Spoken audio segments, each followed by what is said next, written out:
Hello everyone, if you're new to my channel, consider liking and subscribing. It will make me feel wonderful if you do that. Thanks. By the way, I also have another Naruto and Luffy fanfiction channel. If you are interested, link is in the description. One Piece, The Fire Within, by XFangHeartX. What starts out as a normal exploration turns into a fight for Luffy's life when an evil dragon named Kovar suddenly abducts him. In order to save him, the Straw Hats must go somewhere they have never gone before. Inside their captain's memories. Huge shout out to all the warlords of this channel. You know who you are. Want to stand among legends? Join the channel membership and show your support. Adios. I have to admit, Nami began, as stubborn as Luffy was. It was that stubbornness of his that saved me and my village that day. He chose you to be his navigator, said Zoro. To him, no one else would be better. And perhaps the fact that he was crushing on you back then might have helped, too, Usopp said. Even if Luffy wasn't, Nami began, I don't think it would have mattered. He saw that I was in trouble and he decided to lend a hand, plain and simple. That's just how Luffy is, Robin smiled. Yeah, but now those fishmen don't look happy, said Aika as she saw Arlong's crew began to charge at Luffy, enraged at the sight of their leader getting punched. Damn human s. One shouted. You must have a death wish or something, yelled another as he brandished his sword. Stay out of this, you crap fish, past Sanji yelled as he sent the mooks flying with his kicks, much to Arlong's further anger. And as for you, Luffy, you always gotta dive right in, don't you? Well, yeah, Luffy began, but I don't lose. That's not what I'm worried about, dumb ass. Past Sanji barked as past Zoro and past Usopp joined Luffy's side, the latter looking quite nervous, indeed. Look, just save a little for us, got that? Sure, Luffy nodded. Jay, just so you know, past Usopp stammered, you don't really have to share with me. My, how generous of you, Usopp, past Zoro quipped. Luffy never did share much, Zoro muttered. In fact, he still doesn't share, sometimes. Oh, brother, Usopp rolled his eyes. You're kidding, right? Nami asked. That's Roronoa Zoro, exclaimed one of the fishmen, Karubi. Hey, that's the guy who tricked me Nayu, Hachi exclaimed. He took me for a ride, or air. I took him for one, I think. What's that about? Blizzard asked. Don't ask, Zoro answered. The guy was just an idiot. Wait a minute, isn't that long-nosed guy? Asked one of the lesser mooks. I could have sworn Nami killed him. Pirates, eh? Arlong asked as he stood up, so that's the connection.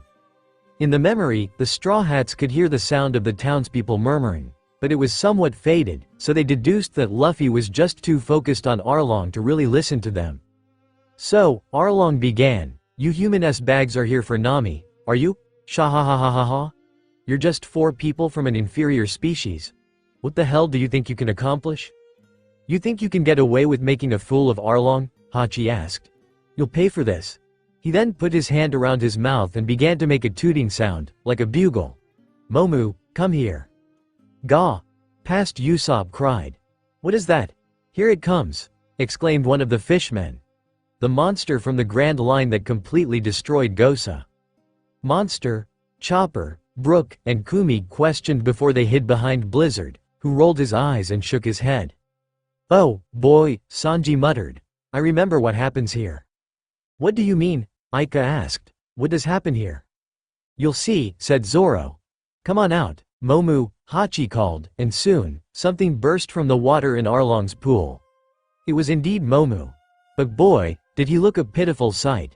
He had a lump on his head and tears in his eyes. To put it simply, he had been put through the ringer. Ah!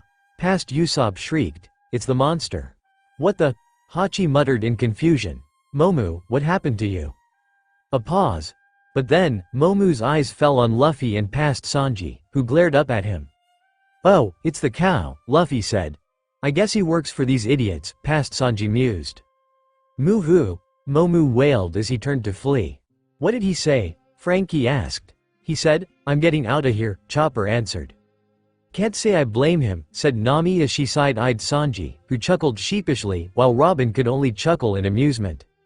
Where do you think you're going, Momu? Arlong questioned, causing Momu to freeze in his tracks. If you want to run away, I won't stop you. He then gave a vicious, toothy grin akin to a shark. Go on, Momu. A pause, but then Momu turned and roared at Luffy's group. What happened? Chopper asked. First he was scared, and now he's vicious. Obviously, he's going to be an alpha rank mentality, said Blizzard. It's the same with most animals, no matter how big or small they are. If a creature senses there's someone stronger than they are, they feel like they have no choice but to submit or be faced with punishment. As Momu roared, the Arlong pirates soon charged forward, again. That's right. Follow Momu's lead. Let's show these insolent humans how they're going to die. Aggh, past Usopp screamed. They're coming. Past Zoro began to unsheath his swords while past Sanji smirked and loosened his tie a bit. As for Luffy, he slammed both his fists together with steam coming out of his nose. That's it, he shouted. This is a complete waste of time. As Momu roared and opened his massive jaws, Luffy did something that no normal would do. He stomped the ground so hard, his feet got planted into the concrete. Is there a point to that? Brook asked. Why did Big Brother put his feet in the ground? Aika asked. But she soon got her answer when Luffy began to twist his body around, then stretched his arms and grabbed Momu by the horns. What's he doing, now? Past Sanji asked. I got a bad feeling about this, said past Zoro. Holy crap, cursed one of the fishmen. He's got devil fruit powers. Quick, run for it, yelled past Zoro. What? Why? Past Sanji asked. Just do it, past Zoro shouted. Trust me, Goom Goom. Luffy shouted before he began to pull Momu out of the pool and throw him around and around. Wind me ee. Thus, the destruction that was left in the attack's wake was massive. The lesser fishmen mooks were soon mowed down to nothing in a matter of seconds, with poor Momu lowing helplessly as he was used as Luffy's living weapon of mass destruction. Wow! Aika exclaimed. Big Brother's so smart. Why'd he have to use poor Momu, though? Nami asked. Seriously, every time he gets rough like that, I end up feeling bad for the monster. We're lucky we got away from that, in time, said Usopp. Still, he could have given us just a little warning. I think that was his warning, Zoro replied. Before too long, Luffy tossed the now dizzied Momu into the water, where he landed with a huge splash. And yet, surprisingly, Arlong remained stoic about it. I didn't come here to waste my time with your little mooks, Luffy barked before he pointed a finger at Arlong. I came here to kick your ass. A pause. But then Arlong gave a toothy grin. Well, that works out perfectly, he said. I was just thinking about doing the same to you. Looks like we'll have to get involved, now, said Karubi. He'll pay for what he did to our crew, Hachi yelled as he pointed his thumbs down. We'll show what happens when humans decide to mess with humans, Chu, said Chu. Hey, past Zoro smirked. Now the real players step up. Next time, give us a warning, moron. Past Sanji yelled as he stamped his foot against Luffy's head. You trying to kill us or something? Past Usopp questioned. Behind them, the townsfolk gaped in disbelief at what they had just witnessed. Up until then, they couldn't believe that there was someone who could actually be strong enough to oppose the fishmen. Hell, it even seemed to impress Genzo. We should have crushed these inferior humans the moment they set foot here, shouted Karubi. Lord Arlong, Chu began. Please don't get too worked up. If you lose your temper, Chu, you might completely destroy Arlong Park. Was he really that strong? Brook asked. Oh, yeah, Nami answered. Well, Big Brother's way stronger than he is, Aika exclaimed. Right, big sis? I mean, look at what he did to the cow. I think you're really overthinking this a little too much, Aika, said Kumi. All right, Hachi exclaimed as he took in a deep breath. Time for zero visibility, Afi asked. Hachi. Inkjet, Hachi shouted before he fired a glob of black ink at Luffy, who cried out in surprise as the entire memory went black, but the Straw Hats could still hear his voice. Ah! Luffy cried. My eyes, I can't see a thing. Luffy, why didn't you jump out of the way? Past Zoro asked. Look out, he's got a piece of the roof, Past Usopp yelled. Yeah, slight problem, Luffy said. I can't move, and I can't see. That's when the Straw Hats remembered that Luffy practically planted his feet in the ground, thus immobilizing himself. "You're kidding me, right?" asked Past Sanji. "Why does that idiot always have to go and do such stupid things?" asked Past Zoro. "But you did that to yourself," Past Usopp yelled. "I guess that wasn't very smart after all," Brook said. "That idiot," Nami exclaimed. "He never thinks these things through." Hachi inked jet on the rocks. For a moment, Luffy could see Hachi pick up a chunk of debris from when he was thrashing Momu around, and realized that the octopus fishman planned to smash him with it. Even though he was made of rubber, when it looked like he was about to, however, Past Sanji soon swooped in and kicked the rubble away, shattering it into pieces as he did. "All right, Sanji," Luffy cheered. "What the hell am I doing?" Past Sanji asked. "I've entered the fray on behalf of this idiot of a captain." "You and me, both, pal," said Past Zoro. "Whoa, so cool," Past Usopp exclaimed. "But you know," Past Sanji smirked, "compared to a bunch of women-hating S-bags, I'd take this moron, any day." "I sure would," Sanji said with a smile on his face, "even if he has a headache." "That's just how he is," Zoro agreed. "You're quite strong for a human, aren't you?" asked Karubi. "Although, for a pirate, that was rather gallant of you." "Oh?" Past Sanji asked. Past Usopp strained as he tried to pull Luffy from the ground. "My feet are still stuck," Luffy exclaimed. "Still?" Past Usopp questioned. "You're trying to test my gallantry, you crapfish?" asked Sanji. "I was raised by a former pirate, you know." "HMPH, Karubi scoffed. "I don't think you can take me on with your puny strength, human." "Come on, Luffy, are you out, yet?" Past Usopp asked. "Nope," Luffy answered. "All my legs are doing is stretching." "Then why don't you help me out here?" Past Usopp shouted. "How about now?" "Nah, Luffy shook his head. "Still stuck, he could have helped a little," Usopp grumbled. "Why did he even think it was a good idea to plant his feet in the ground?" Chopper asked. "You think this is fun and games, fools?" Hachi asked as he picked up another hunk of rubble. "I'll teach you what happens when you underestimate us, especially here at Arlong Park. I'll smash you to bits." "Gah!" Past Usopp screamed as he kept trying to pull Luffy out. "Come on, Luffy. Try pointing your toes up or something." "I can't even move my toes," Luffy answered. "Hold on there, Octopus," said Past Zoro as he walked past Hachi. "Can't you see they're kinda busy, right now?" He then smirked. "So why don't you try and smash me, instead?" "Roronoa Zoro," Hachi shouted with great rage. "I almost forgot about you." He then threw the rubble at the swordsman, who jumped out of the way. "You made a fool out of me, and you killed my friends." "That's ancient history, pal," said Past Zoro as he held up Wado Ichimonji. "What do you think doesn't matter? The tables have turned. You fishmen aren't gonna be doing any more terrorizing. WER. "What?" Chopper questioned.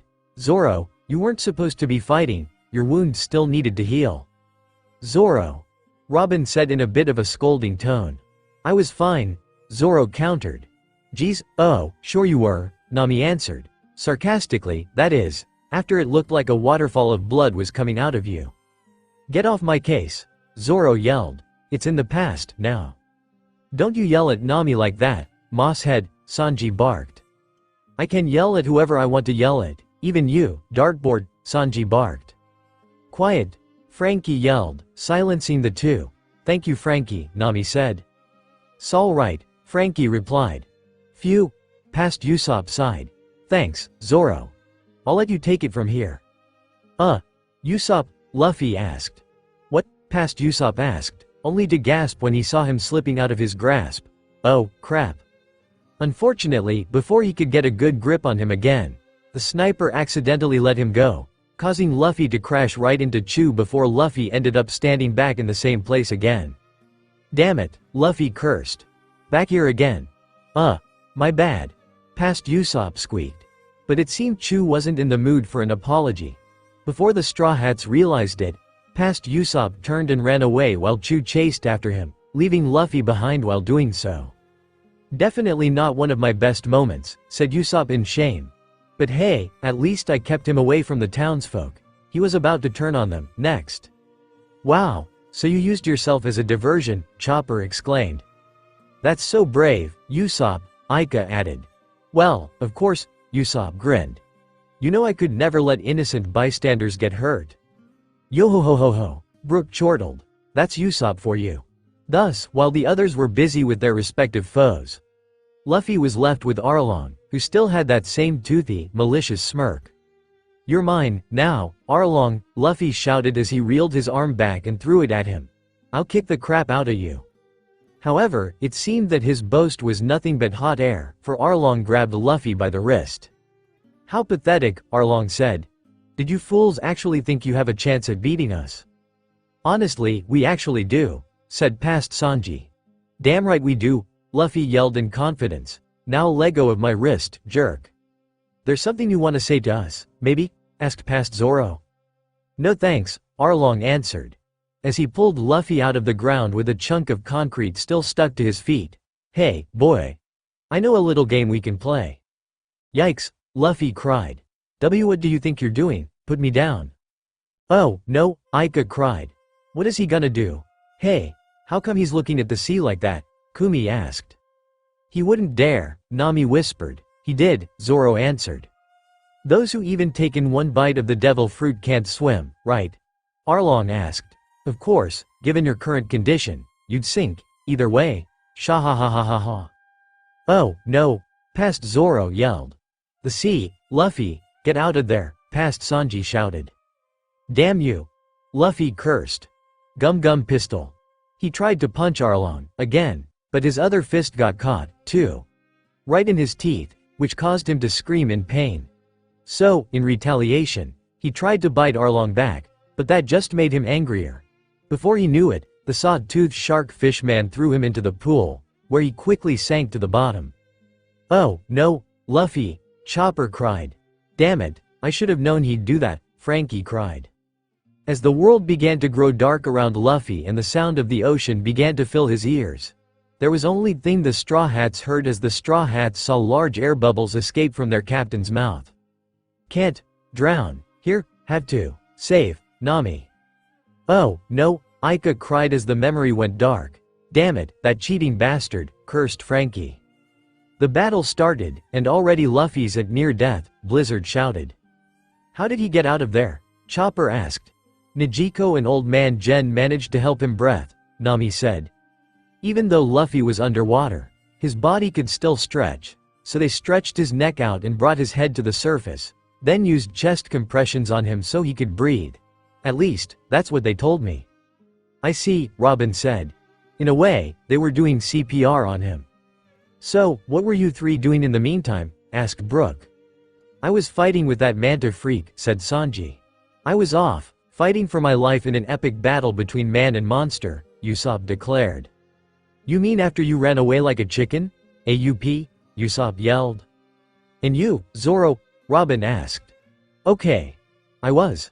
Still fighting when I shouldn't have, said Zoro, but what was I supposed to do? In battle, no matter how grievous your injuries are, you can't take a moment to rest because they're gonna take advantage of that. He's got a point, said Blizzard. Even if you're injured, the enemy won't care. They'll exploit in any way possible. But he still should have been, Chopper started. Chopper, it's over. Okay, Zoro asked. As you can see, I'm alive. I know I probably should have been resting, but come on. If it were Nami, would you have done the same? Chopper blinked before he looked up at Nami, who stared at him before the reindeer sighed. Yeah, he whispered, causing Zoro to smile and put a hand on his hat. Just then, the darkness of the void just vanished all at once as they heard a loud gasp for breath. The Straw Hats gasped, realizing that it was Luffy, whose head was being held by Genzo. The boy panted rapidly as he felt air fill his lungs once more. Wow, Chopper whispered. How much water did he inhale? Enough to make a rainbow, said Sanji. Hey, kid, Genzo called, causing Luffy to glance up at Luffy. Are you okay? Why? Yeah, I think so, Luffy answered. Just hang on, Genzo told him. We'll have you out of this in no time.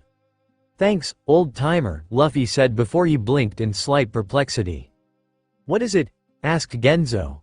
Hey, Luffy began. What happened to that pinwheel of yours? It was pretty cool. Now's not the time for that, Genzo yelled. Hey, Can I ask you a question? Luffy asked. Are you Nami's dad or something? What? Genzo questioned with a blush. Of course not. You sure? Luffy asked. Because you kinda act like you're her dad. You're also both pretty scary. What was that? Genzo questioned while Nami face palmed, and yet at the same time, she couldn't help chuckling, just a little. Even when he's in the face of danger, she began, he can still joke and laugh. All of a sudden, Luffy felt his body begin to twitch. Whoa, he exclaimed. What's going on? Genzo asked. Are you free, kid? Hell yeah, I am, Luffy answered as he felt his torso beginning to retract. All thanks to yours truly, said Sanji with a smirk, and before too long, Luffy sprang up out of the water and went flying through the air. I'm back, he roared. Yay, Aika cheered. Go, big brother, go. Kick some fishman butt, Kumi added. Hey, what's he doing? Oh, God. Zoro whispered with dread when he saw Luffy stretch his arms and grab his past self by the back of his shirt. Zoro. Trade ya, Luffy called before he threw past Zoro towards a random direction. PFF'd. Sanji and Frankie buzzed their lips. Ah, Zoro pointed at them. Don't even think about it. Ah. Sanji cackled as he fell backwards. Ah, oh, my sides, ah. Soon, the others joined in laughing at their hapless swordsman. Even Robin, as hard as she tried not to. All Zoro could do was grumble in defeat. However, all humor soon left when they saw Luffy about to attack Arlong. All right, Luffy exclaimed as he stretched his head back. Gum, bell. Bong. His head landed directly against Arlong's jaw. And whip. He stretched his leg out and kicked Arlong in the side. Bullet. He punched Arlong in the gut. And now, Gatly EENG. Soon, he sent Arlong to the ground in a flurry of rapid-fire punches, much to the shock of the townsfolk, as well as past Nami, who had come to join them at the time. All right, he beat him, Aika exclaimed. Not quite, Nami replied. Keep watching. Huh? Aika muttered before she looked up, and to her shock, Arlong sat straight up. What was that? Arlong asked. Were you trying to do something, boy? Huh? Aika questioned. No way, Kumi exclaimed. It didn't even faze him. My word. Just how powerful is this Arlong? Brook asked. I was, Luffy said as he cracked his knuckles. I was just warming up, is all. Shahahaha, laughed Arlong. How tenaciously you humans hold on by your stubby little teeth. But you'd have been better off, dying peacefully on the ocean floor. Well, I'm glad my friends got me out of there, Luffy said as he stretched his arms from one side to the other. You don't really understand why I'm so upset, do you? Asked Arlong. I just had to watch my dear comrades be defeated by human worms like you. Keep messing with me, and I'll be sure to make you wish for death. Yeah, right, Aika shouted. Big brother would never lose to someone like you. Tell me, Arlong began, do you know the difference between you and me? Our noses, Luffy answered, still cracking his knuckles, which seemed to irritate Arlong greatly, our chins. Is he serious? Frankie asked. Sometimes, I wonder, Nami replied with a deadpan tone. Or, webbed fingers? Luffy asked as he pointed at his hands. No, Arlong replied before he lunged at Luffy, our species. He then attempted to take several bites out of Luffy, who jumped back at every chomp, but then, Arlong grabbed him by the neck and pinned him against a stone column. Oh, no, Aika cried before she covered her eyes. I can't look. Me, neither, Kumi cried as she also covered her eyes. Just when Arlong was about to bite off Luffy's neck, the Straw Hat Captain grabbed his own head and pulled it out of the way, causing Arlong to bite the column instead. However, when he did, the column shattered into pieces. My word, Brook exclaimed. He shattered that thing with one bite, Frankie added. Blizzard shrugged. I bite a lot harder than that guy.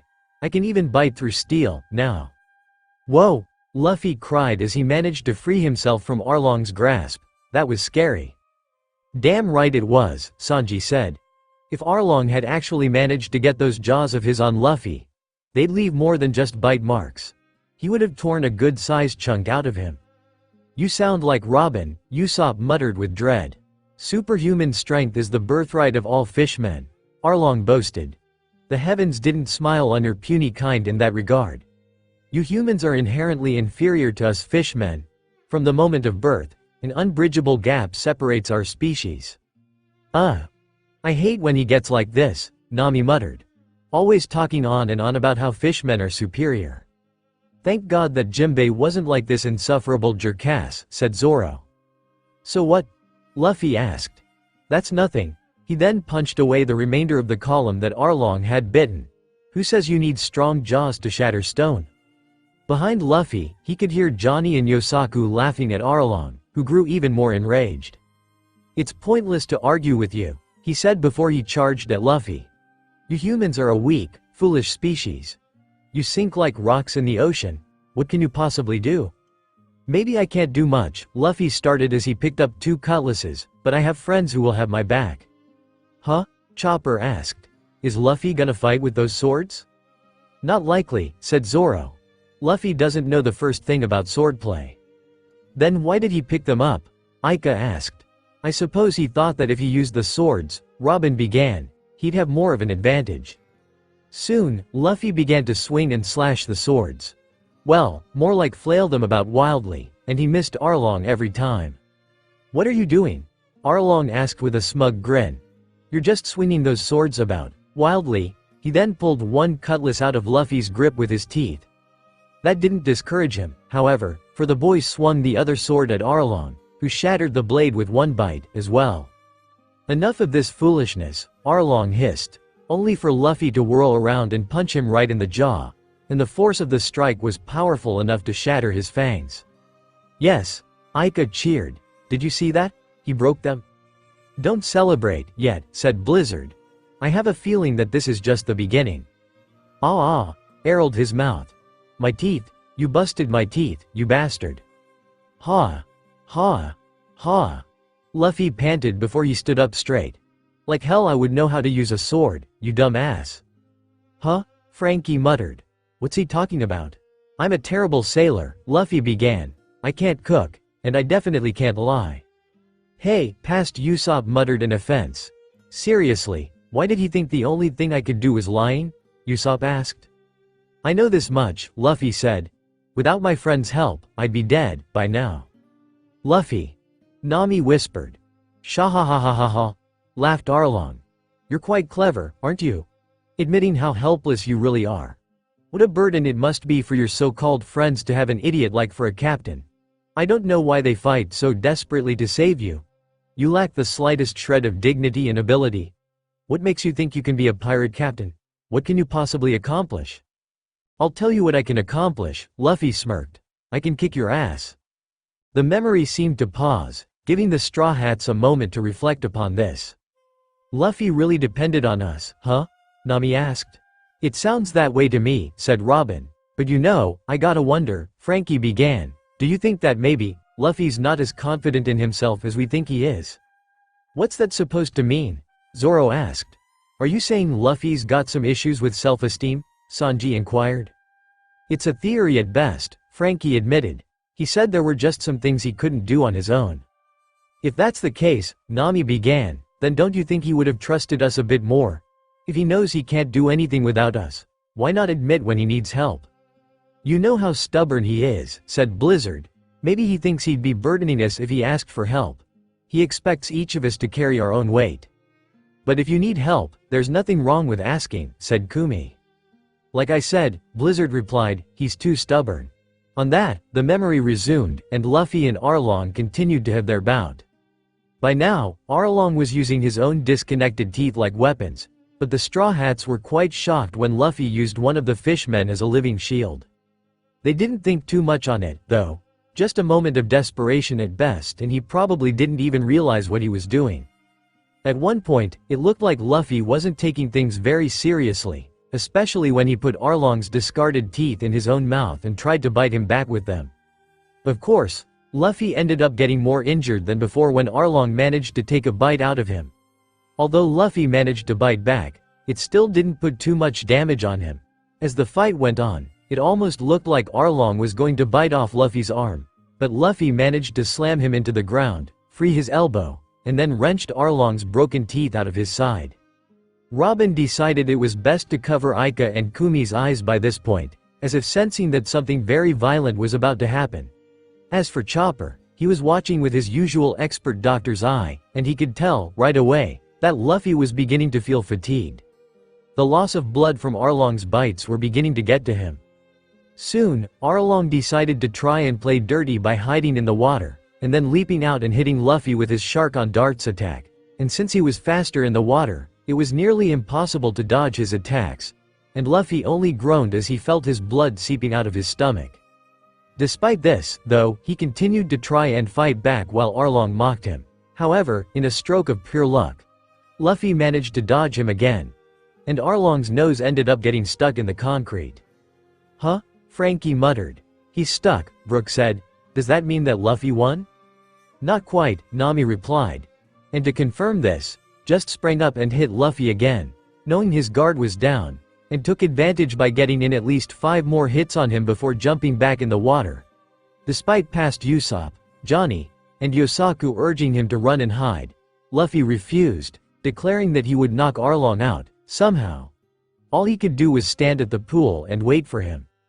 Luffy better finish this fight, soon, Chopper said. I'm not sure if he'll last much longer. He'll make it, Zoro said. It's Luffy. Before long, Arlong launched out of the water, preparing to skewer Luffy with his nose, but the rubberman stretched out his fingers with his gum shield, and it seemed somewhat effective, for it managed to stop Arlong from hitting him, again. However, they did end up crashing into Arlong Park with Luffy landing on a higher level. Yes, he exclaimed. Now I've got you, Arlong, now that trick won't work on me. Shark on darts, Arlong yelled as he jumped out of the room and sent Luffy flying again. Oh, crap. Blizzard cursed. Despite this setback, Luffy refused to give up. Intertwining his fingers, he used his gum net to catch Arlong in midair and then throw him down to the ground, followed by a gum spear to send him crashing down, faster. The Straw Hats could hear Arlong crying out in pain. And yet, for the members who were not there, they felt strangely uneasy. What happened? Kumi asked. Did Luffy win? Not yet, said Usopp. As the dust finally settled, they soon saw Arlong's eyes, wide and bloodshot with slit pupils and a vicious snarl on his face. It almost looked like he had become a different creature, entirely. Ah! Chopper shrieked. What's wrong with his eyes? This is what happens when a fishman goes crazy, Sanji replied. Luffy pushed Arlong too far. The thought of getting defeated by an inferior human like him, it pushed him over the edge. I thought Arlong was scarier when I first saw him, Nami said as she hugged herself, but when I saw those eyes, my fear for him increased, at least tenfold. You! Arlong hissed as he grabbed Luffy by the hair and swung him around, furiously. You're an inferior human. And I am a mighty fishman. You'll pay for this. He then hurled Luffy into the wall, and at first, that didn't seem to do much to him. But then Luffy yelped as he began to scamper his way up to the upper floor.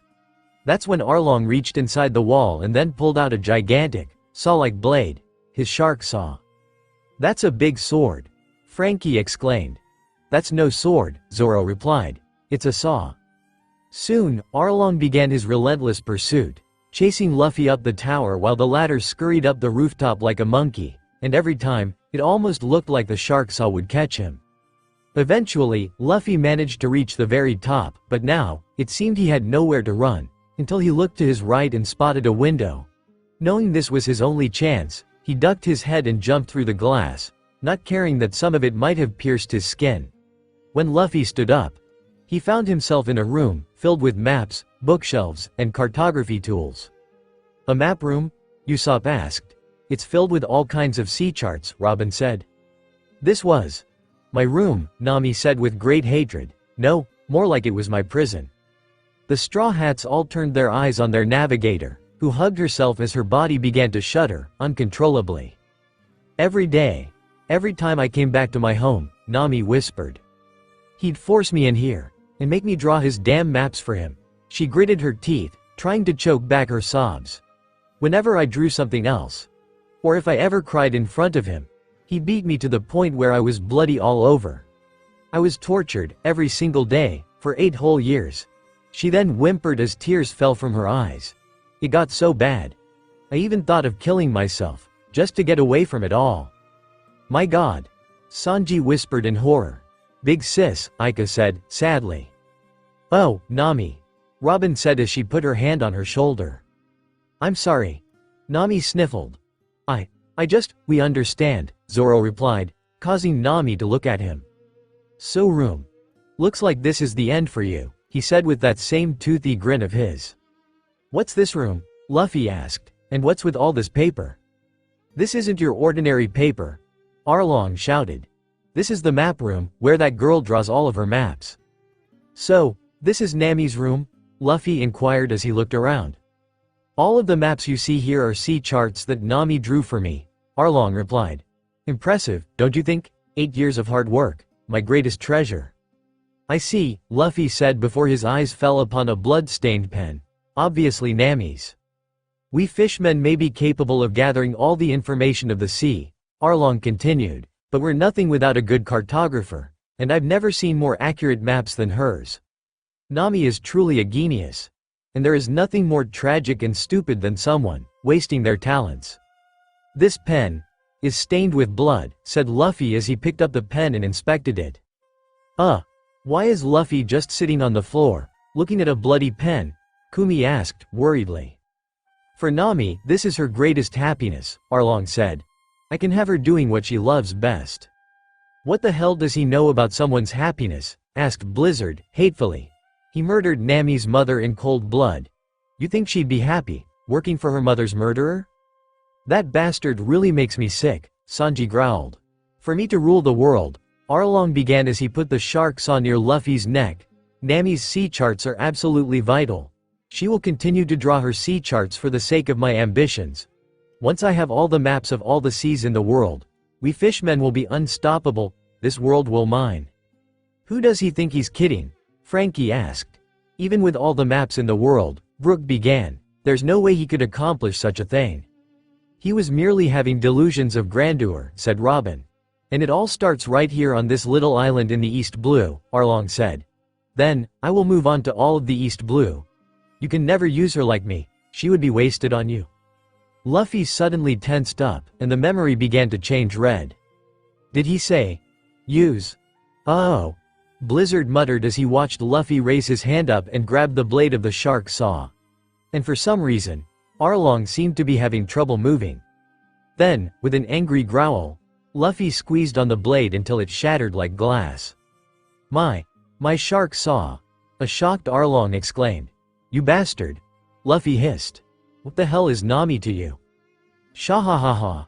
Arlong laughed, clearly not understanding that it was not wise to enrage Luffy even more than he was at that point. She may be an inferior human, but she has certainly risen above her peers. If the rest of you humans are nothing but sewers, then she's a feisty little kitten. Not to mention she's quite cute, as well. Hearing that made Nami shudder in disgust. She didn't know why, but it almost felt like she was being violated in some way. She almost wished they would skip this part. What a terrible person he is, Robin said with a vicious glare. No, he's lower than that. He's a lowly insect. To him, Nami was nothing more than just some tool, said Sanji. Eventually, when she outlived her usefulness, he'd discard the moment he got. Nami will continue to stay here in this room and draw her sea charts for me for the rest of her life, Arlong said. I feed her, buy her all the beautiful clothes she could ever want. She will never have any worries about anything. All she has to do is do what she loves most. After all, she is my friend. No, she's not, Luffy roared as he stood up, causing Arlong to stumble back slightly, which surprised the other Straw Hats. You're not her friend. You're her warden. You treat her like garbage. You take her sister and all her friends and neighbors hostage. And you really think that that makes her happy? What the fuck is wrong with you? Luffy. Nami whispered in awe. Hey, Zoro smirked.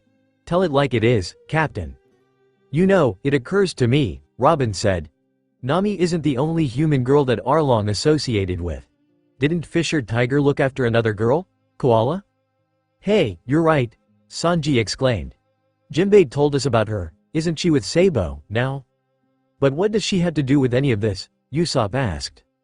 Think about it, Robin said. After Koala was put in his care, Fisher Tiger tried to provide her with as many necessities as she would need. But somehow, Arlong misconstrued that. I see, now, Frankie said. You're saying that he thinks that he's actually doing right by Nami doing all the stuff he said, right? Why the hell would he think that, though? Asked Sanji. If you ask me, he's treated Nami just like how the celestial dragons treat their slaves. I wonder if Big Sis Koala even knows that Arlong is a bad guy, Aika spoke up. If she does, Nami began, it's best she knew the truth. All of a sudden, Luffy looked toward a desk, where a map was in the process of being drawn. Then, with a deep growl of fury, he raised his leg up and kicked it out through the wall. Huh? Arlong questioned. What the hell are you doing? What does it look like I'm doing? Luffy questioned as he began to trash the whole place. Huh, so that's how that desk came flying out of there, Sanji muttered. Stop that! Arlong shouted as he tried to cut Luffy with his broken shark saw, but the latter dodged, which caused Arlong to accidentally slice a stack of sea charts instead. Ah, no, my sea charts. As Luffy continued to run around the room, destroying all the sea charts, Arlong tried his damnedest to stop him. As he did, Nami couldn't help beginning to tear up at the sight. Then, she chewed her lip before she sniffled and a smile grew on her face. Thank you, Luffy, she whispered as she gripped the rim of Luffy's hat. Thank you, so much. Aika reached up and gently held Nami by the hand, causing the navigator to smile. However, the tender moment was short-lived as the Straw Hats heard Luffy cry out in pain, causing them to turn and see that Arlong now had his neck in his jaws. Oh, no, Brook cried. That's way too close to his jugular vein, Blizzard shouted. If Arlong bit any deeper, Luffy will bleed to death in seconds. Now you've gone too far, Arlong shouted as he prepared to rip Luffy's throat open. But Luffy, ever determined, grabbed Arlong by the nose and began to twist, even as his nose began to pierce through his palms. I don't give a damn about how great you fishmen are, Luffy began, or about your stupid sea charts. I don't understand any of it. But I finally figured how I can save her, on that. He bent Arlong's nose into an angle, causing him to scream in pain as he fell back on the floor while Luffy gave a fierce death glare. This whole room is like her jail cell. There's only way for Nami to escape. I've got to tear this place apart. On that, he stretched his leg high up toward the heavens. Goom goom. Arlong Park can be brought down by some inferior human. He started as he bent his nose back to the way it was. Especially not by some rubbery freak like you. He then opened his mouth wide and began to spin around in a manner similar to Blizzard's Twister Fang attack. Shark Tooth Drill. Luffy gasped, realizing the predicament he was in before he pulled his leg down, just as Arlong collided with him. Battle AXE, smash. He stamped his foot against Arlong's back, causing him to cough up blood before he sent him straight down to the very bottom of Arlong Park. Yes, Aika cheered. Yahoo Big Brother beat him. Yeah, take that. Arlong, Kumi added. Phew, Usopp sighed. I held my breath the whole time. Guys, Sanji asked. Look. The Straw Hats looked up, only to realize that the building was beginning to crumble around Luffy. And it seemed he knew it, too. Oh. Luffy muttered before all of Arlong Park collapsed on top of him, and the memories so as the Straw Hats waited for the memories to continue. They all stood within the black void to think about what they had just witnessed, even though some, Aika, mostly, were concerned if he really did make it out of there unscathed. So that's what happened in that room, Usopp said. It all makes sense, now. When Luffy really saw the root of Nami's fear and despair, Sanji began. He did the only thing he thought he should do and destroy it. It's almost poetic, don't you think? When we get Luffy out of here, Nami began, I'm gonna kiss him for this. I'm sure he'll enjoy that, Robin humored. Yo-ho-ho-ho, Brook chortled, indeed. Hey, look! Something's happening. Frankie called as the darkness fled, and the Straw Hats saw Luffy emerge from the wreckage and rubble of Arlong Park. He was bloody from his wounds, he was panting breathlessly, but he was otherwise alive and in one piece.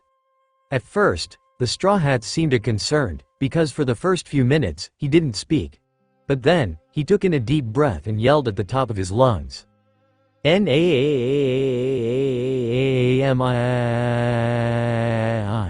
Past Nami gasped silently upon hearing him shout his name while everyone else around her stood nearby. Nami, Luffy shouted, you'll always be my friend. I love you, Nami. The Straw Hats all gasped silently, except for Nami, who quietly clutched at her chest. As for past Nami, she stood, silently, for a moment. But then, her eyes began to well up with tears and a smile, small though it was, formed on her face. Yeah, she whispered. It was at that moment. Nami whispered as tears began to fall from her eyes. It was at that moment I realized. I was free. And she then sniffled as she wiped her eyes. It was also that moment that I fell in love with Luffy. Aika smiled up at Nami, as did the rest of the Straw Hats. Too bad it took you two so long to actually say something to each other, said Usopp. I think it was because we still needed time to figure things out first, Nami replied. Soon, the crowd burst into a roar of cheers, some even crying tears of joy. At long last, the symbol of their oppressors had been demolished. At long last, they were free. Everyone soon ran up to Luffy, grabbed him, and began to toss him up and down into the air. At first, he felt a little awkward, but then he smiled and began to laugh. Until they accidentally dropped him on the ground. Even then, though, he still smiled. But then he felt someone put something on his head, and he realized it was his hat. He then turned around and saw that it was past Nami, who smiled at him, which caused Luffy to smile at her before he stood up. And then, out of nowhere, past Nami threw her arms around him, causing the memory to turn pink and his heart to start racing. Thank you, Luffy. Past Nami whispered in his ear, causing Luffy to chuckle as he pat her back. Stop right there, oh, no. Nami muttered in annoyance as she saw the familiar face of Marine Captain Nezumi of Unit 16. Not that rat bastard, again, Sanji muttered. Who's that guy? Chopper asked. Captain Nezumi, Nami replied. He was bribed by Arlong into taking all the treasure I collected. That's why he never arrested him before. She then clenched her fists. He even shot Nejico. How cowardly, Brook said. A man must never harm a woman. You said it, brother, said Sanji. I hate Marines like that guy, Aika replied. You, again? Nejico questioned. Yes, me again? Nezumi smirked. It's my lucky day. I just got through seeing the whole thing. Well done, I must say. It could have been a mere fluke, but somehow, you bunch of 2-bit, nobody pirates actually defeated the fishmen. Listen to him, Sanji hissed. Who the hell does he think he's kidding? Bah, Frankie scoffed. He's full of crap, just like that damn Spanda. Now, thanks to you, the treasure that I was supposed to give to Arlong and all the treasure Arlong Park belong to me. Nezumi declared. Throw down your weapons. Your valiant deeds go on the record of Captain Nezumi of Unti 16 of the Marines. Seriously? Blizzard asked, incredulously. He's trying to take credit after he did squat? What a jerk, Chopper muttered. You can say that again, said Kumi. Just then, past Zoro grabbed Nezumi by his shoulder in a bone-crushing grip, causing him to scream in pain. Quit being such a wet blanket, past Zoro said with a malicious grin and an almost demonic glint in his eyes. We're trying to celebrate our victory, here, you jackass. A few minutes later, Luffy, past Zoro, past Sanji, and even past Usopp gave Nezumi and his troop a thorough beating, and they were all on the ground, bloodied and bruised in mere seconds. Ha ha ha, laughed Frankie. Talk about karma. They certainly had it coming, Brook added. Gua. Nezumi groaned. You better not. Mess with me. I'll make you regret it. He's still not getting it, is he? Asked past Sanji. Just then, past Nami walked up to the cowardly Marine captain and seemingly patted his cheek. This is for shooting Nejico, she started, and wrecking Belmir's Tangerine Grove. Then, bam, she struck Nezumi in the jaw with her bow staff, sending him flying into the water. Yeah, you show him, past big sis Nami, exclaimed Aika, which caused the current Nami to smile with pride. Well done, Robin smiled. I'll say, Zoro smirked. Thank you, Nami said with a bit of a gracious bow before she continued to watch her past self continue to punish Nezumi by forcing him to arrest Arlong and his men, rebuilding their island, giving Arlong's treasure to the people of Kokoyashi, and finally, returning all the money that past Nami stole back to her. Outraged by this disgrace, Nezumi vowed that he wouldn't forget this attack on his person and threatened that Luffy had now incurred his wrath, and that something terrible was going to happen to him. What was he going to do? Asked Aika. You'll see, soon, sweetie, Nami smiled. Trust me, it's not as bad as you think, said Zoro. Okay, Aika shrugged. Soon, the memory shifted, and Luffy was sitting in the doctor's clinic with past Zoro, the latter screaming in pain as he was getting his stitches replaced. As for the former, he had gotten his wounds patched up and was sitting with the swordsman to keep him company. What an idiot, trying to fix such a serious wound by himself. Dr. Neko scowled as he pierced past Zoro's stomach with the surgical needle, causing him to scream, once again. Hey, don't you guys have a doctor on your ship? A doctor? Luffy repeated. Not really, but doesn't a musician come first? What? Dr. Neko questioned. Why would you think up such a cockamamie idea? Well, don't pirates sing? Luffy asked. Luffy really didn't have his priorities straight back then, did he? Chopper asked. Not really, no, Zoro replied. How did you even get by without me? Chopper asked. We learned to live with it for a while, Usopp said. Wow. Blizzard muttered. I can't believe he never thought of getting a doctor. I think the only reason why he didn't think of it was because back then, Nami was the only one with any kind of medical expertise, said Sanji. Hey, the best I could do was treat scurvy and minor wounds with a first aid kit, said Nami. And whenever someone got a fever, all I could do was put a damp rag on their forehead. But you're still so smart, big sis Nami, Aika exclaimed. Well, thanks, sweetie, Nami said, but smart as I am, I don't really know everything.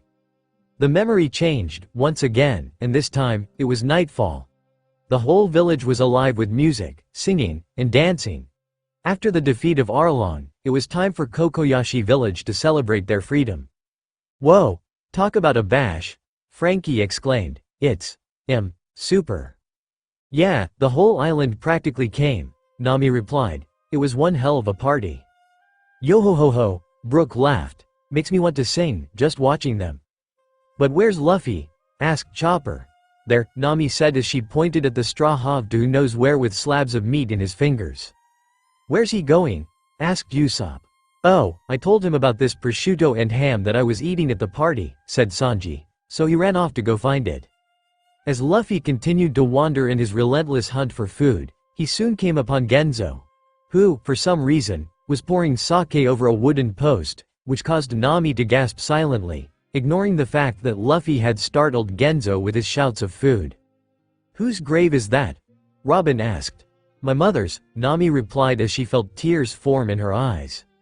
Even now, seeing Belmir's grave marker made her feel nostalgic. In a good way, of course.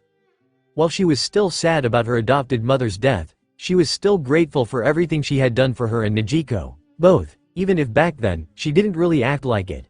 Noticing her older sister figure's sadness, Aika went over and gently took Nami's hand in her own while Kumi licked the other hand, causing the navigator to smile at them.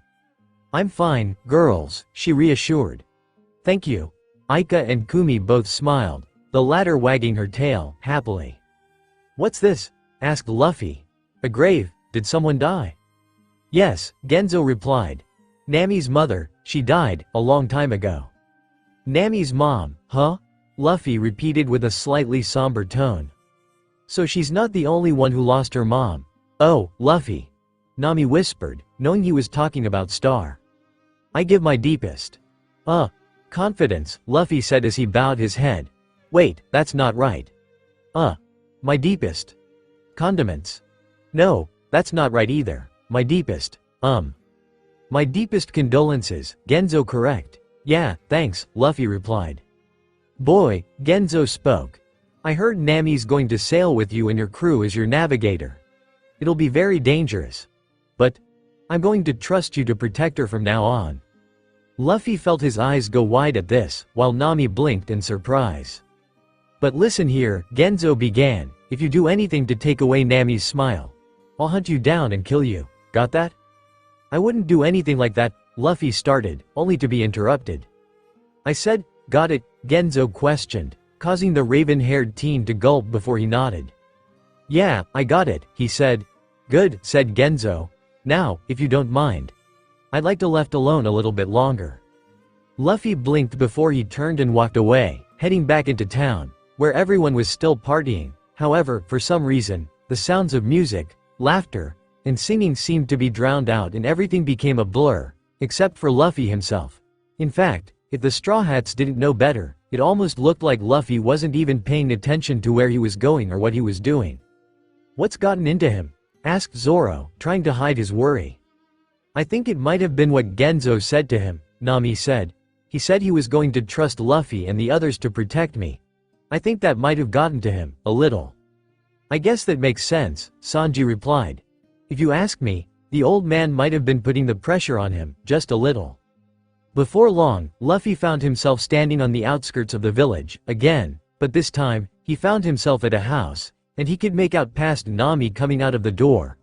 For some reason, it looked like she was staring inside the empty house for a while, but when she turned around, she gasped when she saw Luffy standing in front of her. Luffy," she exclaimed before she sighed. "Don't just sneak up on me like that. What's wrong with you?" "Nami," Luffy replied. "I've been thinking." "You? Thinking?" past Nami repeated in surprise. "Okay, haha," Luffy joked. "But seriously, there's something I want to tell you. I just want you to be happy, whatever you decide to do." "Huh?" past Nami muttered while the current Nami gasped silently. "If this is where you want to be," Luffy began, "I won't hold it against you. This place is your home, after all. All I want for my friends is for them to be free. I will say this, though." He gave past Nami a serious expression. "I can't imagine my crew having a more awesome navigator like you." "Luffy," past Nami whispered. "Listen, that's really sweet of you, which is kind of surprising, but I already." She was soon cut off, however, when Luffy suddenly grabbed her and pulled her into a hug, taking her even more by surprise. "If you ever decide on what to do," Luffy whispered, "then meet us at the Mary, tomorrow." And with that, he turned and walked away, while past Nami reached out after him, and yet, she didn't speak a word. "Oh my gosh," Nami whispered. "I remember that. So that's what he was doing," said Zoro. "I tried to talk to him and ask about where he went and all, but he acted like he was deaf. I guess he just didn't want to talk about it," Sanji shrugged. Luffy sure can hide his feelings, sometimes. The memory shifted, once again, and this time, it showed the Straw Hats on the Going Merry, early in the morning. It seemed that the time to shove off had come, and with that, the villagers had come to the group off. "We decided to go back to bounty hunting," said Yosaku. "Thanks for everything, big bro Luffy." "We'll just say our goodbyes here," said Johnny. "Hope we'll see you again, one day." "Okay," Luffy said. "You guys take care, then, you, too," Yosaku nodded. Past Usopp hummed. "I don't see Nami anywhere. Where is she?" "Maybe she isn't coming," said past Zoro. "What?" past Sanji questioned as he glared at Luffy. "Nami's not coming? Why not?" "Hey, don't get mad at me," Luffy pointed. "I'm still mad at you about you lying to me about that raw ham melon thing." "Seriously?" Frankie asked. "He's still talking about food?" "Well, I never exactly told him where to find it," Sanji replied. "It was a pretty big party." "So she's leaving the money here?" asked Genzo. "All 100 million berries?" "But she can't go anywhere without money," exclaimed Dr. Neko. "And besides, she risked her life for all of it." "She said it's okay," Nijiko replied. "She'll just steal some more. I tried to tell her to take at least a little money for herself, but she wouldn't change her mind, so I gave up. You know how she is." "That foolish girl," said Genzo. "We're the ones who owe her after all this." "Oh, I had a bit of a plan," Nami smirked, which caused Zoro to groan in irritation. "Here it comes," he muttered. "Here comes what?" asked Aika. "Set the sails," past Nami's voice rang throughout the memory, gaining the attention of the townsfolk, and before long, the girl began to run straight towards them. "Huh?" past Usopp muttered. "She's running? But why? What is she doing?" "She said to set sail," Luffy said as he, past Zoro, and past Sanji began to weigh anchor and drift off with the tide. "Wait a minute," Brook exclaimed. "You are all just going to leave like that?"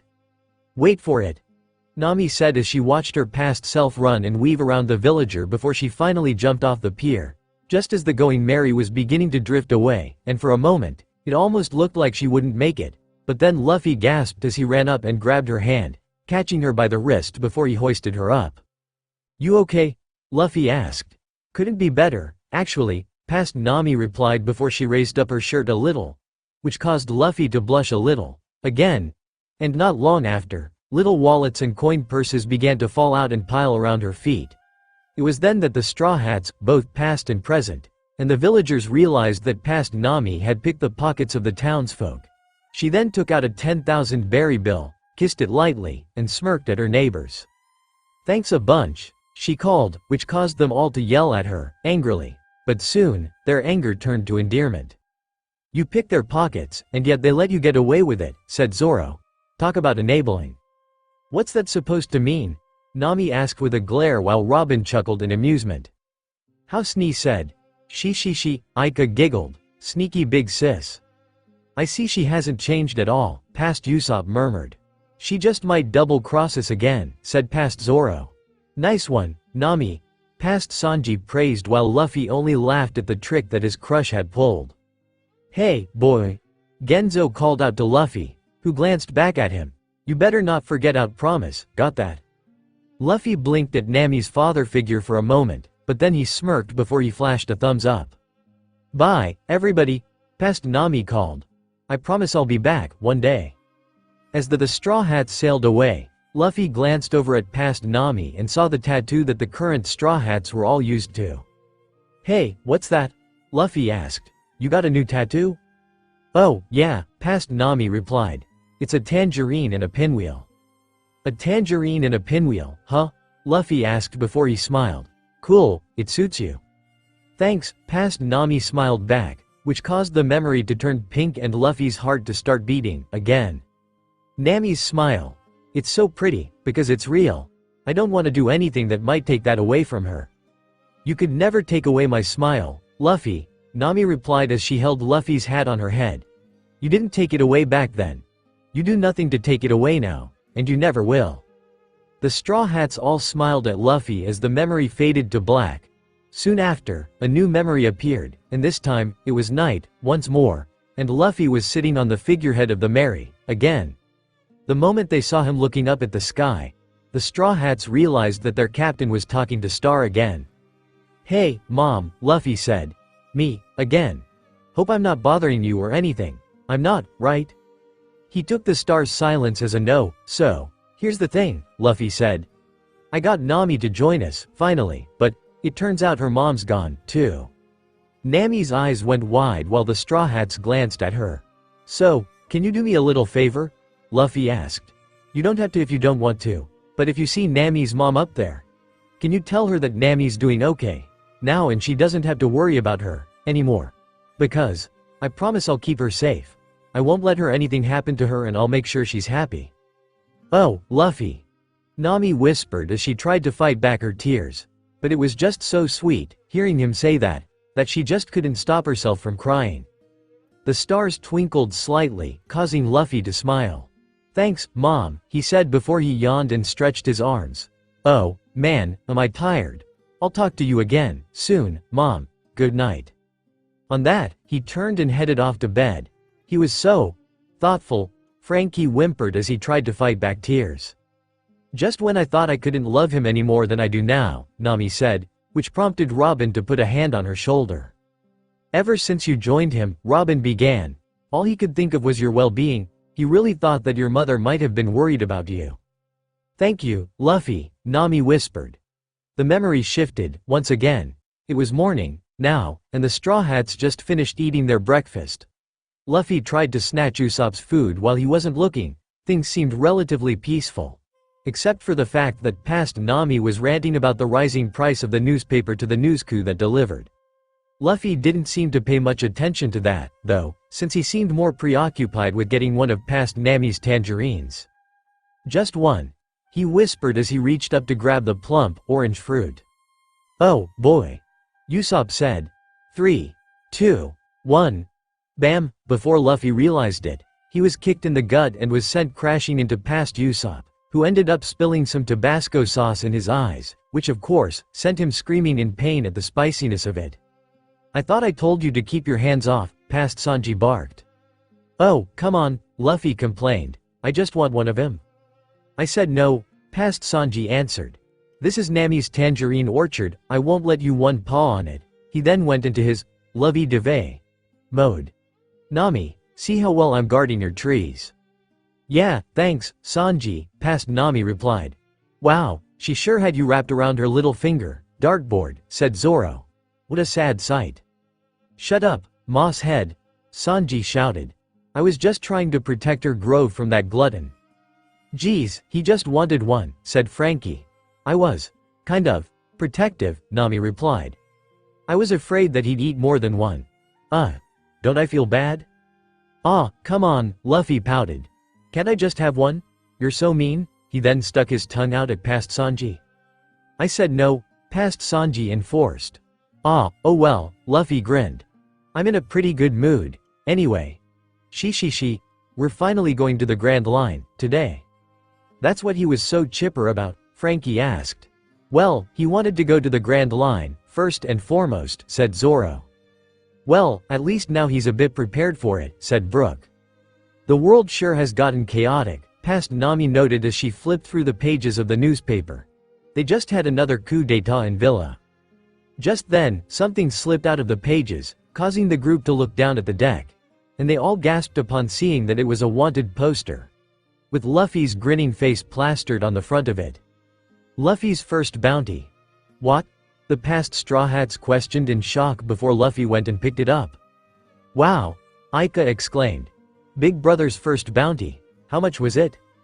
30 million, Zoro answered. "That's actually the biggest bounty in the East Blue." "No way." Kumi gaped. "I always knew Big Brother was awesome," Aika added. A pause. But then Luffy grinned as he held up the poster for all to see. "All right, you guys, we're wanted criminals," he cheered. "Wanted, dead or alive," past Usopp read. 30 million berries? That's a whole lot of berries," Luffy boasted. "Hey, check it out, I'll be seen all around the world," past Usopp exclaimed. "Girls might even fall for me." "What?" past Sanji questioned. "They put long nose in but left me out." "Wait, what is he talking about?" Aika asked. "I don't see Usopp in there." "Look at that little corner," said Usopp. "If you squint just right, you'll see it." Aika muttered before she gasped. "Oh, now I see you." "It's the back of his head," Chopper exclaimed. "Wow, Usopp, you got on a wanted poster without even trying." "But why the hell was Luffy smiling at the camera?" Frankie asked. "The same thing happened with his current bounty, too." "Actually, I've been wondering about that for a long time," said Nami. "Perhaps he's just someone who likes getting his picture taken," Robin smiled. "When I get my first bounty," Aika said, "I'm gonna have a big smile, just like Big Brother." As for past Sanji, he was pouting about not being in the picture and complaining that past Usopp being in it wasn't anything special. The sniper reassured him by telling him to work hard and that he didn't have to have the role of captain to have one. "Lucky," Chopper pouted. "I fought just as hard as everybody else, and my bounty only went up by 50. Calm down, Chopper, said Blizzard. "I'm sure your bounty will get higher. Honestly, I'm jealous your pictures always turn out cute. I wish mine were like that." "Ah. Luffy laughed, triumphantly. "Let's go to the Grand Line, men." "Yeah." Past Usopp and past Sanji cheered, their arms hooked around each other's shoulders, while past Nami was lamenting about their apparent doom. "Hey, guys," past Zoro called. "There's an island up ahead." "Ooh," Luffy chirped as he and the others gathered at the stern of the Mary, where an island soon came into view on the horizon. "What's that?" Aika asked. "That's Log Town," Nami replied. "It's the last island in the East Blue before you enter the Grand Line. It's known as the Town of Beginning and End." "Really?" Aika asked. "Why's that?" "Because," Nami smiled, "that's Ogre was born and where he died. It was also where the Great Pirate Era started." "Wow, really?" Aika questioned in amazement. "No way." "That's right, kiddo," said Zoro. "Hey, Nami, what is that place, anyway?" Luffy asked. "That's Log Town," replied past Nami. "They say it's the Town of Beginning and End. It's where the king of the pirates, Gold Roger, was born.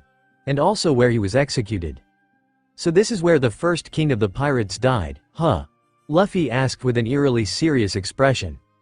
Yep, past Nami answered before she looked over at her captain. So, you wanna go there? She. Luffy laughed. You bet I do. Set a course for Log Town. Aye, Captain. The Straw Hats exclaimed as the memory faded, once more. Cover sat in the black void with narrowed his eyes, but then he opened his mouth and gave a big, long yawn. Not long after he did this, however, Luffy began to yawn, too, a tear of drowsiness forming in the corner of his eye. Then he glanced up at the dragon, who looked down at him. So, Luffy began, since it looks like I'm gonna be here a while. You got anything for me to eat around here? Cover only glared at the boy in slight annoyance. What? Luffy asked. It isn't my fault. I was just trying to get a midnight snack, and you snatched me off my ship. I'm starving, here. I'm surprised you're even thinking about food, right now, given your current situation, said Cover. However, I'm starting to grow a bit bored. Luffy hunched an eyebrow upon hearing that, while Cover seemed to grin. I think it's time your friends got a little message, Straw Hat, said the dragon before he blew out a puff of black smoke, which swirled in place for a moment. But then, all of a sudden, it grew a pair of glowing red eyes. What is it you wish of me, Master Cover? It asked, while Luffy's eyes went wide and Cover chuckled darkly. XXX back with the Straw Hats, both past and present, they were following their captain through the dense city streets of Log Town. They already seen their past selves at the gates and split up to do their own thing, such as gathering food and clothes for their trip to the Grand Line. Zoro even glared at Nami when he was reminded of when he borrowed money from her that one time, and yet she said he still owed her even after he returned it. It was a good thing Robin stepped in to remind Zoro that now wasn't really the time to be arguing about such matters. As the Straw Hats followed their captain's past self, the streets got less crowded and colorful and started to become a bit dreary as Luffy reached the back alleys. The ground was littered with dust, old papers, and glass bottles here and there, and there were a few drunkards about, but it seemed like a pretty eerie place. Geez, it's almost a ghost town, Usopp muttered, nervously. So this is where Luffy ran off to while we were in Log Town, Nami replied. This sucks, damn, Luffy cursed. I just wanted to find the execution platform, but I keep getting turned around. The execution platform? Asked Aika. Oh, yeah, Zoro said. Luffy wanted to visit the execution platform where Gold Roger died. What? Chopper asked. Why would he want to go there? Perhaps it was pay his respects, Blizzard answered. I guess that would make sense, said Usopp. In a way, Roger did inspire Luffy just as much as Shanks did. I'll find it eventually, Luffy shrugged as he walked down a set of stairs and began to look around. This way? That's when he spotted something above him, a sign that said, the Gold Roger Bar. There was a bar named after Gold Roger? Asked Nami. Who knew? Sanji inquired. The Gold Roger, huh? Luffy muttered before he went down the stairs to the bar's entrance. For some reason, the whole place was dark and the walls had spider webs on them. When Luffy entered through the double doors, he saw that the chairs and tables had all been set up. And the only occupant was a decrepit old man with a purple beanie on his head, a bottle of rum in his hand, and for some reason, an abnormally large skull sitting on the table in front of him, and the skull itself had a crack in the cap. That's a big skull, said Brooke. Bigger than mine, Frankie added. Where'd he get that thing from? Nami shuddered, it gives me the creeps. Excuse me, Luffy called, causing the old man to look at him with a disdainful sneer. I noticed your bar was called, the Gold Roger, and I was wondering how it got the name. Scram, said the old man, bitterly, which did take Luffy back a bit. This isn't a place for unattended children. Besides, we're closed for good starting today. You going under? Luffy asked. Sure looks like he is, Sanji muttered. Just look at this dump. I'm not going under, the old man answered as he poured himself a glass of rum. I decided to shut it down, myself. I'm retiring. Sorry, Luffy said as he sat at the bar. I just wanted to know about the name. That's when he spotted the skull in front of the old man. Whoa, what the heck is that?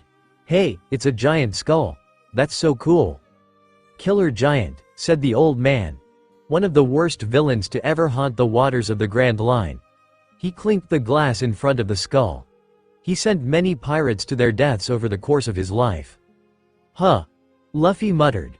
I heard about Killer Giant, said Robin. He had a bounty of at least 92 million. He was one of the few infamous pirates in the time of Roger and Whitebeard.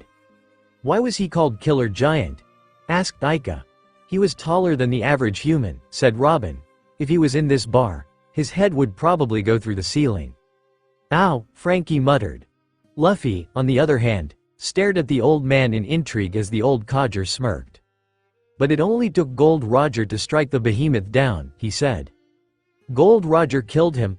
Luffy asked. With lightning speed, the old man exclaimed.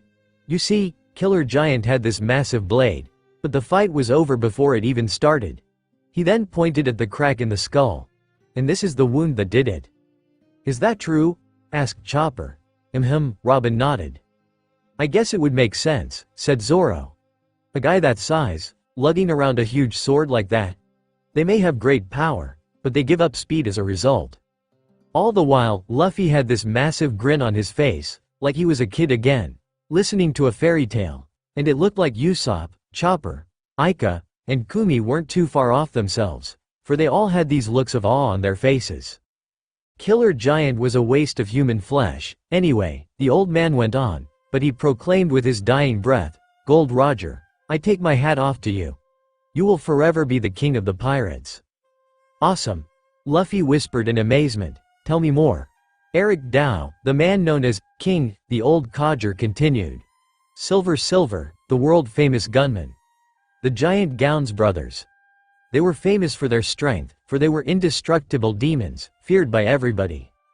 By now, Luffy's body was shivering with excitement. But not Gold Roger, the old man smirked. Man, do you hear all this? Usopp questioned. And Gold Roger really took them all on? Ika asked. That's so cool. Cooler than cool. Chopper added. Sub-Zero cool, Kumi exclaimed, while the others chuckled at their enthusiasm. Yeah, really? Luffy asked the old-timer, who heaved a sigh.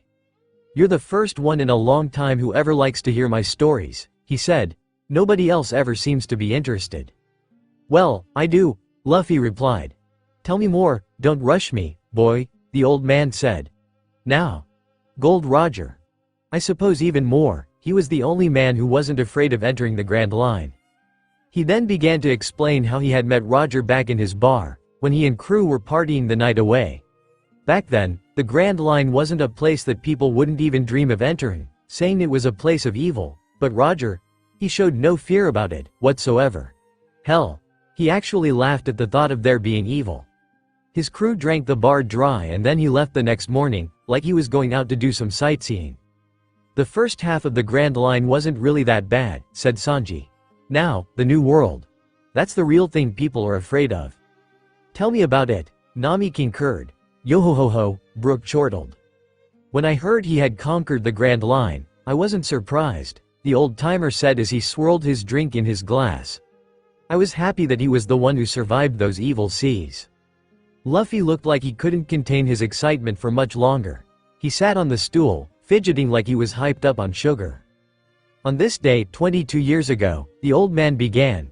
Gold Roger died on Thaw. It all began. How this so-called Great Pirate era got started where anyone with a boat claims to be a pirate.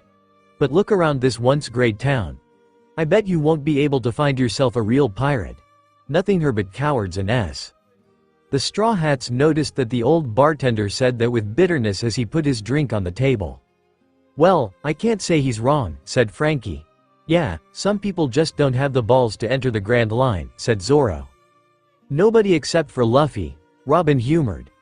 Men brave enough to make the journey to the Grand Line have all disappeared from these waters, said the old codger, solemnly. There are no true pirates here. That's why I'm closing down. I see, said Sanji. He got disgusted with all those punks who talked big and then turned tail whenever the Grand Line was so much as mentioned. That would discourage anyone, I suppose, Brook said. I'm going to the Grand Line, Luffy declared. What? The old man asked in surprise. Hell, yeah. Luffy replied. Gold Roger's so cool, he's exactly how a pirate's supposed to be. Yeah, he is, huh? Ika asked. I actually wish I got to meet him.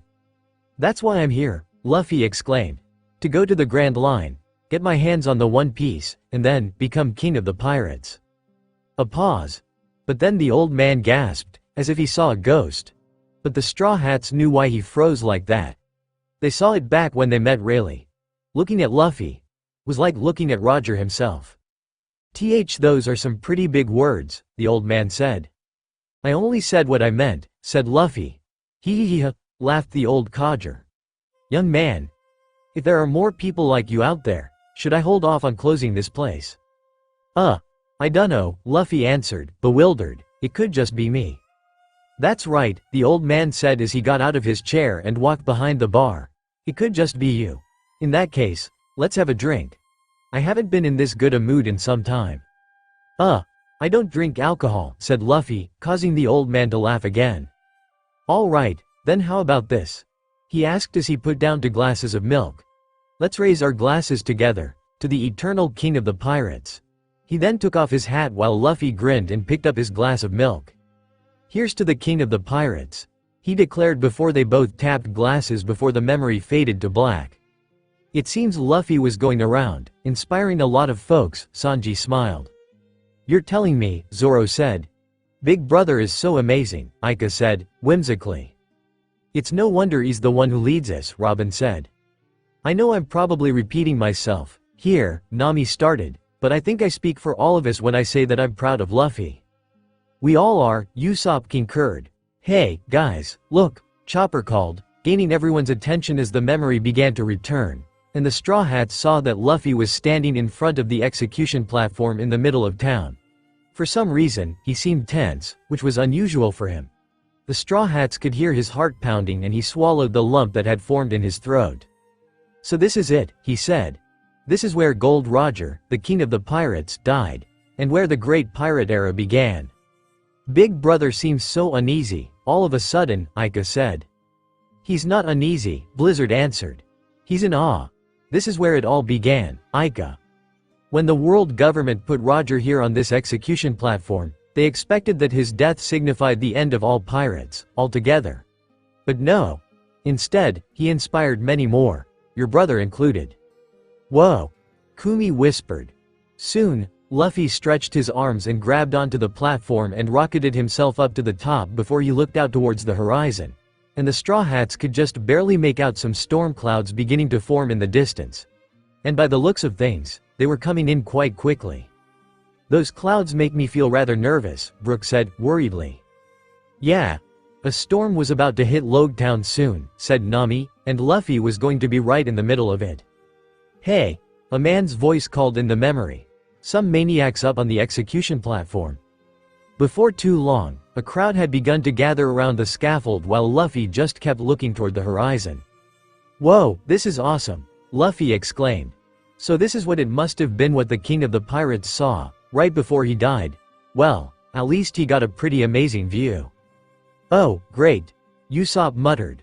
Luffy's already drawing a crowd. Never fails, Nami shrugged. Huh? Ika muttered. What is it, Ika? Asked Robin. Hey, look there, Ika exclaimed as she pointed at a young man with sharp teeth, a ring in his nose, and green hair styled in a pompadour. It's Barty. Barty? Usopp repeated before he gasped. Wait. Bartolomeo? As in that weirdo who's obsessed with us? Wait, Bart who? Sanji asked. I'm lost, too, said Nami. We met him in Dressrosa, Robin said. He's the captain of the Bardo Club and is a rookie pirate in the New World. Apparently, they dedicated their lives to being, so to speak, our fanbase. We have a fanbase, Brook asked.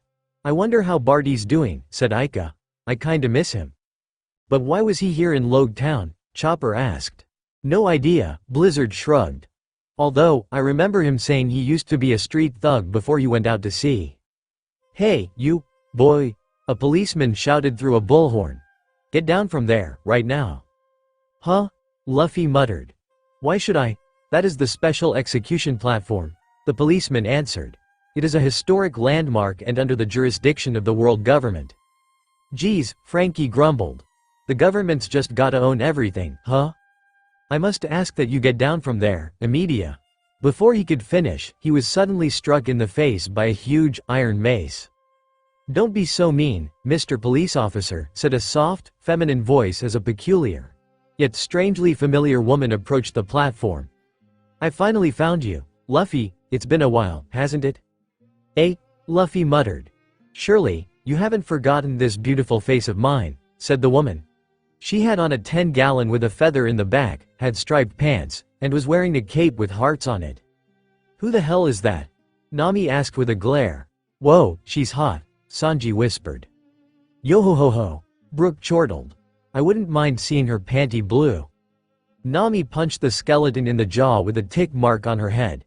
As for the townsfolk, save for Bartolomeo, everyone, even the women, were struck by her beauty. She's gorgeous. I'll say, hey, baby, how about you bring that fine ass over here? She's a vision of loveliness. They sound like Sanji, Chopper said. Oh, please, I'm not that much of a horn dog, said Sanji. At least not anymore. Sorry, pretty lady, Luffy started, but I've never seen you before. Who are you, anyway? So you did forget after all, said the woman. Well, I'd never forget you, Luffy. You're the first man who ever struck me. What? The crowd, as well as Sanji and Brook, questioned. He hit her, Sanji asked. Geez, I knew Luffy was underhanded sometimes, but this is overdoing it. Wait, I hit you? Luffy asked, still bewildered. Yes, the woman answered as she rubbed her chest in an almost sensual manner, and when you did, it felt so good. Hearing that caused the crowd to gasp, becoming even more enamored with her while Luffy remained confused. Now, tell me, said the woman, who is the most beautiful woman in the sea? You are, the crowd exclaimed. Wait a minute, Nami whispered. It can't be. Alvida? Huh? Most of the Straw Hats, save for Robin, questioned in disbelief. You mean the fat chick? Asked Frankie. But how? Usopp asked, also just as shocked. That's right, said Alvida. It's me. There isn't a man or woman in the world who wouldn't grovel at my feet, and I do so love strong men, to make you mine. What? Nami screeched as a comical fire of rage engulfed her, causing the Straw Hats to jump back in surprise. Oh, hell no. Who the hell does that bitch think she is? Big sis? Aika asked. You're really scary all of a sudden. Oh, man. Usopp whimpered in fright. This is just as bad as when that crazy lion guy kidnapped Nami and Sanji went ablaze. Careful, she might transform, Zoro quipped. Shut up, Zoro, Nami hissed with hissing snakes in her hair. Ew, no way, Luffy said in disgust. Who the hell are you, anyway? You mean you still don't remember? Alvida asked in disbelief. Wow. Just wow, said Usopp. Freeze, a police officer shouted as he and several others surrounded Alvida. You're under arrest. And you, in the Straw Hat, get off the execution platform, immediately. Why? Luffy asked. What did I do? I'm just looking around. What? Alvida asked in surprise. You're going to arrest me? Alas, the police were also love-struck by Alvida's looks to the point where they had heart-shaped, teary eyes upon looking at her, and yet, the assistant chief of police insisted on arresting her, despite being love-struck, himself. What a bunch of horn dogs, said Zoro. Seriously, said Nami, but then, out of nowhere, the fountain behind the police seemed to explode, sending the crowd in a panic, and a large chunk was headed right for Alvida, and at first the crowd, still in a love-struck state, was worried she might get hit, but to their surprise, the chunk of the fountain just slid right off of her and was instead sent crashing into a building. What the? Frankie questioned in disbelief. What happened? How'd she do that? Chopper asked. Hey, watch where you're shooting, next time, Alvida complained. Wait, what was that? Asked Luffy as several hooded figures appeared, one of them sporting a familiar red nose. Oh, come on, it's obviously Buggy down there, Zoro grumbled. Seriously, that nose sticks out more than he does, Sanji added, causing the others to laugh. Good one, Sanji, Usopp praised. Thank you, I'll be here all week, Sanji smirked. Pardon the spectacle, Buggy started, but her smooth, silky skin can never be marred, so don't worry too much about it. It is I, the lovely lady Alvida, Alvida exclaimed. Wait, Alvida? Luffy questioned. Where? I'm right here, you rubber-brained baboon, Alvida barked. Wait, really? Luffy asked as he scratched his scalp. You look kinda different. Finally noticed, did you? asked Alvida as she pulled off her cloak, revealing a white halter top and a beaded necklace underneath, as well as sweater wrapped around her waist. I ate the slip devil fruit and my body has been transformed. Now, my beautiful skin cannot be scratched or marred by any kind of attack, sadly. My beauty was barely enhanced. However, as you said, I do look a bit different. My freckles have completely disappeared. It's not just the freckles, you fat sea cow, Nami shouted as she looked ready to tear Alvida apart, but Usopp and Blizzard held her back. But seriously, Frankie began, she ate a devil fruit, and that's why she looks so hot, now. Certain devil fruits can change a person's body, said Robin. That's true, Brooke exclaimed. Just look at what happened to me, I'm nothing but bones, now. The only reason you look like that is because your soul got lost, Zoro glared. You should talk, Moss Head, Sanji said, only for the swordsman to punch him in the face, and another fight soon commenced. At any rate, Alvida began, if you're going to be mine. There's someone you have to defeat first, Luffy. Huh? Luffy asked. I gotta fight somebody? That's right, said Alvida. We teamed up in order to track you down, and here he is. Hee. Buggy snickered as he and his crew threw off their cloaks. Ever since the day you defeated me, I've dreamed of nothing but killing you, Straw Hat. That's what gave me the strength to make it back to my men. And what a great adventure it was, especially since I was missing my body parts. There was laughter, tears, and friendship, but Buggy persevered and… Wait a minute, what the hell are you making me say? I think I know your name from somewhere, Luffy said. Was it, Boggy? No, it wasn't that. Boogie? Nah, that's not it, either. Oh, wait, I know now, it's Buffoon. Buggy looked like his head was about to explode from how red it was, while the Straw Hats were trying their best to hold back their laughter. Holy crap, it's Buggy the Clown, cried a man in terror, and on that, the crowd began to panic and tried to flee, but they were soon held at gunpoint by Buggy's crew, forcing them all to stop. I will now flashily display my full terror in front of all you, Buggy declared. Oh, wait, Luffy exclaimed. Now I remember, it's Buggy. Now you remember me? Buggy questioned in irritation. Please, your ass isn't worth remembering, Blizzard said. That's when Aika spotted Kabaji about to place a wooden stockboard on Luffy, causing her to gasp. Oh, no, big brother. Look out, Aika cried, forgetting that her brother's past self would not be able to hear her warning, and even if he could, it was too late. Before Luffy realized it, his head and wrists were trapped underneath the board. Hey, what gives?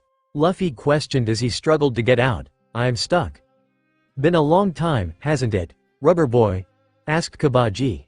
How's Roronoa Zoro doing? Is he well? Bawahahahaha, laughed Buggy. Well done, Kabaji, and now, Straw Hat, we shall commence with your public execution. And think of it this way, you get to die in the same spot as the king of the pirates, don't you feel honorable? That doesn't sound honorable to me, Kumi said. Didn't you guys say he used to be part of Gold Roger's crew? If you ask me, that's actually kinda disrespectful, Blizzard said, at least in my opinion. Buggy's just an asshole, said Nami. How Roger brought him on his crew is beyond me. By the way, where were you guys? Frankie asked as he looked to Zoro, Nami, Usopp, and Sanji. We should be showing up soon enough, Sanji said. In fact, I think I can see us coming right about now. Sure enough, past Zoro, past Nami, past Usopp, and past Sanji had all appeared, way at the back of the crowd. While past Nami was carrying a bundle of clothes on her back, past Sanji and past Usopp were holding a huge blue-finned elephant tuna, with the latter holding onto the head. I still don't know why you made me hold the heaviest part, Sanji, Usopp glared. I couldn't afford to strain my hands, Sanji shrugged. Huh? Chopper muttered as he noticed past Zoro's swords. Hey, Zoro, you got new swords? Oh, yeah, Zoro realized as his good eye fell upon the 3 swords he was carrying, most notably Yubashiri. Come to think of it, he hardly thought about that sword, these days. Sure, he was a bit stunned when he lost it, but he had grown so used to having Shusui now, it never crossed his mind. Oh. Luffy muttered as he wrinkled his nose a bit. My nose is itchy. Are you kidding? Usopp questioned. He's about to get killed and he's worried about having an itchy nose? Guys, Chopper asked as he pointed at the encroaching storm clouds. That does not look good, said Frankie. I'm scared, Ika whimpered.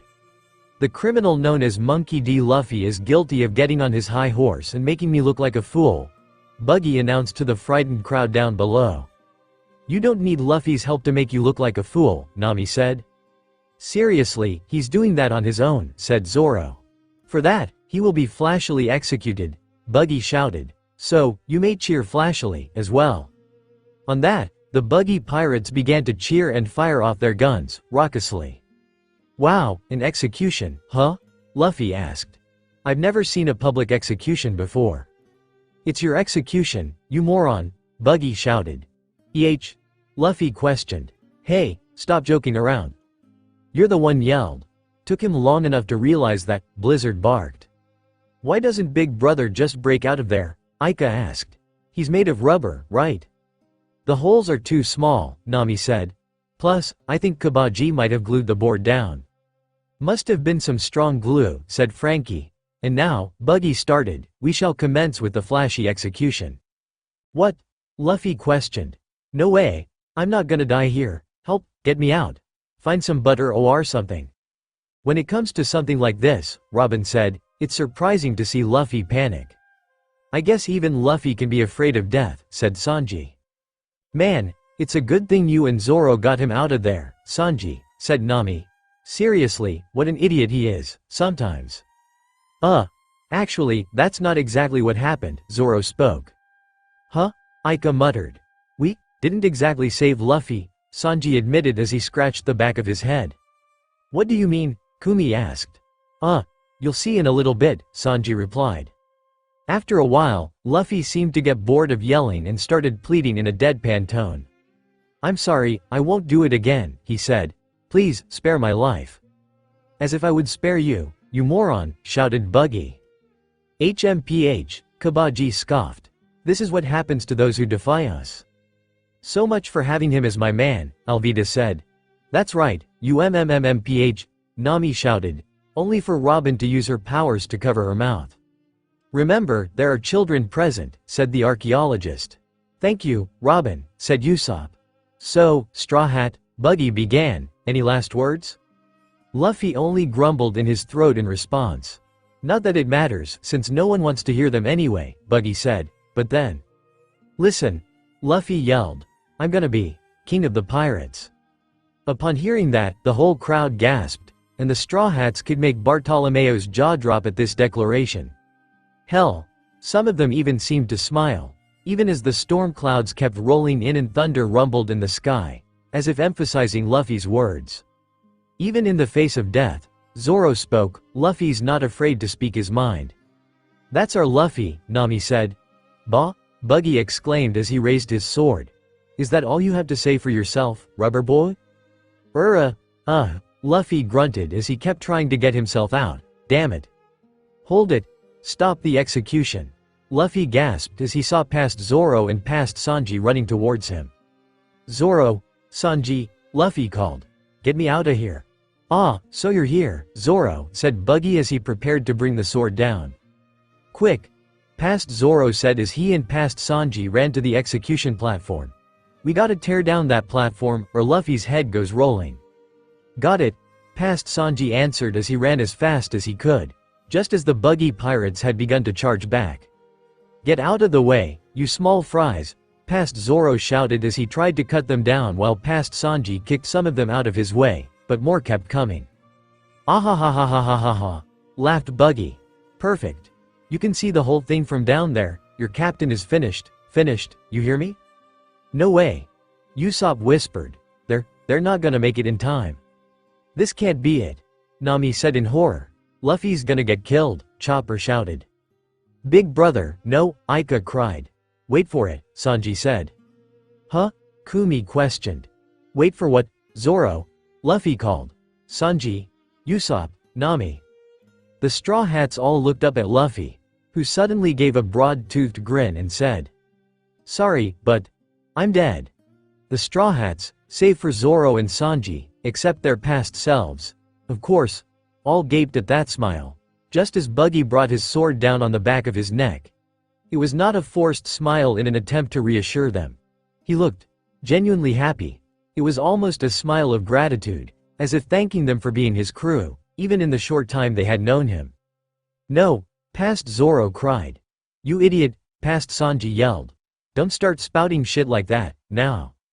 All of a sudden, there was a flash of light and the sound of booming thunder, roaring throughout the memory, forcing the Straw Hats to duck down and cover their ears.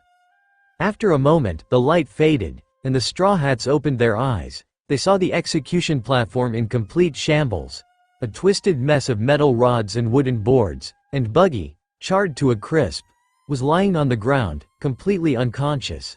And meanwhile, something floated down towards the ground. The Straw Hats took a closer look and realized that it was Luffy's hat, which landed right at his feet, causing him to smile as he reached down to pick it up, no worse for wear. "Hey, what do you know?" Luffy asked with that same dopey grin on his face. "I'm alive after all, that's nice." What just happened?" Nami asked. "A lightning bolt," Sanji answered. A lightning bolt came down and struck the execution platform, just when Luffy's head was about to get cut off. "Holy crap!" Frankie gaped. "How is that possible?" "Divine intervention, maybe?" Brook inquired. "Don't be ridiculous," Zoro said. "It was mere happenstance at best." Truth be told, though, whatever or however it happened, he was glad it did. "Hey," said past Sanji. "Do you believe in a higher power?" "Don't start talking shit," past Zoro answered. "We gotta get out of here." At that moment, the Marines appeared in the square. "Surround them," shouted one of them. "Capture those pirates." "Oh, boy," Luffy exclaimed before he turned and ran. "Let's go, you guys, run for it." "Hey, which way is the ship from here?" past Sanji asked.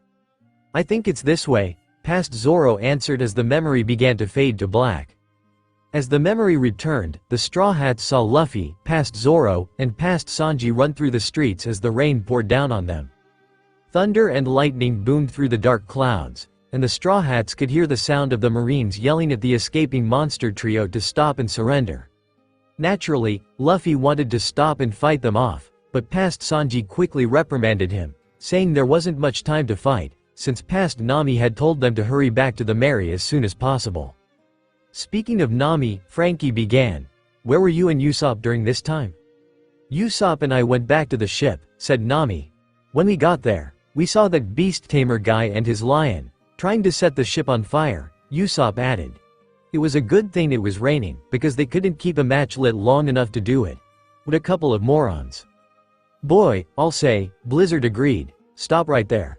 The Straw Hats, both past and present, looked up to see a young woman with short black hair and glasses with a katana strapped to her waist. Aika gasped, instantly recognizing the woman. "It's Miss Tashigi," she exclaimed, happily. Out of all the Marines, she, along with Smoker, was the only one that Aika ever came to like, so naturally, she was delighted to see her. As for Zoro, well, that was a different story. "Great," the swordsman muttered, "not this again." "You," Tashigi shouted as she pointed at past Zoro. "You're Roronoa Zoro. You didn't tell me that you were a pirate. You made fun of me in that shop, and I won't stand for it." "What?" past Sanji questioned as he glared at past Zoro. "What the hell did you do to that girl, Mosshead?" "Shut up," past Zoro barked before he glared at Tashigi. "Well, you should talk.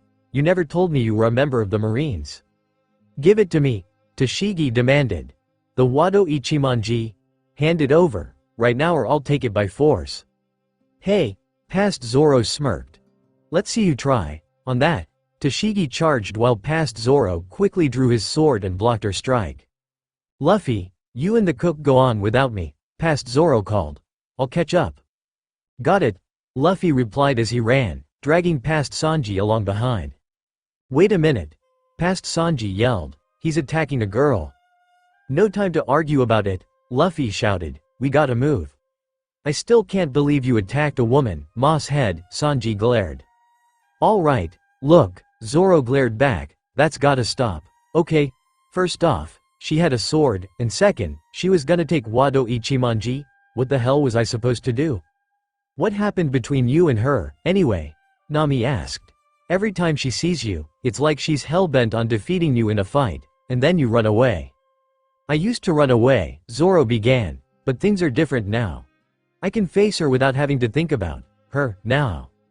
Her, Robin repeated. My childhood friend, Kuina, Zoro explained.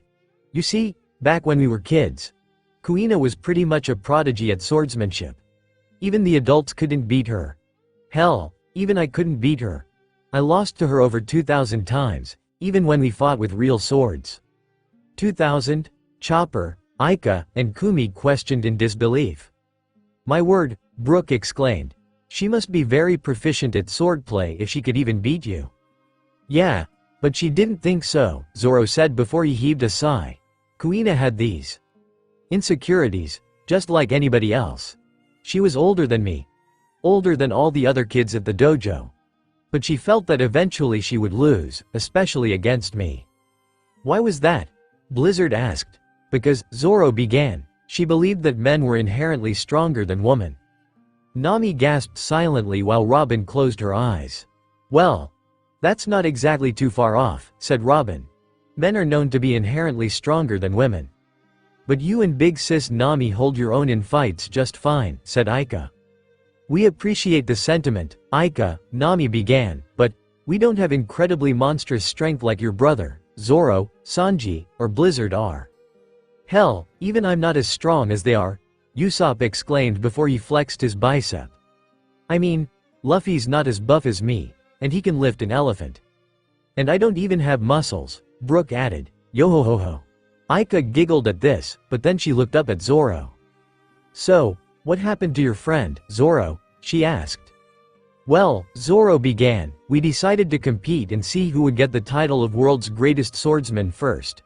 He then heaved a soft sigh. Too bad. It's not much of a competition, now. What do you mean? Asked Aika. Kuina died, Zoro answered, causing the young D-carrier to gasp silently. She fell down the stairs while she was trying to get a sharpening stone and she broke her neck. Oh, Zoro, Robin whispered as she gently placed her hand on his shoulder, causing him to smile at her. I'm okay, Robin, he said. Are you sure? Asked Robin. Yeah, Zoro said. I mourned about it a long time ago, and I've moved on since. If you're certain, Robin said. Anyway, Zoro continued, I decided that I would take on both mine and Kuina's dream. That I would become the world's greatest swordsman, not just for my sake, but for hers, too. As he said this, Wado Ichimonji seemed to glint, slightly. So what does the sword chick have to do with this? Asked Frankie. Because, Zoro started, she didn't just look like Kuina if she lived to see adulthood. She sounded like her. Thinking she was inferior to me because she was a woman. Really? Usopp asked. So that's why you avoided her when she tried to fight you, said Nami. Because she reminded you too much of your friend. I thought she was an old girlfriend or something, Sanji quipped. Shut up, Zoro snapped. Anyway, I don't really run away from her much, anymore. Besides, she's actually a lot more skilled than she thinks she is. You should have seen her on Punk Hazard, when she fought that snow harpy. Stabbed out her eye and everything, serves her right, too, for stabbing Robin. Well, I'll have to thank her when we see her again, Robin smiled, but then, both Luffy and past Sanji suddenly braked to a halt as they saw a familiar man wearing a gray jacket. Had white hair, had 2 cigars in his mouth, and a sea stone jute strapped to his back. Mr. Smokey? Aika asked. So, you're Straw Hat Luffy, said Smoker as he glared at Luffy and past Sanji. Who the hell are you? Luffy asked. The name's White Chase, Smoker, Smoker answered. I'm a captain of the Marines. And I'm not letting you even so much as reach the ocean, on that. He turned his arms into smoke and grabbed Luffy, lifting him up into the air. Whoa, whoa, whoa, Luffy cried. Hey, what's going on? Sanji, help. Damn you. Past Sanji cursed as he tried to kick Smoker, only for his foot to go right through his head as it turned to smoke. What the? You think I've got time for small fry like you, Smoker said before he turned his other arm into smoke, white fist. He then punched past Sanji into a building. Sanji, Luffy cried before he glared at Smoker. You bastard, gum gum. Pistol, unfortunately, due to Luffy's lack of armament hockey at the time. His fist went through Smoker's body, which caused the Marine captain to grab him by the back of his head as he materialized behind him. You're the one who's worth 30 million berries, Smoker asked. What a joke. Bam! He pinned Luffy to the ground with no effort at all, and all the Straw Hats could see were the cobblestones on the street. Oh, no, Chopper cried. Big brother, Ica shouted.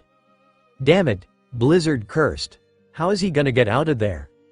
HMPH, Smoker was heard scoffing. Looks like your luck just ran out, kid. Then, the Straw Hats heard another voice speak. Whose luck just ran out, Smoker? Smoker was heard gasping in shock. It's you, he whispered. Huh? Luffy asked, his face still pinned against the ground. Who's there? Yeah, who was that? Nami asked. I don't know, Frankie answered. Oben whispered. Dragon. Huh? The Straw Hats muttered. You mean Luffy's old man? Usopp asked. Oh, yeah? Sanji realized. Didn't Garp say Luffy met Dragon in Logia Town? But Luffy didn't even see Dragon's face, Nami answered. No, said Zoro, but it seems he remembered his voice, at least, but there's no way he could have known it was his father's. The government is after your head, you know, said Smoker. The world is waiting for our answer, Dragon was heard speaking. And then, all of a sudden, the wind blew harshly, forcing Smoker off of Luffy, who ended up tumbling quite a ways before he finally stopped, and when he looked up, Smoker was gone, and he instead saw past Zoro and past Sanji running towards him. Guys! Luffy called. Luffy! We gotta move, past Zoro yelled. We're gonna get trapped here on this island. There's a huge storm coming. He then picked Luffy up by the back of his vest. Quit dragging your feet and let's go. Whoa! Luffy cried. Hey, what is it? What's going on? So this is the storm that Nami was talking about, huh? Past Sanji asked, amorously. As they ran through the streets, they finally saw the Going Merry within their sight with past Nami and past Usopp standing on the deck, waiting for them. Luffy, past Usopp called as he held onto the mooring line. Come on, hurry up. The line's not gonna hold much longer. Man, it's pouring out here, Luffy exclaimed. Nami, past Sanji called. Your eternal night of love has returned. Oh, will you shut up? Past Zoro questioned. You morons, past Nami shouted. Hurry up and get on board. We're casting off, right now. On that, Luffy, past Zoro, and past Sanji quickly jumped on board while past Usopp untied the mooring line, thus allowing the Merry to sail off with the tide. The harsh waves rocked the little ship up and down, threatening to swallow her up if she proceeded any further, and yet, she pressed on with the same kind of conviction and determination that the Straw Hats held. I remember this part, Zoro smirked. Yeah, me too, Nami smiled. Man, I think I'm starting to get a little misty-eyed. Here, Usopp said as he wiped his eye. That was probably one of the best moments of our lives, said Sanji. What do you mean? Chopper asked. What happens here? Just watch, Nami said. Whoa, past Usopp cried. The ship's gonna capsize in all this wind. Hey, I see a light, past Zoro called as he pointed to a lighthouse, its beacon shining brightly. Is that a lighthouse? Luffy asked. That's right, past Nami answered. That's the guiding light. Beyond that lighthouse is the entrance to the Grand Line. She then turned to the others. So, what's it gonna be? That's when past Sanji brought a barrel of sake. Hey, past Usopp cried. Are you sure it's a good idea to do that now, in the middle of this huge storm? Of course we are, past Sanji answered. So, let's launch this ship on the Grand Ocean with style. Okay then, Luffy exclaimed. To find the all blue, past Sanji said as he put his foot on the barrel. To be king of the pirates, Luffy declared as he put his foot on the barrel, next. To be the world's greatest swordsman, past Zoro grinned as he put his foot on the barrel, too. To make a map of the whole world, past Nami exclaimed as she also put her foot on the barrel. Well, I guess I'm going, past Usopp started as he put his foot on the barrel, last, to be a brave warrior of the sea. The present Straw Hats, save for the ones who had been there at the time, all gaped in awe as the past quintet raised their legs. We're going. Luffy started. To the Grand Line, the past Straw Hats shouted before they smashed the barrel open. And thus, their declaration of dreams had been made. My word. Brook whispered. Wow. Ica gasped. That was, so cool. That was beautiful. Frankie weeped. I'm not crying, damn it. That was quite a ceremony, Robin smiled. Yeah, Usopp replied with a bit of a blush on his face. I'll be honest.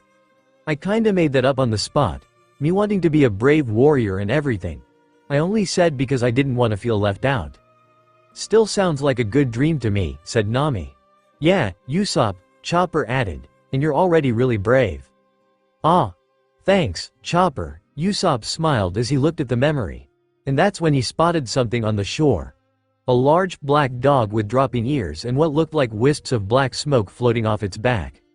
What are you looking at? Sanji asked. Hey, Usopp started, I don't remember seeing that black dog. What black dog? Zoro asked as he finally noticed the dog, as well. That's weird, Nami said. I don't remember seeing that dog there, either.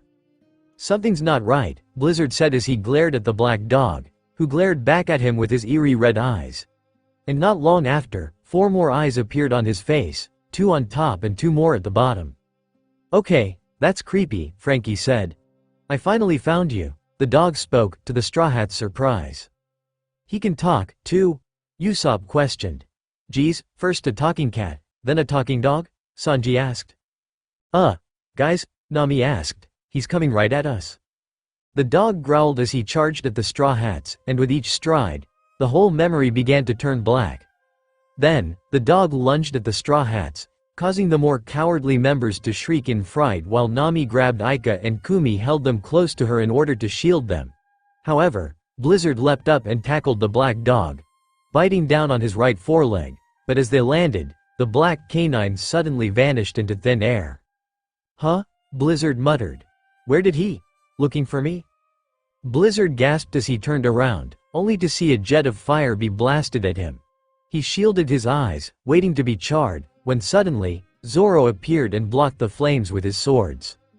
Of course he breathes fire, Zoro growled before the flames dispersed, only to be met with the black dog's fierce gaze as he tried to bite the swordsman's head. Strong right. Bam.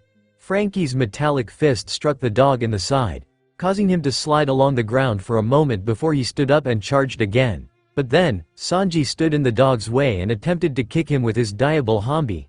But the canine jumped back and glared at the Straw Hats, who all glared back at him. Who are you? Nami asked. And what the hell do you want? Zoro questioned. My name is Shade, said the dog. Master Cover sent me to find you to deliver a message. What message? Sanji asked. Consider this a warning, Shade answered. What you've seen is only the beginning. Turn back now, or else, you will experience true hell. On that, his body evaporated into smoke, and faded away. Well, that was a surprise, Robin spoke. I'll say it was, Brooke exclaimed. Girls, are you two okay? Asked Nami. Yeah, Kumi and I are fine, said Aika. Mostly, anyway, Kumi added. What the hell was that about? Usopp questioned. I don't know, Zoro answered as he sheathed his swords, but I think things are about to get a little more interesting. XXX, so, how did it go, Shade? Shade materialized before Cover and bowed his head to him. I delivered the message, successfully, Master, said the Hellhound. Excellent, said Cover before he looked down at Luffy, who glared up at him. I wonder how much longer your so-called friends' resolve will hold out. You don't know my friends, Luffy said. They won't run away, not now, not ever. Oh, really? Asked Cover. Even if they see what happened on that island? Luffy's body tensed up at this before he looked down at the floor. I wonder what they'll think after they see it, Cover said. After all, you're the only one who knows what happened there, you saw everything. Luffy bit his lip and clenched his fists while Cover grinned. You watched them die. Remember? Luffy gasped silently as his eyes went wide and his face beguiled sweat. But then he shook his head. Shut up, he shouted. Just shut up, I know what you're trying to do, and it's not gonna work. My friends will save me, you'll see. I suppose we will. Won't we? Asked Cover as a sinister chuckle escaped his throat, and Shade joined in his laughter while Luffy looked down at the floor, worriedly. Don't let them see that, he whispered. Don't let them see what happened on that island. He then screwed his eyes shut. I don't want them to see that I let them down. The Straw Hats sat around each other in the dark void, taking a moment to get over the shock of Shade's appearance. Aika and Kumi were still visibly shaken by the black dog's attack, but thankfully, Nami was there to calm them down. After taking a moment to finally settle down, Usopp finally chose that moment to speak. "So, anyone else wondering what that dog meant?" Usopp asked. "You know, about us experiencing hell, if we continued any further? Perhaps there are even worse memories here than what we saw at the beginning," Robin implied. "Are you trying to say that there might be even worse things that Luffy's been hiding from us?" Nami asked. "It's a possibility," said Robin. "In that case," Sanji began, "we might need to stay on our toes. After all, now we know that Cover's not gonna make it easy for us to find Luffy, what with that mutt showing up." "That's right," said Brook. "This is Cover's domain, and that means we're still in danger, as well." "He's right," Frankie agreed. "That bastard dog could come back at any time." "If he does come back," Zoro started as he gripped his swords, "we'll be ready." Suddenly, there was the sound of a loud splash, and the Straw Hats stood up as the darkness around them suddenly vanished, giving way to the sky. However, that wasn't what startled them. What startled them was the group of massive sea kings. And the Going Merry was sitting on the snout of one of them. "Ah!" Usopp, Chopper, and Brook shrieked. "Kings!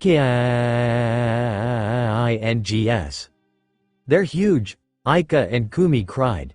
On the ship, past Nami whimpered as she hugged the mast, tears of fear in her eyes, while Luffy, past Zoro, past Usopp, past Sanji, and of course, their guest at that time, APIs, stared out in shock and disbelief. "The Calm Belt is home to the Sea Kings," past Nami wept. "It's their main place for breeding. They're the biggest reasons why nobody leaves the Calm Belt." "What the hell happened here?" Frankie questioned. "And who's that girl?"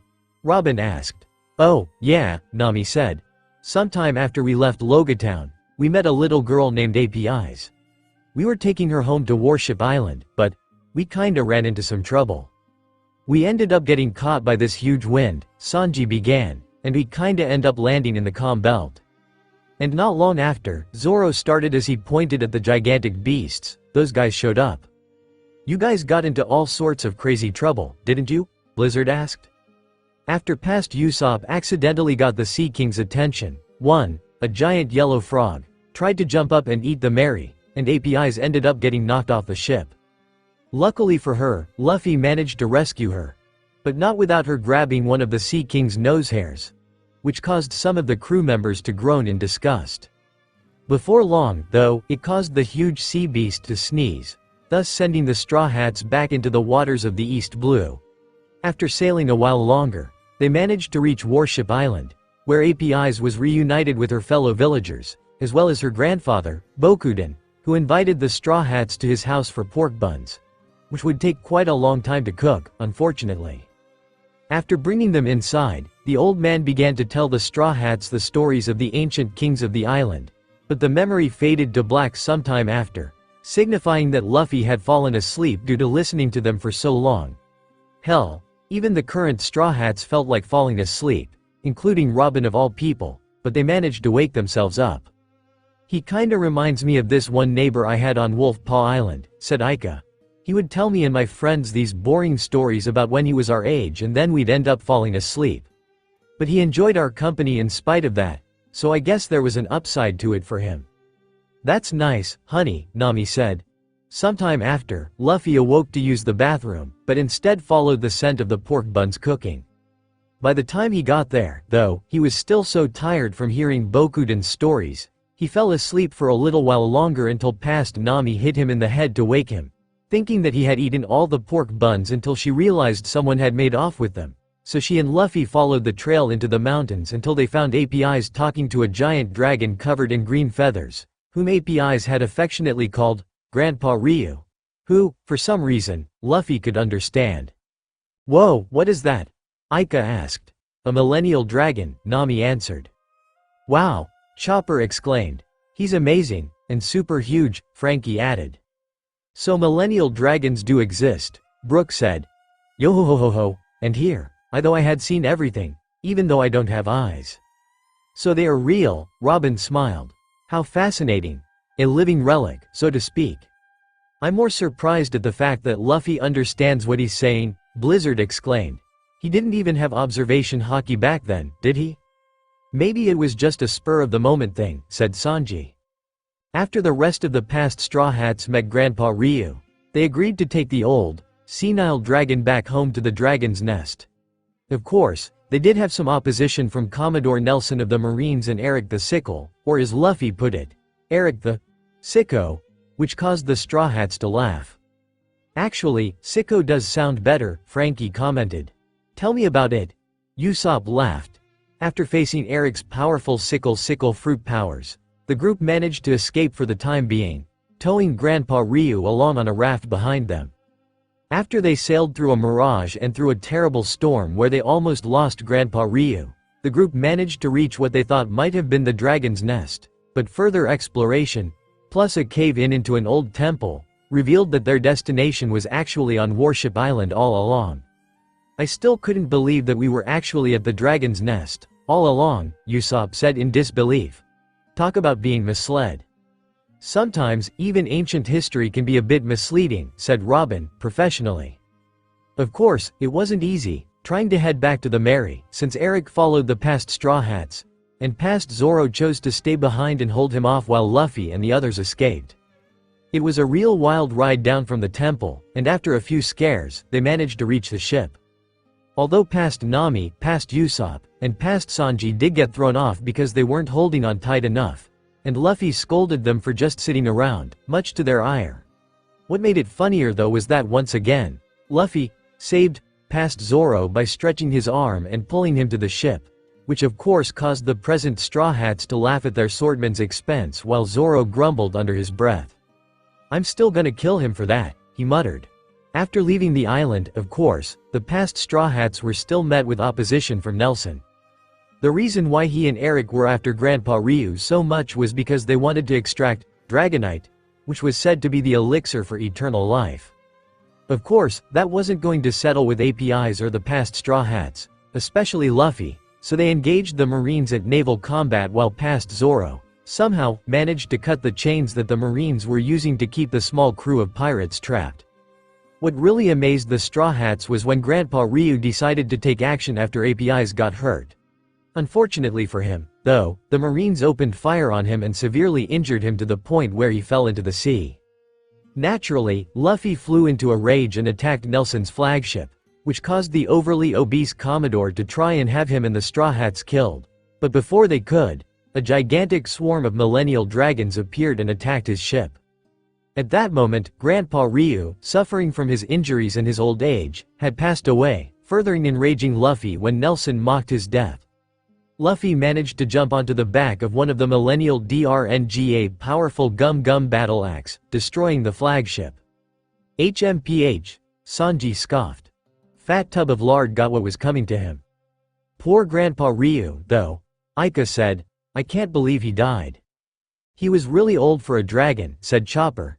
He probably wouldn't have lasted much longer, regardless if he got shot or not.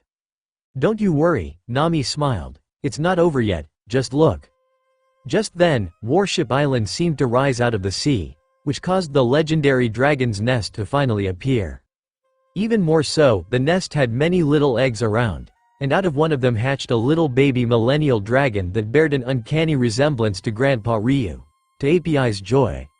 Of course, the joy was momentarily short-lived, for Eric had appeared for one final showdown with the Straw Hats. He attempted to make a bargain with them in order to obtain the Dragonite from the millennial dragons, but Luffy refused. Luffy seriously would turn down eternal life? Frankie asked. Of course, Nami said. What good is eternal life if it means you'll outlive the people you care about most? You got that right, Zoro added. Plus, Luffy would just find it boring. Of course, APIs wouldn't stand for Eric attempting to kill her friend a second time, but thankfully, Luffy managed to step in before she could get hurt. Of course, he was hit with several of Eric's wind-slash attacks, but the Straw Hat captain bravely pushed through them before he sent Eric flying with a Gum bazooka. Their mission complete, the past Straw Hats offered to take APIs with them, but she politely declined, saying that she had to protect the millennial dragons, now, even though they would outlive her, which was why she was willing to grow up and pass on what she knew to her children, and hopefully, they would do the same with their children and so on and so forth. With that, the past Straw Hats said their goodbyes and continued on toward the Grand Line. That looked like it was a lot of fun, said Aika. Yeah. I wonder how APIs is doing these days, said Nami. We should go and visit her sometime. Yeah, Usopp agreed. I bet her Gramps is still putting her to sleep with those stories of his. The Straw Hats all laughed at this. Still, Robin began. APIs is one brave little girl. She looked down at Aika, who blinked up at her. Reminds me of someone I know, actually. Who? Me? Aika asked. Well, you used to be kinda apprehensive about a lot of things until you met Luffy, Kumi began, just like APIs. I think it's because somewhere deep down, Aika began, I knew he was my big brother. Hey, guys, check it out, Chopper called. Something's happening. The past Straw Hats had all gathered in the galley, sitting at the table while past Usopp stood at the rudder, which seemed to shift to the left, a bit, but no one seemed to notice. Listen up, boys, past Nami said as she put the map of the Grand Line on the table. I've heard the rumors, but I didn't think that they were true until I looked at the map, and it turns my suspicions were correct. The entrance to the Grand Line is up a mountain. A mountain? Luffy asked, holding a glass cup in his teeth. Are you saying we had to crash through the mountain in order to reach the Grand Line? Asked past Zoro while past Usopp was struggling with the rudder. How's that work? Asked past Sanji. I took a closer look, said past Nami, and there are canals drawn on the mountainside, meaning we may have to climb it. Climb it? Past Zoro repeated. Are out of your head? There's no way we can use a canal to climb up a mountain. But that's what it says, past Nami rebuked. You really don't know maps all that well, do you, Mosshead? Asked Sanji. Ah, shut up, Zoro barked. Like you know any better. Ooh, this sounds like fun, Luffy exclaimed. That's right, you dolt, past Sanji barked. There's no way that Nami would ever make such a mistake. But you stole that map from Buggy, didn't you? Asked past Zoro. Are you sure it's a good idea to trust it? Zoro, past Usopp yelled. Help me out, will you? Past Nami groaned. Sanji, help Usopp with the rudder, please. It's hard to think with all his screeching. Of course, Nami, my sweet, past Sanji exclaimed as he grabbed onto the rudder, as well. And yet, it didn't even budge. What the? See that? Past Usopp questioned. This must be some crazy fast current if even you can't turn the rudder. The room suddenly fell silent. Usopp.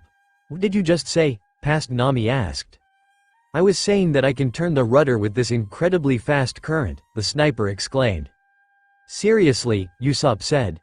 I thought my arms were gonna pop right out of my sockets if I pulled that rudder any harder. But of course, Brook said. The current that leads up Reverse Mountain is incredibly strong. Can't tell you how close my former crew and I were to losing our ship when we entered from the West Blue. Yo ho ho ho ho. The current. Past Nami whispered before she gasped in realization. Of course, that's it. What's it, Nami? Asked Luffy. We really do have to climb up Reverse Mountain.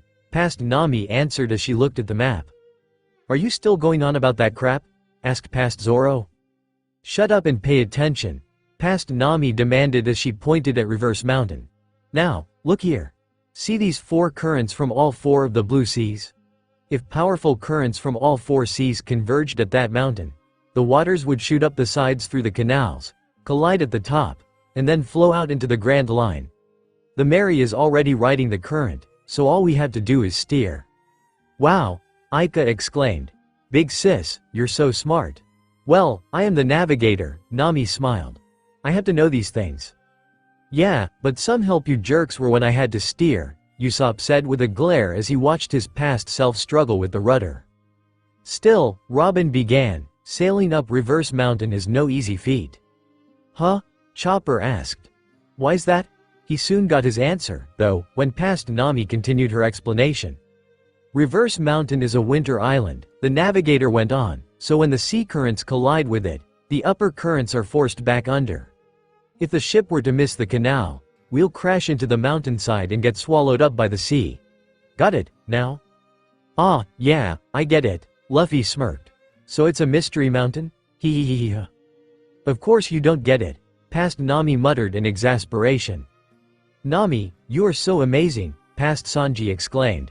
Seriously, though, said Frankie, can't tell you how many times you got us all out of some tight spots because of your know-how, Nami. Yeah, well, You know, Nami said, blushing with a bit of pride, I just gotta do my job. Big Sis is the best navigator in the whole wide world, Aika exclaimed. Yeah, Kumi cheered. Way to go, Nami. I heard rumors about the reverse mountain and climbing up it, Blizzard said, but this will be the first time I actually see it happen. The past Straw Hats soon gathered outside, where a storm began to rage, and soon after, the Mary began to rock up and down on the angry waves. Sanji, quick, past Nami called, furl up the sails.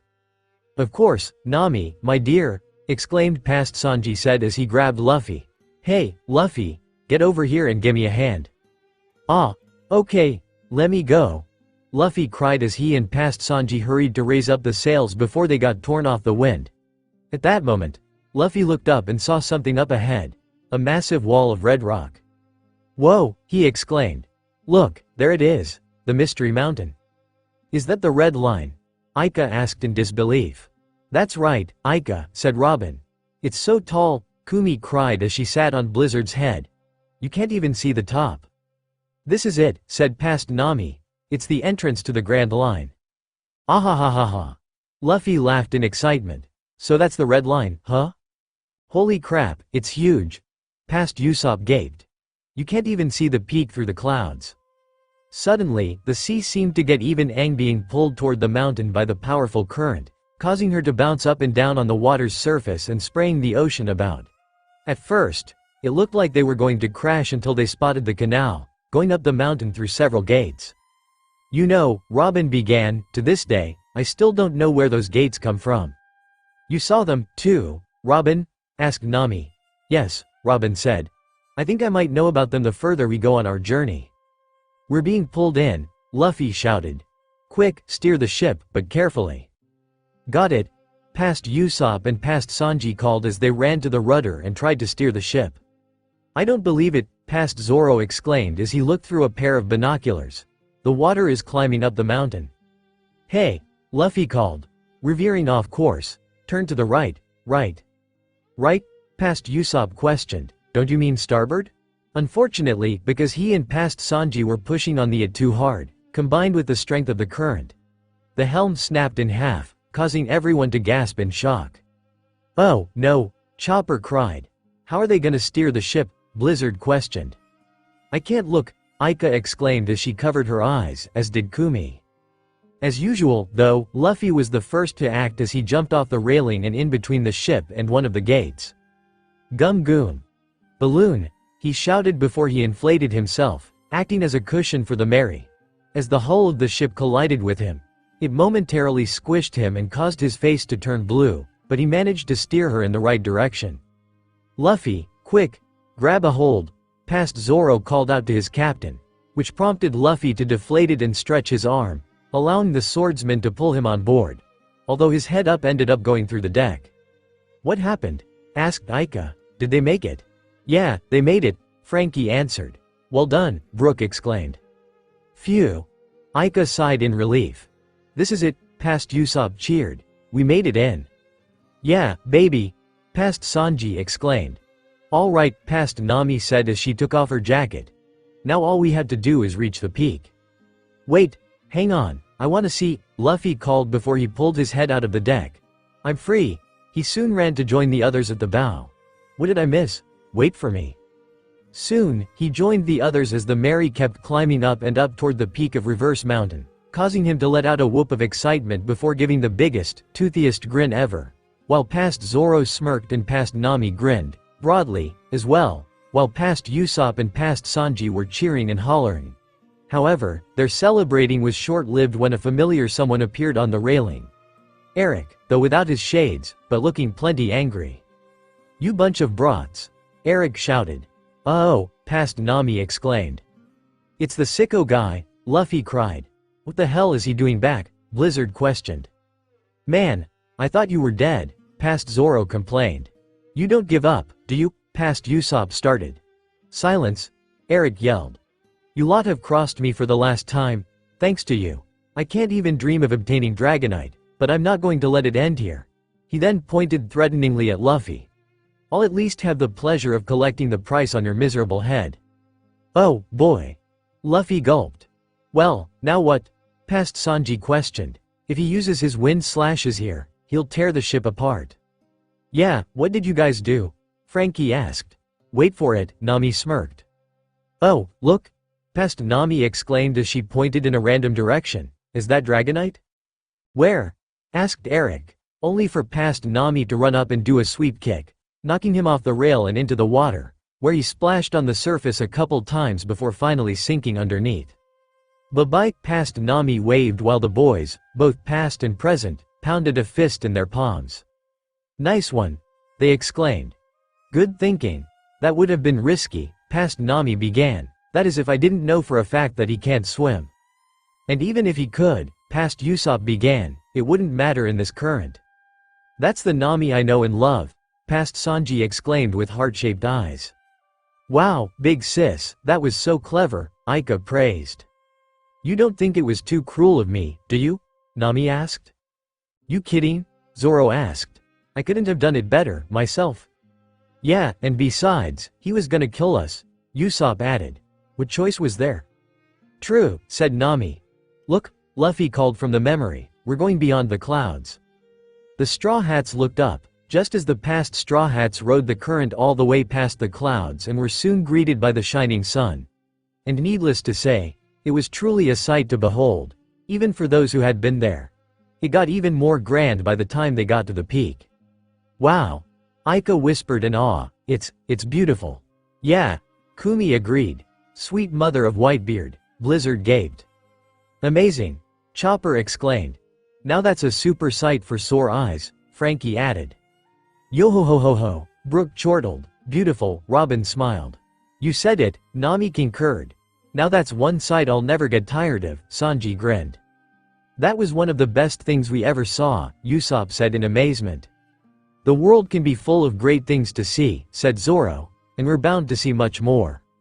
This is it, Luffy spoke as he sat on the Mary's head, staring down at the Grand Line below.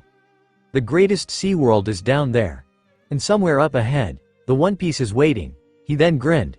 So, let's go, you guys. Yeah, the past Straw Hats cheered, but as they were riding down the waterfall towards the Grand Line. B-U-U-O-H-H. Huh? The Straw Hats muttered. What was that? Aika asked. It sounded like Big Brother when he gets an upset tummy. Nah, Kumi said. It sounds like Blizzard when he eats boiled eggs. Wait, Usopp said with dread. I know what comes after this. Hey, past Zoro called. You guys hear that? It sounded like it came from up ahead. Who cares? Luffy questioned, too excited to even pay attention to it. Let's keep going, full speed. Maybe it was the wind, said past Nami. There are usually a lot of rock formations around here. B-U-U-U-O-H-H-H-H. The howling sounded off again, a bit louder than before. Wait, can it be? Brook whispered. What is it, Brook? Robin asked. Hey, past Usopp said as he looked through his goggles. What's up ahead? Nami. Past Sanji called from the yardarm. I see something, I think it might be a mountain. What? Past Nami asked. That's impossible, we should only be hitting open sea when we get to the bottom. Luffy hummed, inquisitively as he took a closer look. Only to gasp upon seeing this huge wall of bluish black, pointing up to the sky. That's not a mountain. Holy crap! Frankie exclaimed. That's. It was soon revealed to be a massive whale. A whale. The Straw Hats, both past and present, questioned, save for Nami, Zoro, Usopp, and Sanji.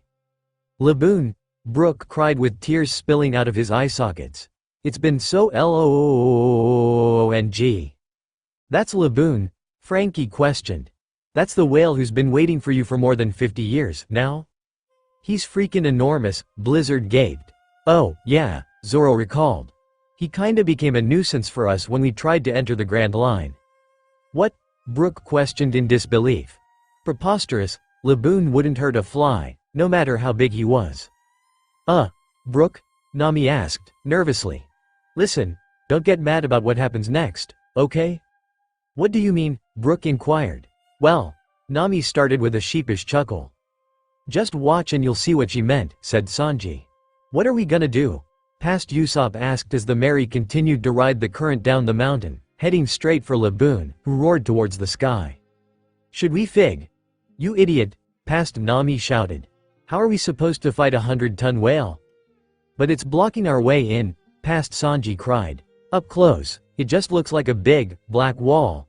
Where the hell are its eyes? Hey, wait, Past Nami realized. If it can't see us, maybe it doesn't even know we're coming. But we're headed right for it, Past Zoro cried as he pointed to an opening to the left side of the ship. Look, there's a gap, just between it. We can make it there if we hurry, quick, hard to port. We can't steer, Past Usopp shouted. The rudder's broken, remember? We gotta do something, Past Zoro yelled as he rushed to the galley. Come on, I'll help. Oh, good heavens, Brook cried. Quickly, Laboon, get out of the way. This is a memory, Brook, Nami reminded. Laboon can't hear you, no matter what you do. Oh, wait, Luffy exclaimed, all of a sudden, I just got an idea. Oh, no, Blizzard bemoaned, knowing very well that Luffy plus ideas usual equal big time trouble. Now what's he gonna do? Asked Chopper. Wait a minute, Past Nami called as she saw Luffy hurry down below deck. Luffy, come back, where are you going? Of course, Luffy didn't reply as he hurried to the bow cannon, which was below Mary's head.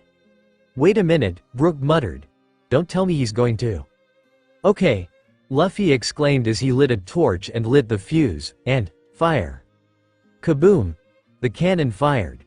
Right into Laboon's underbelly, causing the ship to momentarily stop. But also causing Brook to gape in horror with tears in his eye sockets. Oh, dear, Robin said in concern. Brook, are you okay?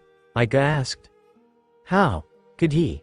He whispered while Nami sighed and Zoro put his hand on his shoulder in consolation. Sorry, Brook, Usopp apologized, weakly. If you think about it, though, Sanji began, there wasn't much of a choice. He was blocking our way. At that moment, Luffy spotted something drop and tumble along the deck, and he gasped in horror when he realized it was the Mary's figurehead.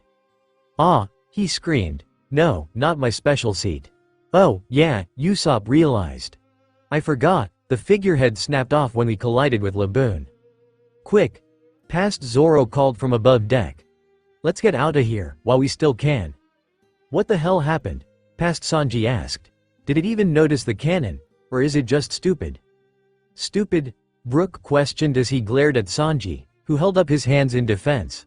How dare you insult Laboon like that? Easy, easy, Sanji cried. Who cares? Past Nami asked. Now's our chance to get out of here. As they were about to row past Laboon, the whale opened his mouth and let out a huge roar, which forced the Straw Hats, both past and present, to cover their ears. Ah! Ika cried. Too loud, damn it, my ears, Frankie cursed. Erg! Chopper groaned before he gasped. Huh? What is it, Chopper? Asked Nami. I think he said, where are you? Chopper replied. Where are you? Usopp repeated. Wait, you mean he might be talking about Brook and his old crew? Maybe, Chopper answered. Laboon, Brook whispered. You stupid whale. Luffy shouted as he came outside. What the hell did you do to my special seat? Oh, no. Nami groaned with dread. Damn you. Luffy cursed before he punched Laboon right in the eye. You idiot, shouted the past Straw Hats in disbelief. Luffy, what are you doing? Brook screeched. A pause. But then, Laboon glanced down at the tiny pirate ship, to the past Straw Hat's terror. Oh, no, past Usopp cried. I hope you're happy, Luffy, because now he's looking right at us. Come on, Luffy shouted as he took a stance. Let's go, right now. Shut up, you moron. Past Zoro and past Usopp shouted as they kicked their foolish captain in the back of his head. That's when Laboon opened his enormous jaws and began to suck the Mary into his mouth. Oh, no, past Nami cried. Whoa! Luffy screamed as he fell of the ship. Luffy, past Zoro cried. Crap, Luffy cursed before he stretched his arm and grabbed onto Laboon's head, just as the whale swallowed the ship whole. Oh, no, Ika cried. Big sis Nami, Zoro, Usopp, and Sanji got eaten. Relax, Aika, it's okay, said Sanji. As you can see, we're alive. Still, that had to be one of the dumbest things Luffy's ever done, Blizzard added. What was he thinking? Punching the whale in the eye. Soon, Laboon closed his mouth, leaving Luffy stuck on top of his snout, panting heavily from the shock. That was close, he said before he looked down at the water. But what do I do now? The others got eaten. He then glared at the whale before he started stomping on his head. Hey, you, cough up my friends. Spit him out, right now. Stop stomping on him, Brook shouted. Instead of having the desired effect, Luffy's stomping only caused Laboon to begin to submerge. Crap, he's going under. Luffy cursed. Hold it, give me my friends back, you stupid whale. We're all going on an adventure together, I need them. Despite the situation, the Straw Hat members who were there at the time couldn't help but feel just a little bit touched at what their captain had said. However, just as it looked like Luffy was about to drown, he spotted something on top of Laboon's head. It looked like some sort of a door. Is that a submarine hatch? Asked Frankie. What's that doing there? I don't remember Laboon having something like that, Brook said. You'll see why he has that in a minute, said Nami. Thinking fast, Luffy quickly opened the hatch door and ducked inside, just as Laboon had finally finished his dive, but now, he found himself standing inside what looked like a metal corridor. Okay, Luffy said. I'm no scientist or whatever, but I'm pretty sure the inside of a whale's tummy doesn't look like this. How odd, Robin commented. You think this is how Frankie's tummy looks like on the inside? Asked Kumi. I dunno, Aika shrugged. Maybe. All of a sudden, the whole room lurched and Luffy suddenly found himself tumbling downward, and then he started bouncing around the halls like a rubber ball until he landed next to what looked like a canal of water. He then sat up, wobbling back and forth with comically swirled eyes before he snapped out of his dizziness. He groaned as he looked around. Where am I, now? He looked down at the river. Is this a canal? What's going on in here? He then stood up and dusted off his pants. I hope the others are okay. I don't want them to turn into whale poop. That's a rather disgusting way to care about us, Nami's sweat dropped. You're telling me, Zoro grimaced. At least he was thinking about us, Usopp added. Just then, the whole room tilted, once again, causing Luffy to yelp as he tried to grab onto the walls, only to slide down, again. Not again, he cried before he was forced to run at top speed. WHOAAA. Before too long, Luffy's running caused him to spot two people, a man and a woman, respectively. But it was the woman whom the first 5 members recognized the most. Look, Chopper exclaimed. It's Vivi. Oh, my god, it is, Nami realized. Vivi, my dear, Sanji swooned with hearts in his eyes. It's been so long, my beautiful princess of the sand. Oh, boy, here we go. Zoro grumbled.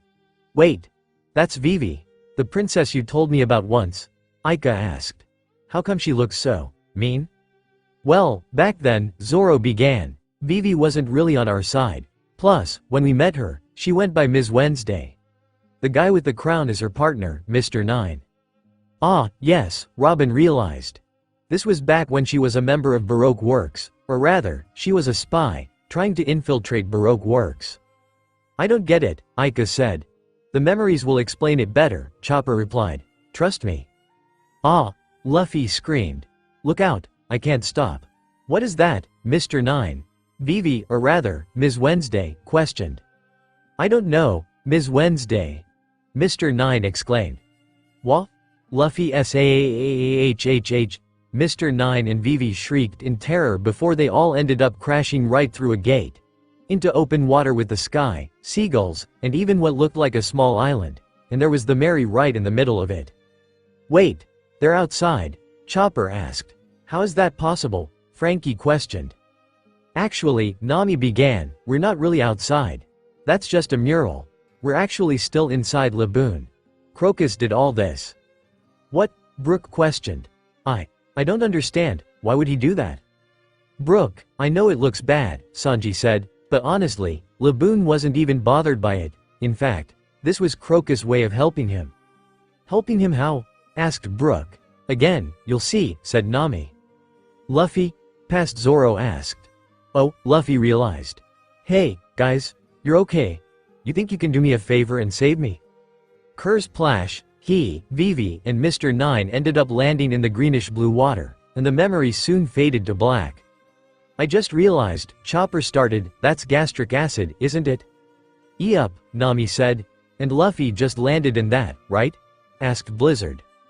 Yeah, pretty much, said Sanji. If I may ask, Brook started. Why were those two inside Laboon in the first place? Well, they wanted to kill him, Nami said. What? Brook squawked. They were trying to get his meat for the town they were stationed at, Nami replied. I'm sure Vivi really didn't want to kill Laboon. She's really a nice person. Yeah, Chopper added. Calm down, Brook. After a while, the memory returned and the Straw Hats found themselves sitting with Crocus and Mr. Nine and Vivi all tied up. What happened to them? Frankie asked. Luffy knocked them out after they shot Crocus, said Usopp. I'm still mad he hit my precious Vivi, Sanji glared. Get over it, Zoro said. Laboon is an island whale, a species that inhabits the West Blue, said Crocus. These two creeps are from a nearby village. They're trying to kill Laboon for his meat. They could feed their entire village for at least 2 or 3 years off his blubber. However, I won't allow it. There's a reason why he keeps ramming his head against the red line and crying toward Reverse Mountain. That's when he began to explain Laboon's actions, about how the Rumbar pirates first entered the Grand Line with Laboon, who was but a mere whale calf at the time. He told them about how they had sailed the West Blue together, but since the Grand Line was no place for a baby whale, they decided to leave Laboon behind. Of course, it wasn't easy, since Laboon saw the Rumbar pirates as his family and wanted to follow them. Since their ship was damaged, it took several months until she was repaired, and even Crocus got to know them after a while. That's when Captain Yorkie asked Crocus if he could watch Laboon for them until they returned in at least a couple of years. Laboon seemed to understand, so he waited there for them with Crocus as his guardian. Unfortunately, since he was an animal that lacked rational thought, Laboon eventually started growing impatient and began to ram his head against the red line and howl out to the other side, thinking that if he broke through it, the Rumbar pirates would finally come back. And he had been doing that for over 50 years now. That's why he has all those scars on his snout, said Nami before she looked at Brook, whose eye sockets were full of tears. I'm sorry, Brook. Laboon. Brook whispered. I had no idea. He then covered his face and sobbed. I'm so sorry, Laboon, I'm so sorry we made you wait so long. Usopp and Sanji reached over and put a hand on each of Brook's shoulders as he continued to cry for his friend. BWAHH, Frankie bawled. Even though I already know the story, it's still so damn sad. That poor whale. Poor Laboon. Aika whispered with tears in her eyes while Kumi whimpered, sadly. Blizzard and Chopper didn't look that far off, either. Even Robin was moved to tears at this, covering her mouth as she looked away. For some reason, Luffy seemed eerily silent, but then he glanced up at the mural and breathed a small sigh from his nose. So you're alone, too, huh, whale? I know how that can be like. The Straw Hats felt those thoughts strike a chord with them. They knew that from Luffy's experiences, he had felt the pain of loneliness, as well. Not as long as Laboon's, but it still hurt very much. Soon, the group sailed out of Laboon's belly via a waterway the Crocus constructed. Since Laboon was so big, the old doctor had no choice but to hollow out his insides and reinforce it with metal in order to make it easier for him to treat Laboon from the inside out. Needless to say, Luffy was happy to see the real sky and sea, again. After throwing Vivi and Mr. Nine overboard, the two of them threatening that they'd return and past Sanji make a love-sick cooing noise after Vivi the past Straw Hats were speaking with Crocus again. So this big guy's been waiting for 50 years for his friends to come back? Asked Usopp. Those pirates sure have kept him waiting for a pretty long time, have they? Luffy asked, sitting against a rock with his hands behind his head. This is the Grand Line, past Sanji answered almost callously. They said they'd be back in a couple of years, and they've been gone for 50. Do the math. They're dead. And that whale's gonna be waiting for them until he kicks the bucket, too. Dude, Frankie said. Real harsh. I was only being realistic, Sanji argued. Honestly, I don't blame you for thinking that, Brook said, sadly. It's natural that someone would think you were dead after being gone for that long. How can you say that? Past Usopp questioned. You don't really know that for sure, they could still come back. It's the heartwarming story of a whale who never lost faith in his friends. Don't you get it? HMPH, Crocus scoffed. This ain't some fantasy novel, boy. This is cold, hard reality. He then looked down at his palm. Those pirates fled the Grand Line. And I know because I heard from a reliable source. Why? You mean? Past Usopp whispered. He's not wrong, Brook sighed. Half of the Rumbar pirates actually did leave the Grand Line, due to a grave illness. Captain Yorkie was among them. He then looked down at the ground. I'm not sure if they actually did survive. Oh, Brook, Robin said as she gently touched his arm. I'm so sorry, Aika added. You mean they actually abandoned that poor whale? Past Nami asked. I don't believe this. If they really did flee the Grand Line, how did they get across the calm belt?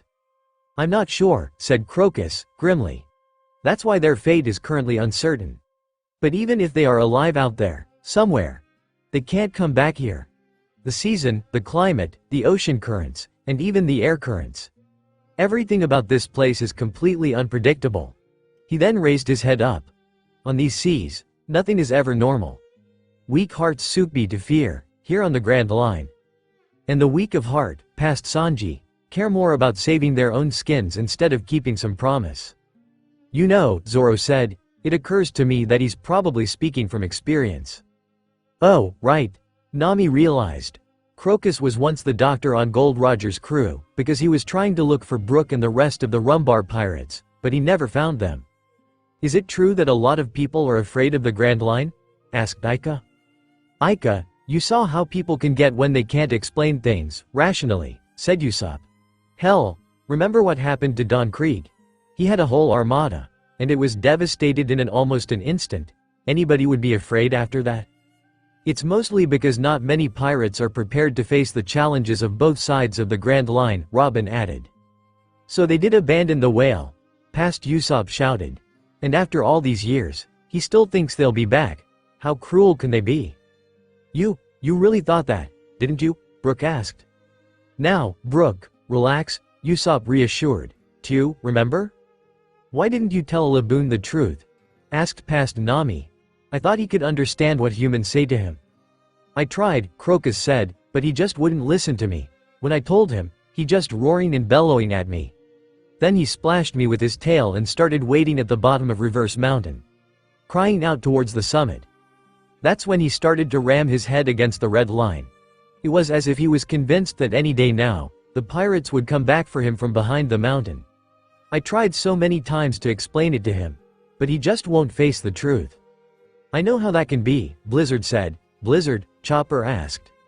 There were always times that I felt that my master had died, out there, Blizzard replied, but I refused to believe it until I saw with my own eyes. And when he didn't return. But instead, that traitor did. I realized he really was gone. He then heaved a sigh. I'm sure Laboon thought that, as well, sometimes. Oh, Blizzard, Chopper whispered. That's one hell of a whale, said past Sanji as he took a drag of his cigarette. His friends ditched him, and yet he still believes they'll return. But he's doing all this waiting for nothing, past Usopp said. Yes, indeed, Crocus concurred. More than anything, Laboon is afraid to lose his reason for waiting. After all this time. I'm sure he's terrified of losing that hope. His home is in the West Blue, which lies on the other side of the Red Line. But there's no way back home from here. Those pirates he came here with were not only his friends, but they were his only hope of going back home. Geez, past Sanji said. You can't really help but feel sorry for the poor creature. But they lied to you, didn't they, old-timer? Why still take care of the whale? Do you see the scars on his forehead? Asked Crocus, pointing at the scars on Laboon's snout, which caused Brook to shudder. If Laboon just keeps ramming the red line like that, he'll surely perish. We have an odd relationship, but we've been together for 50 years, now. I can't just sit by and watch him try and kill himself. Laboon. Brook whispered as tears fell from his eye sockets once more.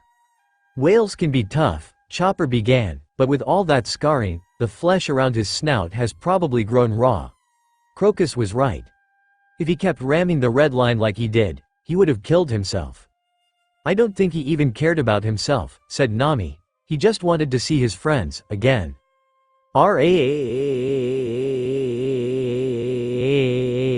RRRGH. The grim silence was interrupted when the Straw Hats heard Luffy screaming as he ran up to Laboon's snout, carrying the mast with him. What the hell? Frankie questioned. Do I even want to know? Asked Blizzard, incredulously. No, you don't, said Zoro. Goom goom.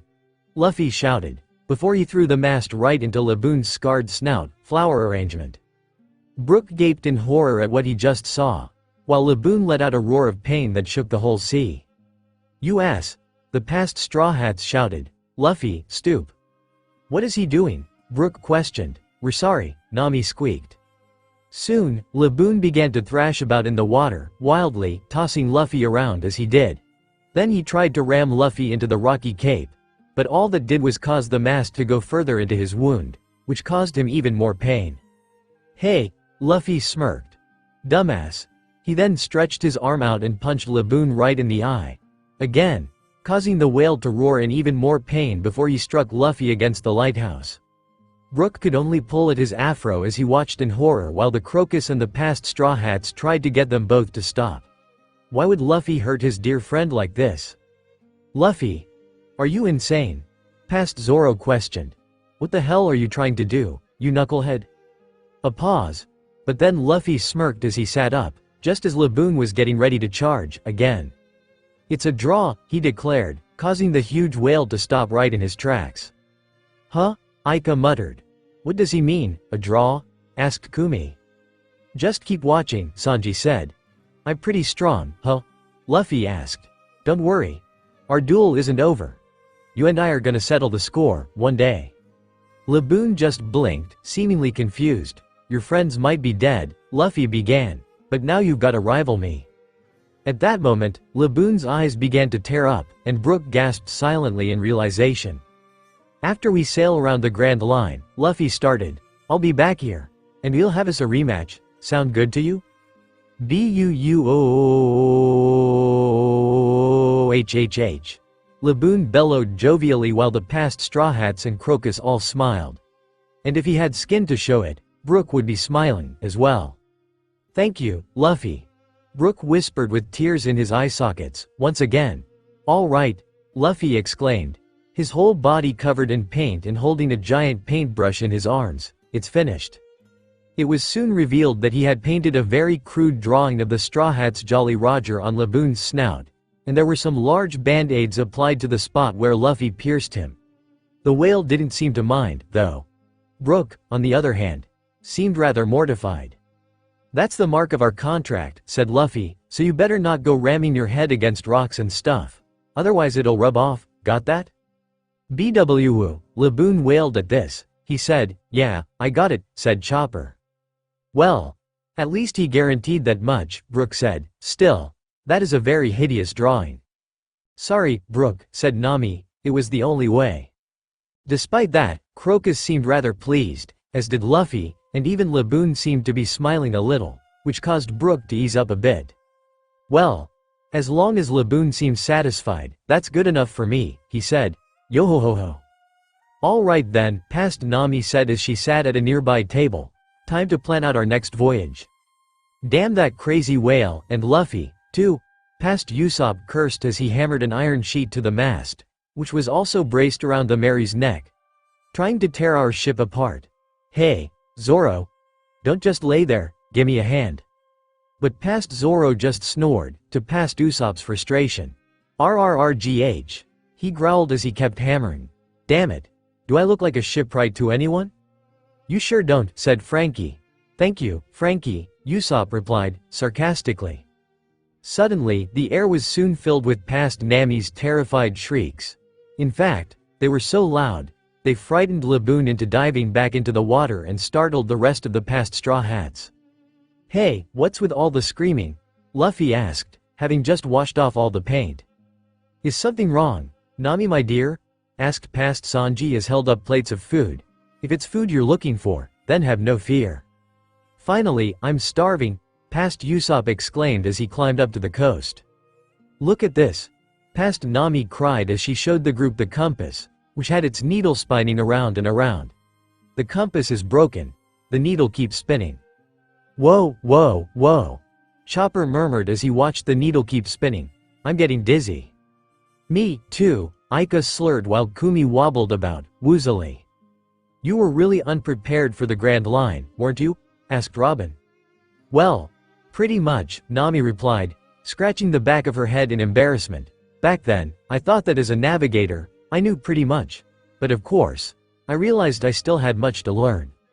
That's what experience is for, Robin smiled. I see you all came to the Grand Line without really preparing for what's to come, said Crocus as the group sat down to eat. I hope you kids don't plan on throwing away your lives so recklessly. Ooh, yummy, Luffy exclaimed as he was about to eat, only for past Sanji to stop him. Not for you, he snarled. Ah, but I'm hungry, Luffy complained. Like I said, Crocus continued, the Grand Line is no normal ocean. Your compass isn't broken, young lady. Then what's wrong with it? Asked past Nami. Some kind of magnetic field or something? Precisely, said Crocus. The many islands of the Grand Line are rich in minerals. The region is filled with abnormal magnetic fields. And to make matters worse, the sea and wind currents don't follow any clear pattern. As a sailor, you must realize how dangerous that can be.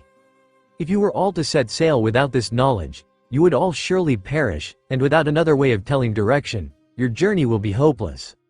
While Crocus was busy explaining, no one seemed to notice that Luffy was busy eating all the food.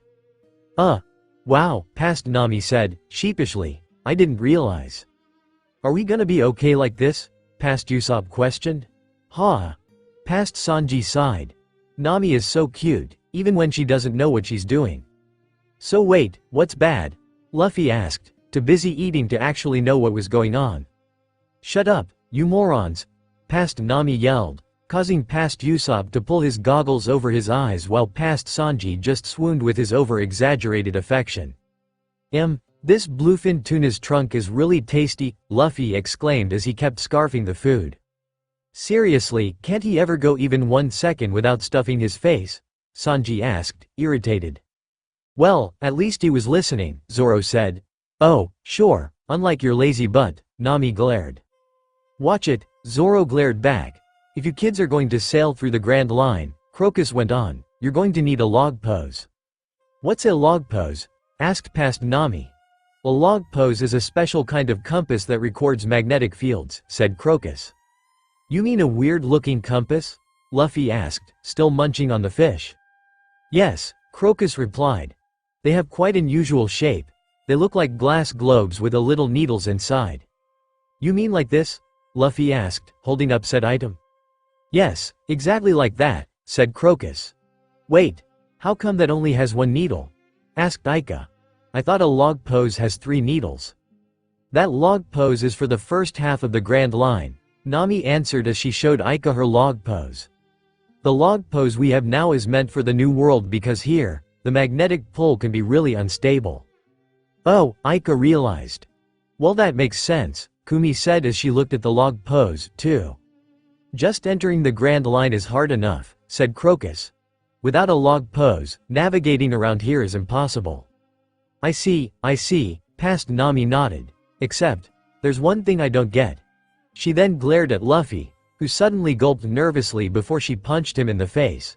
Where the hell did you get that? Ow! Luffy cried as he tumbled across the face.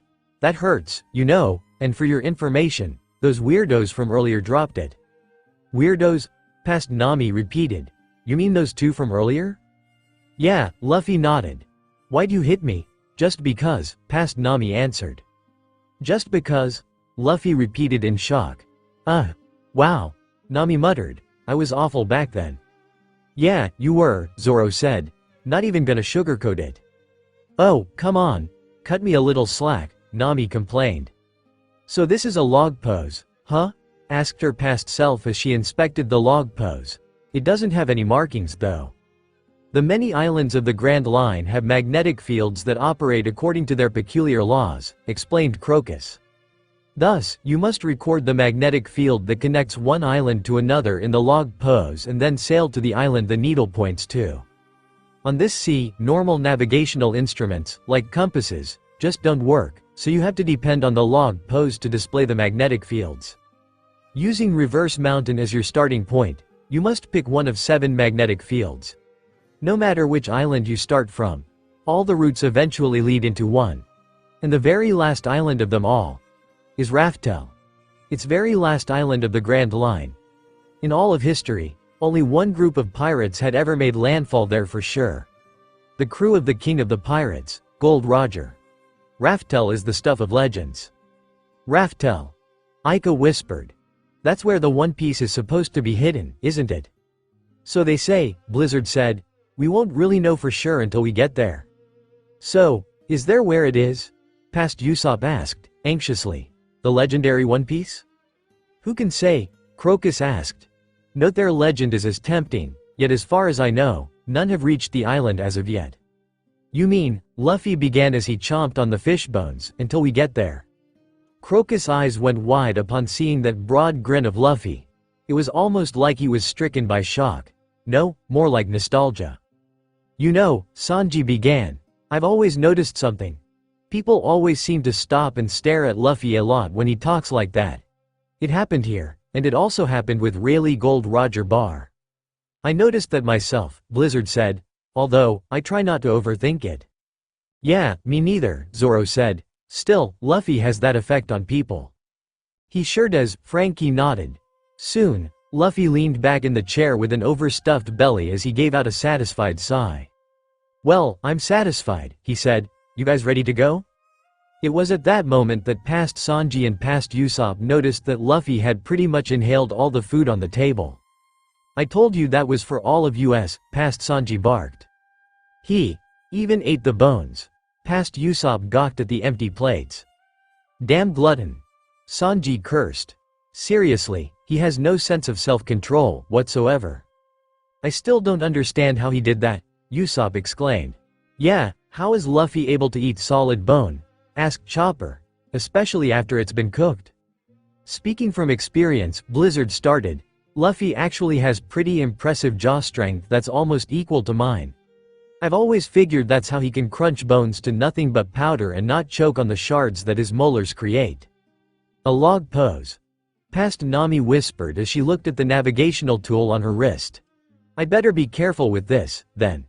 The fate of our voyage depends on it. Why you crap rubber bastard? Past Sanji cursed. I made that a special Nami. I wanted her to have the best part, and you practically inhaled all of it.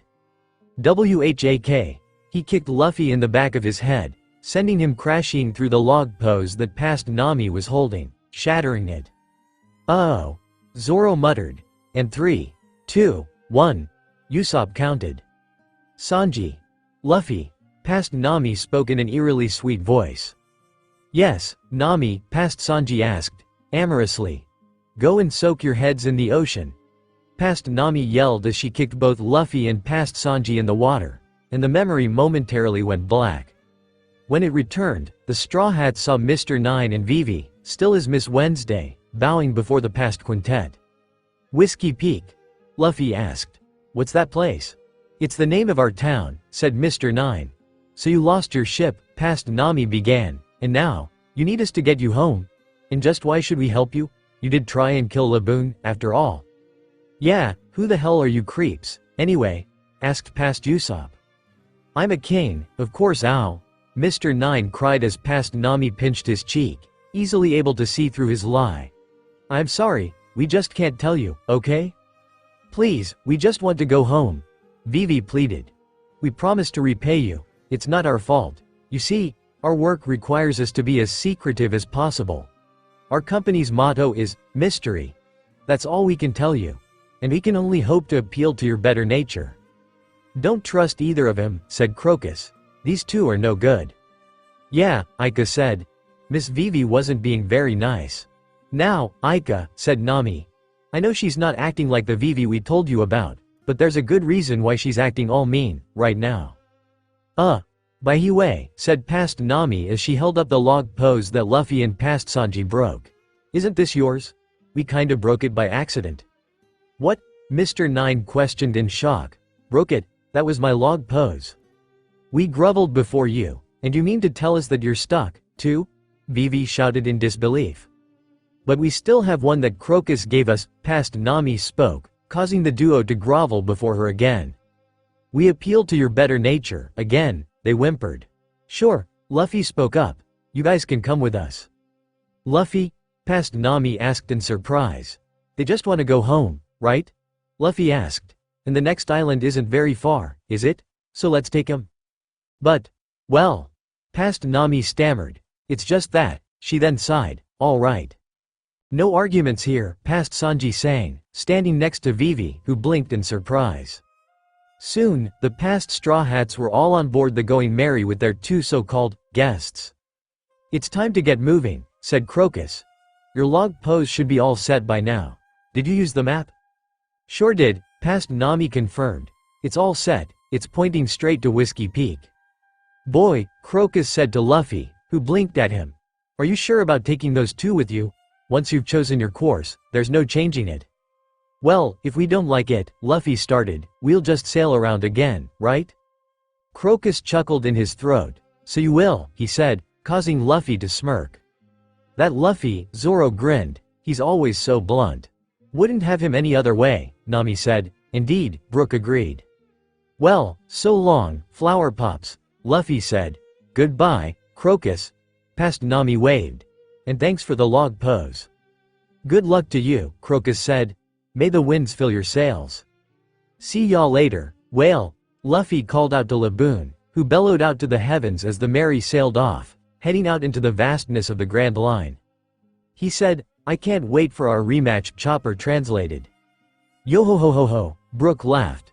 Still as sprightly as ever, I see. Laboon hasn't changed one bit. I bet it felt good to see him again, said Robin. It did, Brook replied. I'm glad to see that he was still waiting for me, and thanks to Luffy, he has something to believe in again.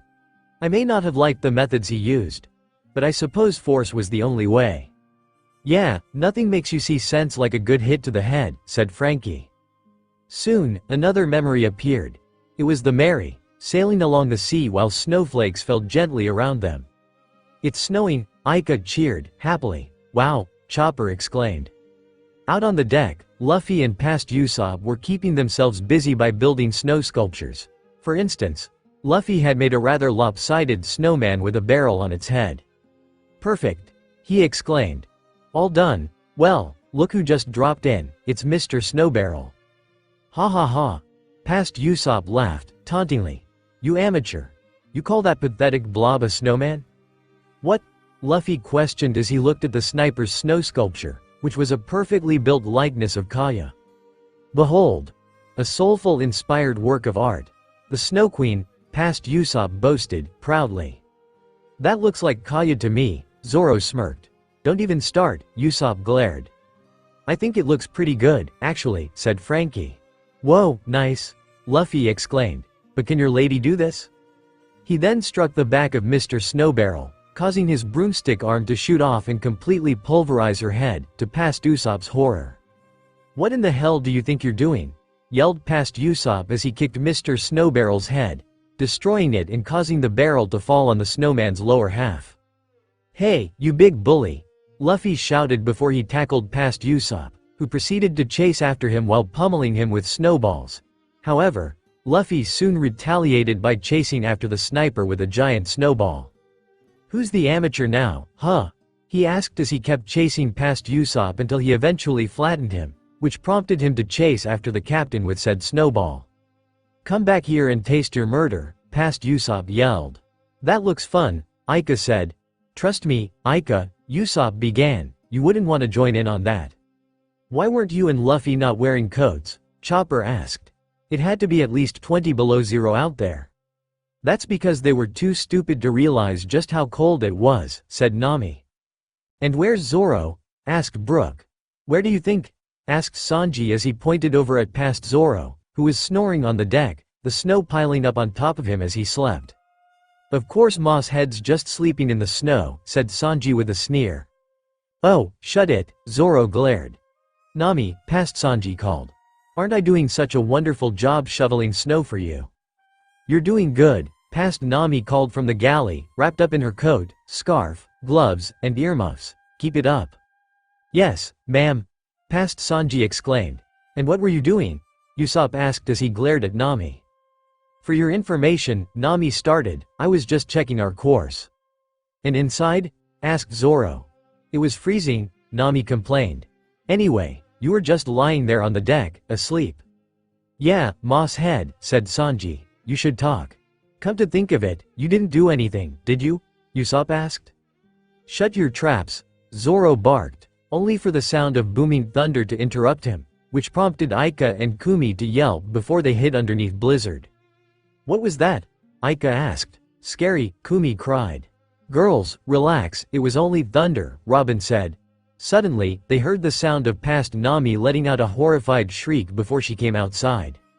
What's the matter, Nami? Luffy asked as he rolled up another snowball to hit past Usopp with. T turned the ship around, 180 degrees. Past Nami shouted, hurry. What? Past Usopp questioned.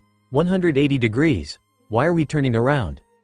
Did you forget something back at the Capes with Flower Pops? Luffy asked.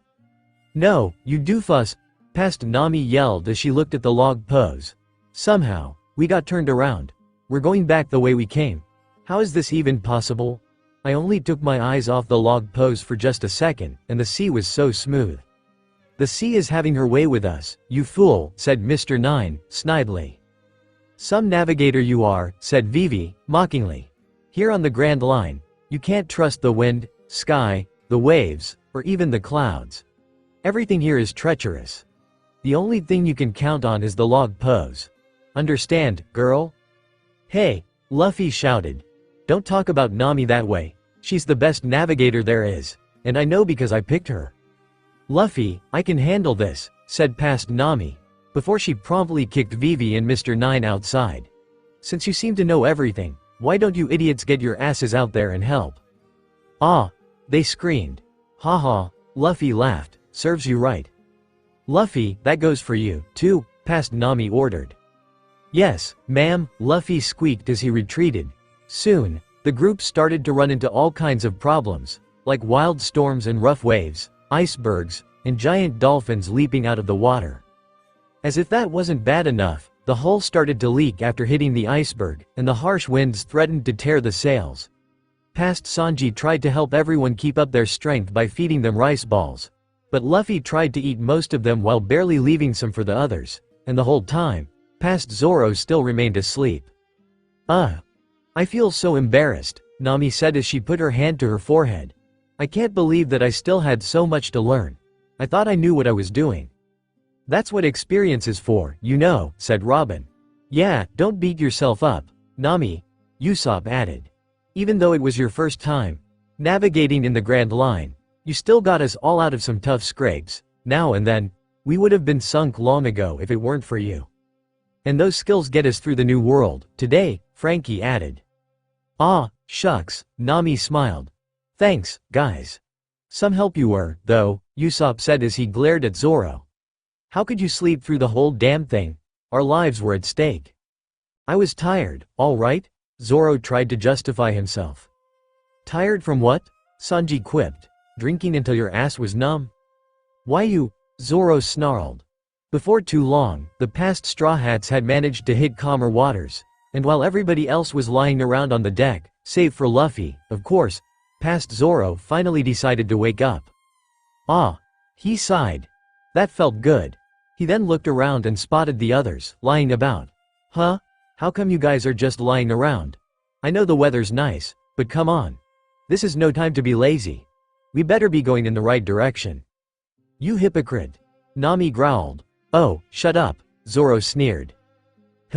Past Zoro hummed as he noticed Vivi and Mr. Nine. What are you doing here? Where the hell have you even been? Asked Mr. Nine, angrily. We're taking them back to their hometown, Luffy said. What? Past Zoro asked, incredulous. You're not serious, are you? We don't owe these two anything. You're right, we don't, Luffy replied, clapping his sandals together. Well, past Zoro began as he grinned at the two guests on board. If I didn't know better, I'd say you two are up something. So, what are your names? I'm Mr. Nine, said Mr. Nine, nervously, and I'm Miss Wednesday, Vivi said. Really? Past Zoro asked. Those names have been stuck in my head for a while. It almost seems like I've heard names like those before. Both Mr. Nine and Vivi tensed up at this. Nah. Couldn't have been oof, Past Zoro started, only for Past Nami to bop him on the head. What the hell were you doing, sleeping through everything we've been through, you lazy ass? Past Nami asked. You wouldn't even budge? What was that? Past Zoro sneered. Zoro, Luffy asked, worriedly. I wouldn't do that if I were you. Bap, bam, bonk, ow, damn it, Nami, that hurts, Past Zoro cried, nursing the 3 new bumps on the back of his head. Tried to tell ya, Luffy said.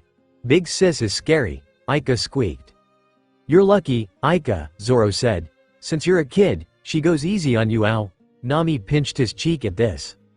Leave Aika out of this, she said.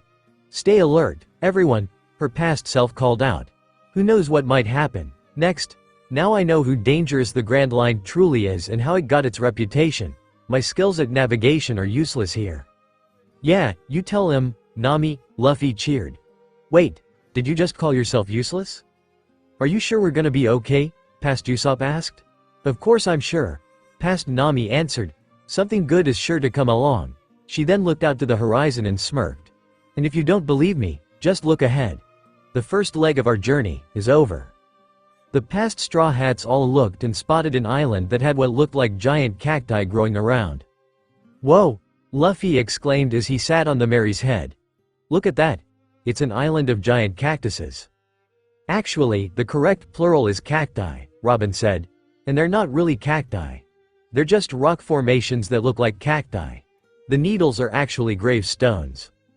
Huh? Chopper questioned. Gravestones? Why? Whiskey Peak was actually a bounty hunter's nest, said Zoro. Back then, Vivi and Mr. Nine led us right into a trap. Whenever a pirate gets killed there, they bury him or her on the cactus rocks. Whiskey Peak. We're here, Luffy cheered. Thank goodness, we made it back early, exclaimed Mr. Nine before he and Vivi jumped up on the railing. Well, thank you very much for the ride. We'll see you again, fate willing, said Viv, until then. Bye-bye, baby, they exclaimed before they both did a backflip and splashed into the water. Well, that was weird, said Aika. Really weird, added Kumi. Yeah, and I know weird, said Frankie. They're gone, said Past Usopp. Who were those freaks, anyway? Asked Past Zoro. Who cares? Luffy asked. Let's land. Look, there's a canal up ahead, said Past Nami. It looks like we have to sail inland to make landfall. There aren't monsters around here, right? Past Usopp asked, nervously. That's a possibility, said Past Sanji. After all, we are in the Grand Line. If there are, Luffy began, we'll just run away. Luffy actually suggested that you guys run away. Blizzard asked. This coming from the guy who would sooner punch a monster than run away from one. I know, I was surprised to hear him say that, too, said Usopp. Wait a minute, Past Nami said. Don't forget, we can't just leave the island right away. We can't? Luffy asked. Why? We have to record the island's magnetic field with the log pose before we can go to the next island, said Past Nami. The time it takes to log on each island varies.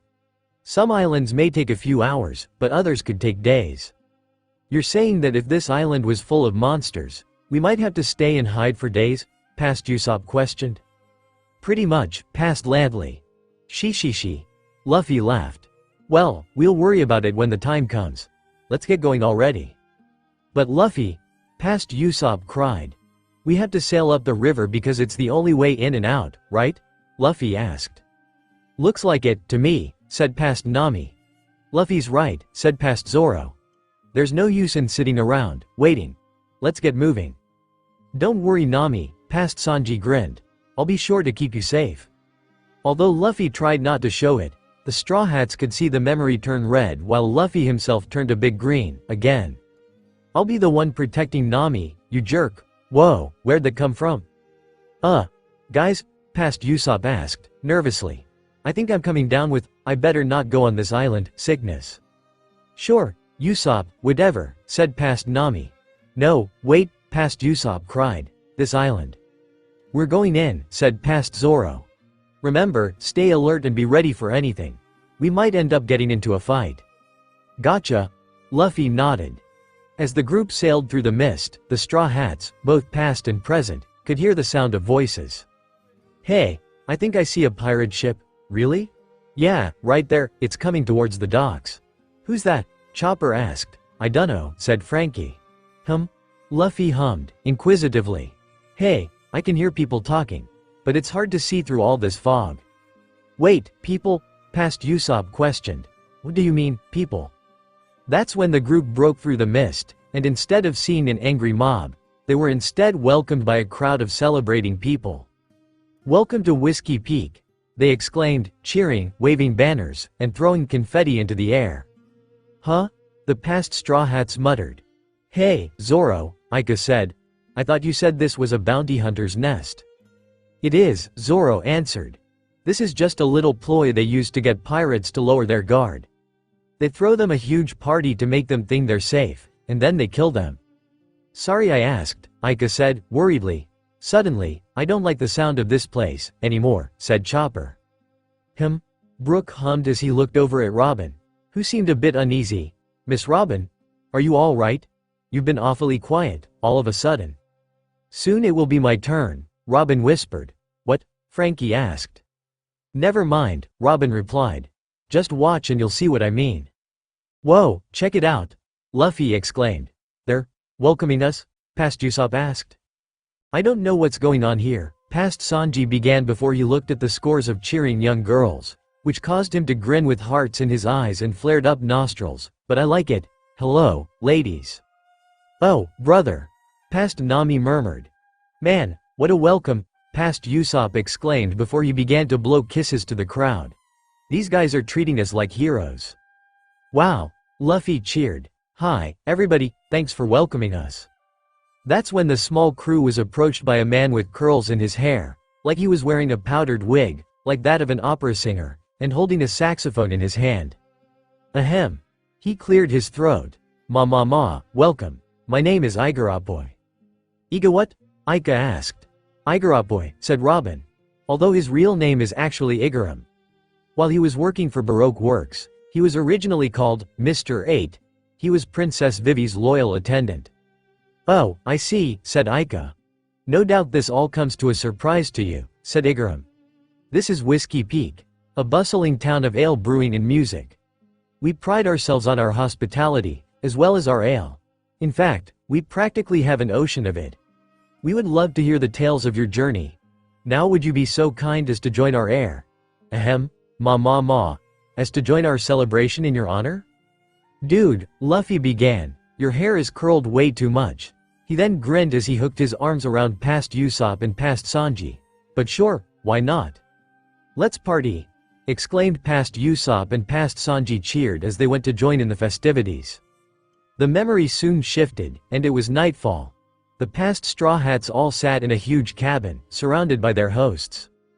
Past Usopp was weaving some tall tale, as usual, while drinking a mug of grog. Past Sanji was busy canoodling with a bunch of women. Past Nami and past Zoro were having a drinking contest, which the latter lost, and as for Luffy, where else would he be but stuffing his face?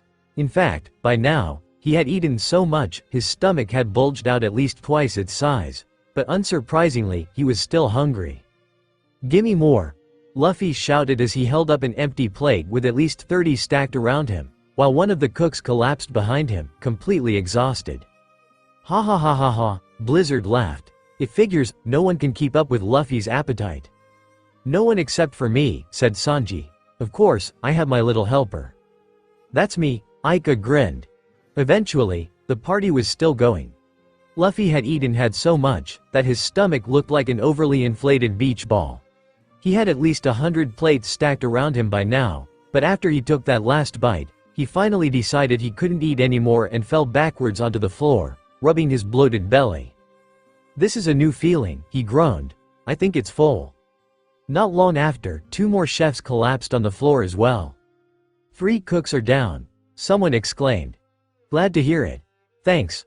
One of the cooks slurred, and before too long, Luffy closed his eyes and fell asleep, causing the memory to turn black.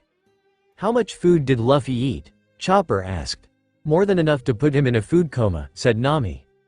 That much? Chopper questioned. Even if he was made of rubber, his stomach would have ruptured from eating all that food at once. How long did Big Brother sleep, anyway? Asked Aika. Not sure, really, Zoro said. While everyone else was dead drunk, I was busy saving their lives by fighting off Baroque works. One of them tried to kill Luffy while he was sleeping, but thanks to his fat gut, I actually managed to win. How? Usopp asked. I jumped on Luffy's belly like a trampoline, said Zoro, which caused Aika to giggle. Was it fun? She asked. Well, a little, Zoro admitted with a bit of a smirk.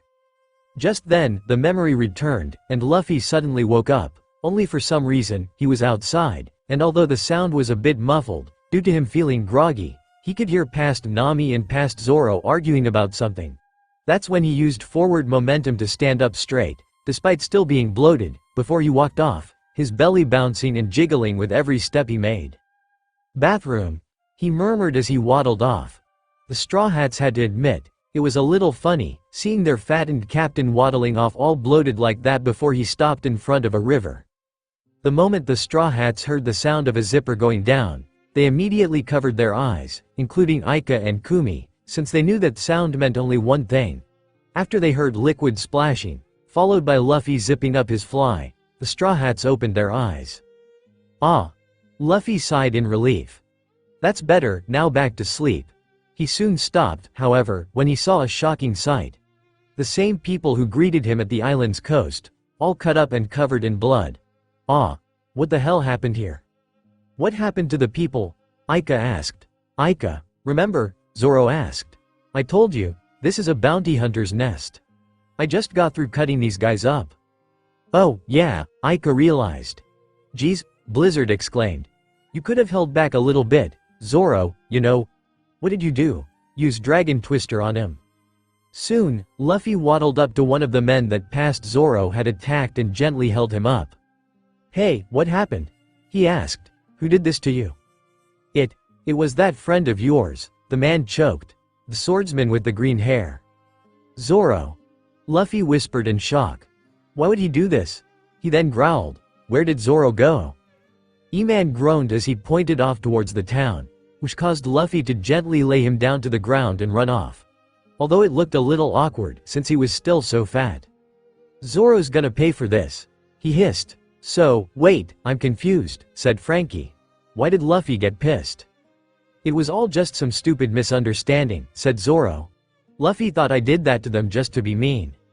Wow, Brook muttered in disbelief. I know, Zoro replied. That's when Luffy finally found past Zoro, as well as Vivi, who had her hair down and was sitting the back of her pet spot-built duck, Karoo, and a man with dark skin and a spiky afro, wearing a dark red jacket, as well as another woman with light blonde hair and yellow clothes with a citrus design. However, his eyes were more focused on past Zoro. Luffy growled before he took in a deep breath and then yelled out at the top of his lungs. I found you, he roared, gaining everyone's attention. Zoro. Oh, boy. Here it comes. Zoro bemoaned. Here what comes? Aika asked. Luffy. Past Zoro exclaimed. Thanks for coming, but I got this one. Unless that greedy brat dragged you into this, too. Greedy brat? Asked Usopp. He was talking about me, Nami answered. Ah, Usopp realized. Let me guess, you used that debt thing, right? Pretty much, Nami said, nonchalantly. Thank God I finally paid her off, Zoro muttered. Luffy seethed angrily as he glared at past Zoro. If it weren't for the fact that he looked like an overstuffed blowfish, he would have looked a bit more intimidating. You are gonna pay for what you did, Luffy shouted, snarling like a wild beast. I'll kill you. Huh? Past Zoro questioned, and the present-day Straw Hats were just as confused, except for Zoro himself. He doesn't really mean that, does he? Asked Blizzard. Yeah, why would Luffy want to kill you? Chopper asked. I told you, it was a misunderstanding, Zoro answered. What kind of nonsense have you gotten into your head, this time? Past Zoro yelled. Shut up and get ready, Luffy spat, because I'm about to kick your ungrateful little ass. Ungrateful. Past Zoro repeated, still bewildered by what his idiot captain meant. That's right. Luffy answered between pants, his belly bouncing with each breath he took. Everyone here was nothing but nice to us. They welcomed us and threw us a party and they gave us food. And you repaid them by cutting them all up with those swords of yours. Yeah, but there's something you don't know, past Zoro shouted, trying to reason with him. Just shut up and fight me, Luffy shouted, refusing to listen. This guy is a total idiot, whispered Vivi in disbelief, and Karas seemed to quack in agreement. You know, it's kinda hard to take Luffy seriously with him being all bloated like that, said Frankie. Tell me about it, said Sanji. Well, looks like they're fighting amongst themselves, said the man with the spiky afro. If we wait long enough, maybe they'll just kill each other, said the woman with the parasol. Hey, who are those two, anyway? Aika asked. Mr. Five and his partner, Miss Valentine, said Robin. Now Luffy, hold on, past Zoro said. Can you just listen to me for a second? Those guys were actually? No excuses. Luffy shouted as he somehow managed to lunge at the swordsman and was on top of him within moments, despite his current girth. Past Zoro, in a state of shock, momentarily forgot to dodge when Luffy attempted to punch him, and the result was enough to shatter a boulder.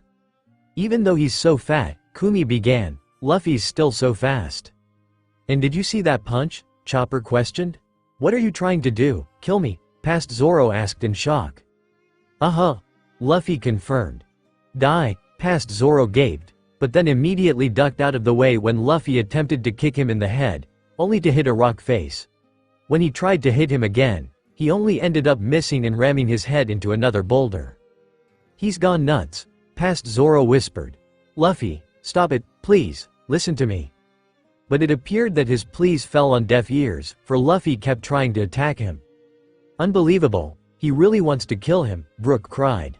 But why? Chopper asked. Zoro is practically Luffy's best friend. It's because Luffy actually doesn't trust Zoro as much as he says he does, said Robin, causing everyone to look at her. What do you mean he doesn't trust Mosshead? Asked Sanji. Yeah, Robin, I just thought he was being an idiot, said Nami. Think about it, Robin replied.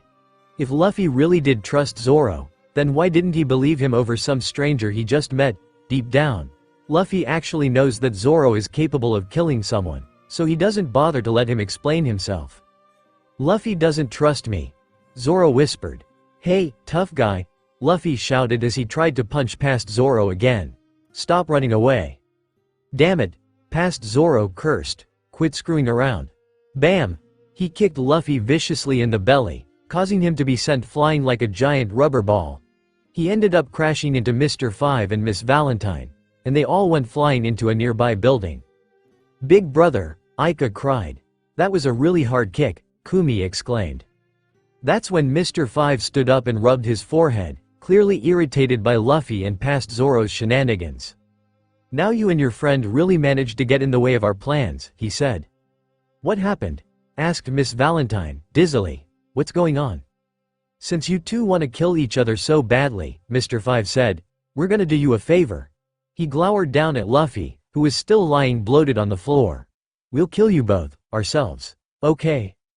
Luffy only burped in response. The fight didn't even last a good minute.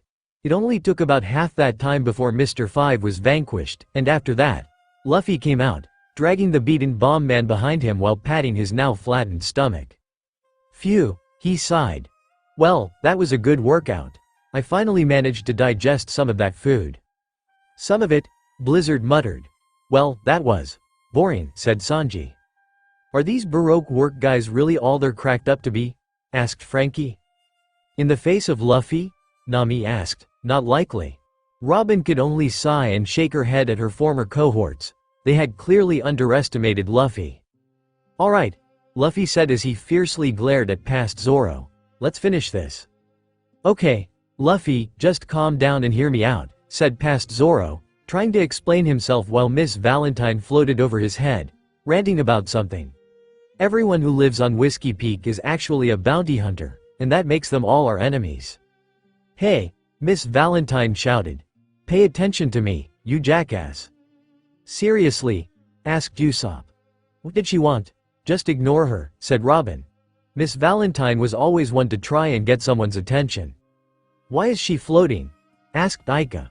She has a devil fruit ability called the Kilo fruit, Robin answered. She can manipulate her weight at will, making her lighter or heavier by her choice. You're wrong, Luffy roared. Enemies wouldn't give us tasty food, would they? Luffy really does think with his stomach, sometimes, Blizzard muttered in irritation. Taste my 10,000 kilogram press. Miss Valentine yelled as she dropped to the ground. Fine then, muttered past Zoro as he sidestepped out of the way, causing Miss Valentine to crash into the cobblestone street. Well, that was anticlimactic, Brooke muttered. Tell me about it, said Frankie. It looks like there isn't any sense trying to talk to you, said past Zoro as he tied his bandana around his head, showing that he was about to get serious. Oh, Chopper muttered, worriedly. I don't like this, Aika said, just as nervous. Damn, Sanji cursed. Had I known about this, I would have brought popcorn. Blow it out your ass, Zoro barked. You know, you really are an idiot, past Zoro shouted. Don't expect me to hold back then. He then drew his sword's frost. Don't blame me if you die. Fine by me, Luffy shouted as he took a fighting stance. You weren't really gonna kill him, were you? Brooke asked. Oh, come on, you and I both know I wouldn't really kill Luffy, said Zoro. Wait, what's going on? Asked a bewildered and frightened Vivi. I thought these guys were on the same side. Gum goom. Luffy stretched both arms behind him. Oni. Past Zoro charged with all three swords ready to slice. Bazooka, Jiri. Kathwam. The two attacks collided, but both of them were locked in a vicious stalemate. Luffy using his foot to block past Zoro's blades while past Zoro tried to push back Luffy's hands with his shoulders. Now we'll see which one of us is superior, past Zoro sneered. My swords, or your fists? Good, Luffy said with an almost bloodthirsty smirk. Let's settle this, once and for all. Tell me when it's over, Kumi said as she covered her eyes with her paws, and Aika soon did the same. Soon, Luffy and past Zoro began their brawl, the latter sending the former flying with a quick spin of his swords. Luffy attempted to deck past Zoro in the face with a gum pistol, but the force of both attacks ended up sending both of them flying into two different buildings. Vivi and Karoo attempted to try and run away, but when Luffy and past Zoro came charging out again, the princess and her duck were forced to get out of their way as they collided, once more, their eyes momentarily flashing red. As the fight went on, Zoro had to admit that it was actually quite fulfilling to fight Luffy, sometimes. Since Luffy hardly ever wanted to spar with him, that was actually the first time he actually got to experience the strength of his captain, firsthand. He just wished that the circumstances behind it weren't so stupid. By now, Mr. Five and Miss Valentine had gotten back on their feet, and needless to say, they weren't the least bit happy about being defeated and humiliated like they had been and charged into the fray, which would soon turn out to be a mistake. You won't defeat us so easily, Mr. Five shouted, prepared to die at the hands of Baroque Works officer agents. That's when Luffy and past Zoro both looked up with this savage glare in their eyes, causing them to freeze in their tracks. Shut up, they barked, you're interrupting our fight. On that, they soon sent the two agents flying through the air. Seriously? Sanji asked. Luffy punched a lady? Oh, get over it, said Zoro. Still, that was super impressive, Frankie exclaimed. You two practically went toe to toe and didn't break a sweat. Yeah, Zoro muttered. Something the matter? Asked Blizzard. No, Zoro answered. Nothing, truth be told, something actually was the matter. Zoro couldn't get what Robin said about Luffy not trusting him out of his head. He always thought that he and Luffy had been joined up at the hip since they first came together. And yet, to realize that Luffy didn't fully trust him all the way bothered him. He had to wonder if maybe this might have something to do with what happened at the Barati that brought about this underlying lack of trust. One thing was for sure, though, Zoro was definitely going to have a talk with Luffy when this was over. At that moment, his attention had returned to the memory, where he saw his past self and Luffy glaring at each other. Damn, noisy pests, past Zoro sneered. Messin' with our fight, Luffy added, while Vivi and Karoo both shuddered in fear. So, shall we finish this? Asked past Zoro with an almost wicked grin. Hell yeah, Luffy answered with as much bloodlust as the swordsman before they both got ready to strike. Oh, no. Chopper whimpered. Just then, a familiar shadow appeared behind the two. And it was soon revealed to be past Nami, who punched the two in their jaws. "Stoop," she yelled, causing the Straw Hats to gape in disbelief. "Well," Usopp began, "we know who the stronger one is, here." "Yep," Chopper squeaked. "Damn," Frankie cursed in awe. "Nami sure knows how to handle these idiots," said Sanji. "Thank you, Sanji," Nami smirked while Zoro grumbled in annoyance. "Big sis is scary," Aika muttered with Kumi nodding her head in agreement. "Wicked scary," Kumi added. "You idiots," past Nami shouted. "What the hell are you two even doing here?" She then sighed as she picked Luffy and passed Zoro up off the ground by the back of their shirts. "At least the girl's okay. That's the main thing. Still, you almost cost us 1,000,000,000 berries, you know." Excuse me," Vivi spoke up. "What are you talking about? Why are you helping me?" "Oh, yeah, about that," said past Nami while Luffy and past Zoro were still trying to go at it. "You see, you and I need to negotiate a contract for a reward." "Our reward?" Vivi repeated. "Was that all this was to you?" Usopp asked in annoyance. "Another one of your get-rich-quick schemes?" "Oh, stop it," Nami argued. "I decided to forget about the money after getting to know Vivi more, okay?" "Knock it off," past Nami shouted as she slammed her fists into Luffy's and past Zoro's skulls, knocking them to the ground. Soon, the memory shifted and the Straw Hats found Luffy, sitting on a barrel, back to his normal, goofy self and laughing his head off while past Zoro sat against some hay bales with an annoyed glare in his eyes. "So that's what happened," Luffy said. "Why didn't you just say so in the first place? I thought you got mad and cut all those people up because they didn't have the kind of food you liked, Zoro." "Who in their right mind would think that?" past Zoro yelled, angrily. "Ha ha ha ha," Luffy laughed. "What a funny mix-up. Guys, shut up," past Nami shouted, and Luffy and past Zoro immediately clammed up. "Did he really think that?" asked Usopp. "He could just be making up an excuse," said Robin. "Maybe he didn't want Zoro to think he didn't trust him." "I'm definitely talking to him when this is over," said Zoro. "Well," past Nami began as she looked over at Vivi, who looked quite nervous. "There it is. In exchange for bringing you home, we'll be taking 1,000,000,000 berries as a reward. What do you think? Sounds pretty good, right?"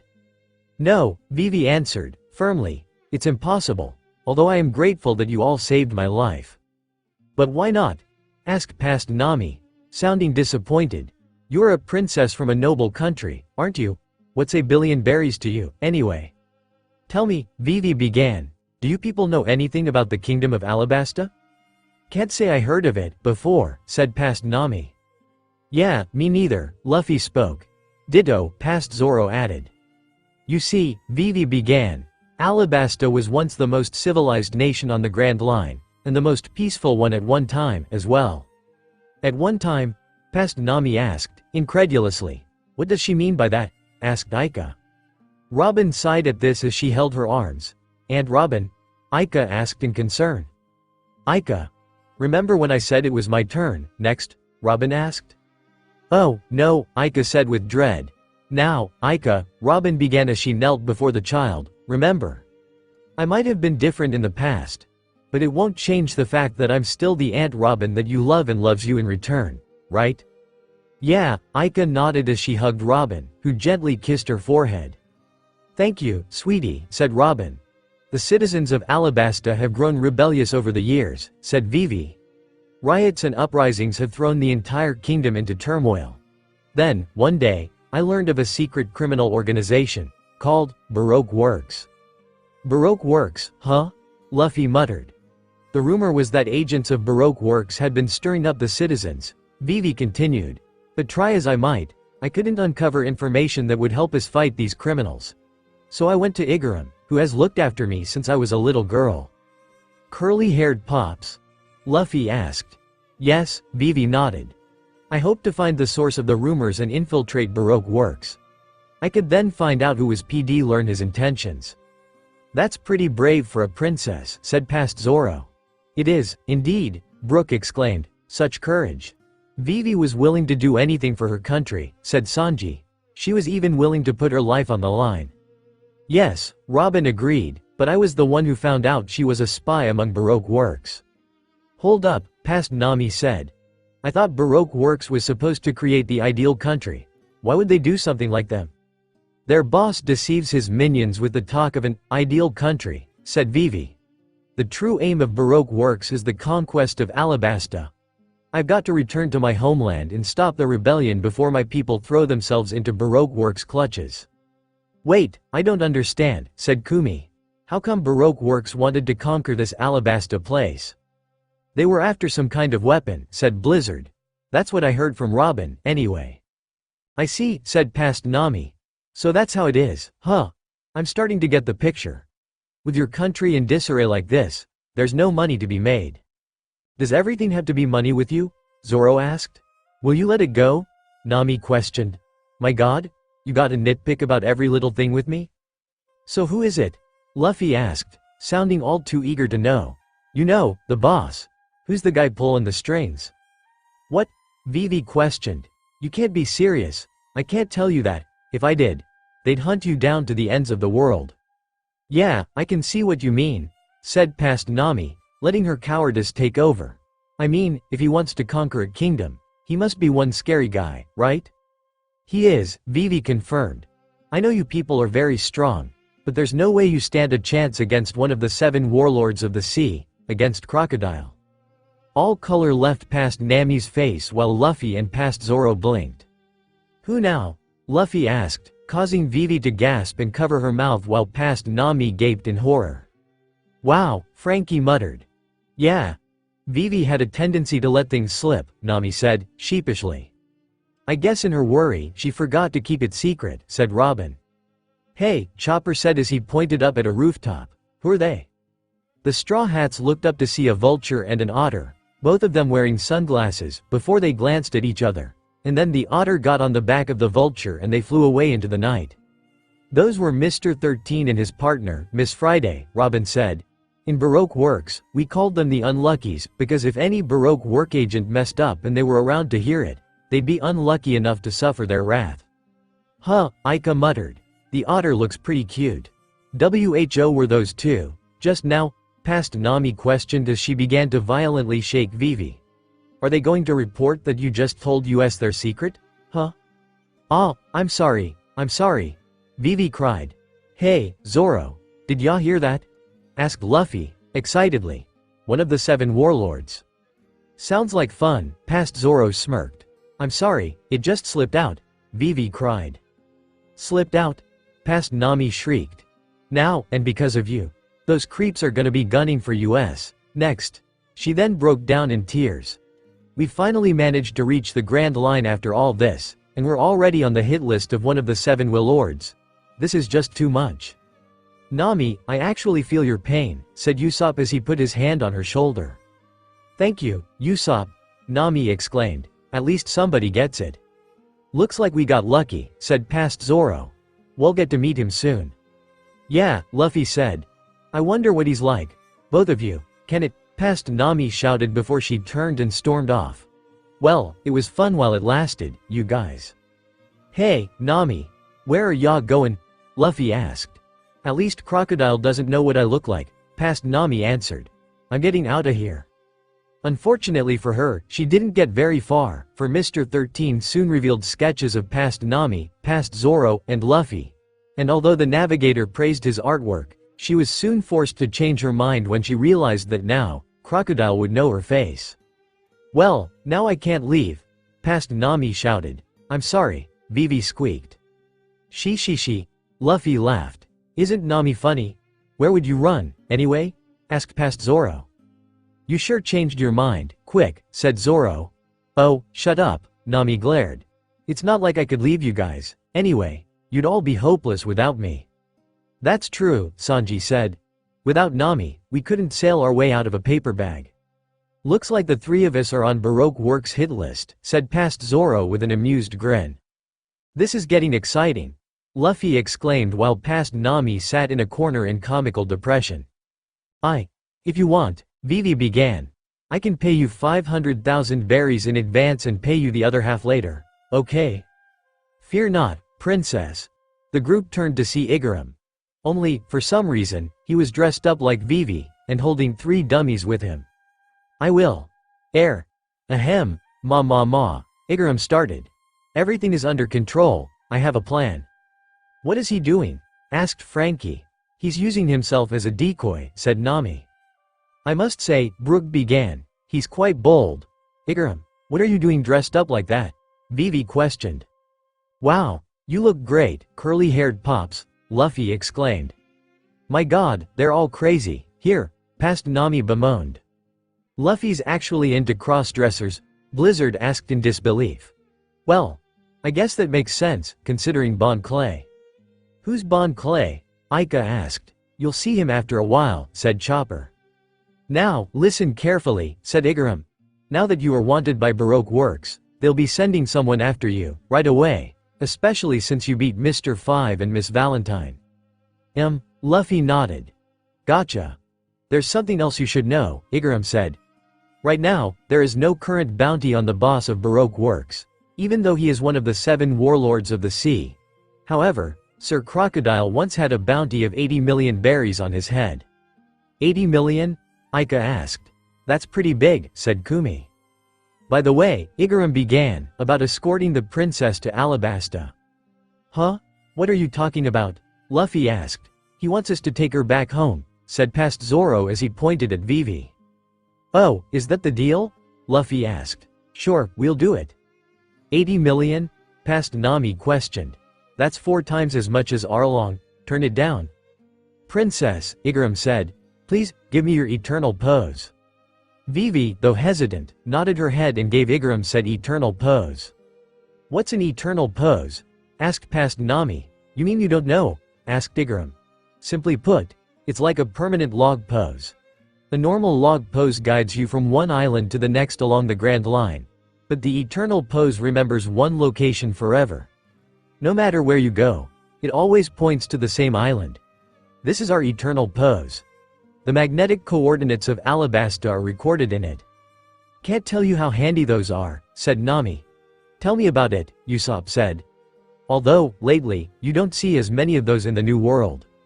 Probably because of how chaotic it can be, said Robin. Princess Vivi, I've disguised myself as you, said Igaram. I'm going to set out for Alabasta with dummies of these 3. While I divert Baroque Works' attention, you must go with these people on their ship and return to Alabasta by the usual route. Yes, Igaram, said Vivi. I've never gone that way, said Igaram. But Alabasta should be only 2 or 3 log pose stops away from here. May we meet again on our homeland. Soon, he boarded a boat with the 3 dummies, off the other side of the island. Please take care of the princess, he said. That outfit looks really good on you, Pops, Luffy said, as if not really caring for the situation. On who, exactly? Asked past Zoro. Princess Vivi, Igaram said as he firmly shook her hand. It may be a difficult journey. So please, be careful Aram, said Vivi. With that, Igaram sailed off, heading for Alabasta. He's gone, Luffy said. That guy sure was a laugh. I know he doesn't look it, Vivi said with a hopeful smile, but Igaram is quite reliable. Such a gallant man, indeed, Brook said. Yeah, Nami smiled. I feel sorry for what's going to happen next, though, said Robin. Huh? Aika asked. What do you mean, Aunt Robin? As if to answer her question, kaboom! A huge explosion was heard, causing the group to turn around and see a huge ball of flames erupting from the sea. Right where Igaram was, and needless to say, everyone, save for the ones who had been present at the time, was absolutely horrified at the sight. No, Vivi whispered. This can't be happening. They got to him, already? What the hell just happened? Frankie questioned. I happened, Robin whispered with the utmost remorse. What? Brook asked. Aunt Robin. You? Aika whispered in disbelief. Luffy, whose hat had been sent flying from the blast, quietly stared out at the horizon. Then, he turned around, picked up his hat, and then let out a furious yell as he began to run. Soon after, past Zoro joined him. Luffy, go get Usopp and the cook, he told him. I'll go on ahead to the ship. Right, Luffy answered. Soon, he made it into the cabin where he found past Usopp and past Sanji still snoozing away. He soon grabbed the former by his nose and the latter by his leg before he ran out. accidentally dragging them through the wall and along the ground. "Let's go!" Luffy shouted as he ran. Ow! Past Usopp cried. "Hey, what the hell are you doing, Luffy?" Past Sanji yelled. "Stop it, what's going on?" "My nose is gonna fall off," Past Usopp shouted. "I said let go, damn it," Past Sanji cursed. "Put me down, aw." "That jackass," Sanji cursed. "He really bruised up my nose when he did that," Usopp added. Soon, Luffy managed to arrive at the Mary, where past Zoro, past Nami, and Vivi were already here. "Hey, I'm here," Luffy called. "I got Usopp and Sanji, too." "Great," past Zoro replied. "Hurry up and get them on board. We're ready to set sail." "Right." Luffy nodded before he looked back at past Usopp and past Sanji, who were out cold. "Hey guys, Oh, come on, they're still sleeping." Sanji groaned and shook his head at this. "Vivi, we don't have time to look for him," past Nami cried. "But I can't just leave him here," Vivi replied. "What's going on?" asked past Zoro. "She says her duck, Karoo, is missing," past Nami answered. "He's supposed to come when she whistles, but he hasn't come since." "Wait, you mean this guy?" asked past Zoro, pointing at the duck in question, standing right next to him. "He was already on board when I got here." "You were here the whole time?" questioned past Nami and Vivi. "Stupid duck," Nami muttered in irritation. Soon, the group were all on board the Mary. "Sail the ship upriver," Vivi told them. "We can catch the current a little farther up. That'll put us on course faster, at least." "Then set the sails," past Nami ordered as the sails were soon unfurled. "Hey, guys," Luffy called. "How many agents do you think they'll send after us, anyways?" "I'm not sure," Vivi answered. "Baroque Works has about 2,000 members, and I've heard somewhere that there are other towns like Whiskey Peak in these waters." "That means we could have 1,000 coming after us," past Nami cried. "It's a possibility," said Vivi. "They'd do anything to keep their boss's identity a secret." "Hey, wait a minute," past Sanji shouted. "What the hell's going on? Why are we setting sail?" "We're leaving," Luffy answered, casually. "What?" past Sanji questioned. "Are you out of your mind? Why can't we stay one more night? Here? This place is teeming with pretty girls." "Even pirates need a vacation once in a while," past Usopp agreed. "Who knows when we'll get the chance to unwind again? We should relax and have fun. It's not even morning, yet. Turn around." "Ba bonk." They were soon silenced when past Nami bopped them both on the head. "Was that necessary?" Vivi asked with a sweat drop. Yes, it was," past Nami smirked. "What a couple of morons," Blizzard muttered. "You said it," Zoro concurred. "Hey, to be fair, we didn't know about the situation until later," Usopp chastised. Soon, the group was sailing up the river, away from the island. "Sure is getting foggy out here," Luffy said. "Yeah, and the sun should be coming up soon," said past Nami. "Just be careful to avoid the rocks," a voice spoke. "Oh, don't worry, I'm fully aware of," past Nami started, only to stop when she realized she didn't recognize the voice. Luffy? Did you say something?" "Nope," Luffy answered, causing past Nami to whimper as he glanced back, and that's when the group saw a woman with tanned skin, wearing a purple leather outfit and a 10-gallon hat. The smirk on her face. It was devious, like that of a chess master. "This ship is nice," the mysterious woman spoke, causing Vivi to gasp in horror. "What the?" past Zoro questioned. "Who the hell is that?" "Aunt Robin," Aika whispered in shock. "Yes, Aika," Robin said. "That's me. Back when I used to be in Baroque Works." She then looked down at Aika, solemnly. "In other words, I was once your brother's enemy." But that can't be you," Aika said as she looked back and forth between Robin and her past self. "The Aunt Robin I know has kind, warm eyes and a sweet smile that greets me every day. This Aunt Robin's eyes are cold and icy, and that smile looks so cruel, it has to be a fake." "No, Aika," Robin answered. "That's really me. Back when I was Miss All Sunday." "No, I don't believe that," Aika shouted. "I refuse to, poor kid," Zoro whispered. "Can't accept reality when she sees it." "Aika, I'm sorry," said Nami, "but that really is Robin." "No way." Aiko whispered as tears formed in her eyes while Kumi put a paw on her arm in consolation.